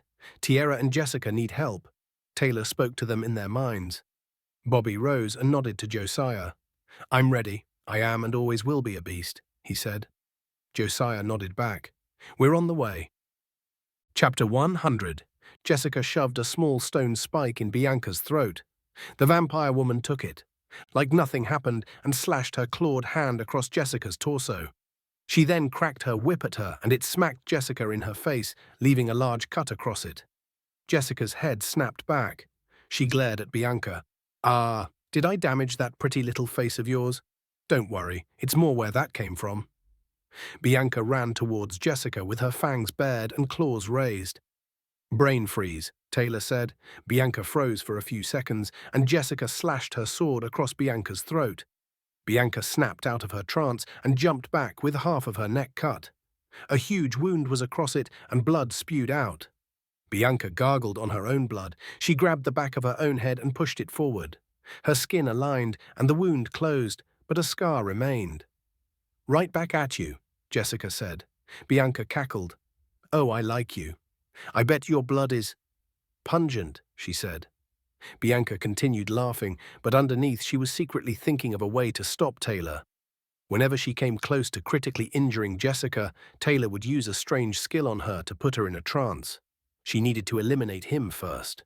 She ran at Jessica again. Jessica raised an earth wall to block her attack. When the earth wall raised, she saw a figure running towards Taylor and Tierra. Taylor froze her with his brain freeze skill, but it only held her for a second.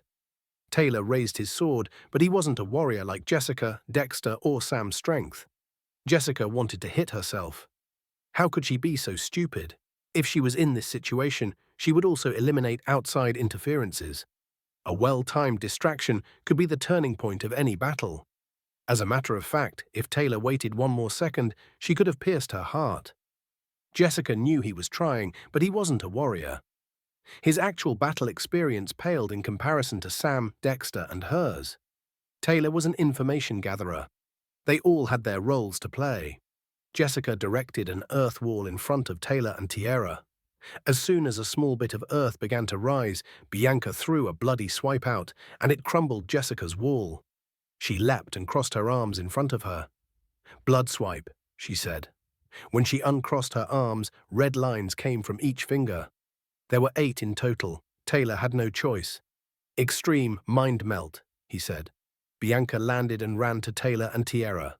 She then turned towards her own attack and opened her arms, taking the brunt of her own attack. The bloody swipes tore into her, leaving deep lacerations and removing her left arm completely. Several hit the ground, leaving deep grooves and scars in the earth. One hit Taylor on his right arm, and he yelled in pain as his arm now hung. It dangled as if nothing held it but skin. Jessica ran to Bianca before her mind recovered and shoved her sword through her heart. The sword burst through and stuck into the ground, impaling her. Bianca roared in pain and howled as she began to ash away. Taylor quickly ran and placed his hand on her head. "Mind reader," he said. At that moment, Josiah and Bobby approached. "Is everything okay?" "Here?" Bobby asked. Josiah ran away and healed Tierra. He pointed at Jessica and healed her as well. Tierra stood, and with Josiah, they joined Bobby, Jessica, and Taylor. They watched as Taylor's eyes turned milky grey. It was creepy for Tierra and Bobby to see, but Josiah and Jessica had seen him do this multiple times. Taylor's mind reader skill allowed him to deep dive into one's mind. He could gather much more detailed information, secrets that even the person themselves had forgotten. Taylor made a strange grunting noise. He began to groan as if he was fighting against something. His eyes turned from a milky grey to black, and then red. Taylor turned and looked at them. He smiled a huge smile. "Taylor, you good?" Josiah asked. Jessica got in a battle stance. "You have killed my wife. You will all die. Your parents will die. Your children will die. Your friends will die. Your city will burn. You will burn. Everything you love will burn." Taylor's voice was the same one they heard from Stuart's decapitated head. Taylor yelled a loud yell, and Bianca's body exploded. Everyone flew away from the blast. Jessica quickly refortified her body, and Bobby encased himself in the hardest scales he could think of in short notice. The others, unfortunately, were not so lucky. Josiah was unconscious, Tierra was awake, but one of Bianca's clawed hands was embedded in her stomach. Taylor was on the ground, twitching as if he was having a seizure. He foamed a thick white foam from his mouth. His eyes kept switching from grey to black to red. Jessica and Bobby were still injured, just not as badly as the others. She walked to Tierra and studied the claw in her. She wondered if she should remove it and risk blood loss, or leave it in and risk infection. Josiah was temporarily out of commission, and they had to travel for a full day to get back and reach Mickey. Their wristbands had stopped sending or receiving signals as soon as they hit Zone E3. "Bobby, how many can you carry?" she asked. "I'm low on energy, but I can transform my legs and back to hippo legs to handle the weight, and you can throw them across my back," he said. "I should be able to make it to E2 before my energy is gone," he informed Jessica. "It will have to do. I'll lead the way," she said. After transforming, Josiah, Taylor, and Tierra were thrown across Bobby's back. They prepared to leave this tumultuous place. They hadn't even made it to Zone E5. They eliminated the entire Zone E4 in a few hours. When they were close to the edge of Zone E4, heading to E3, they heard a loud guttural roar of pain, unlike anything they had ever heard before in their lives. They looked at each other and hauled ass back to the sect.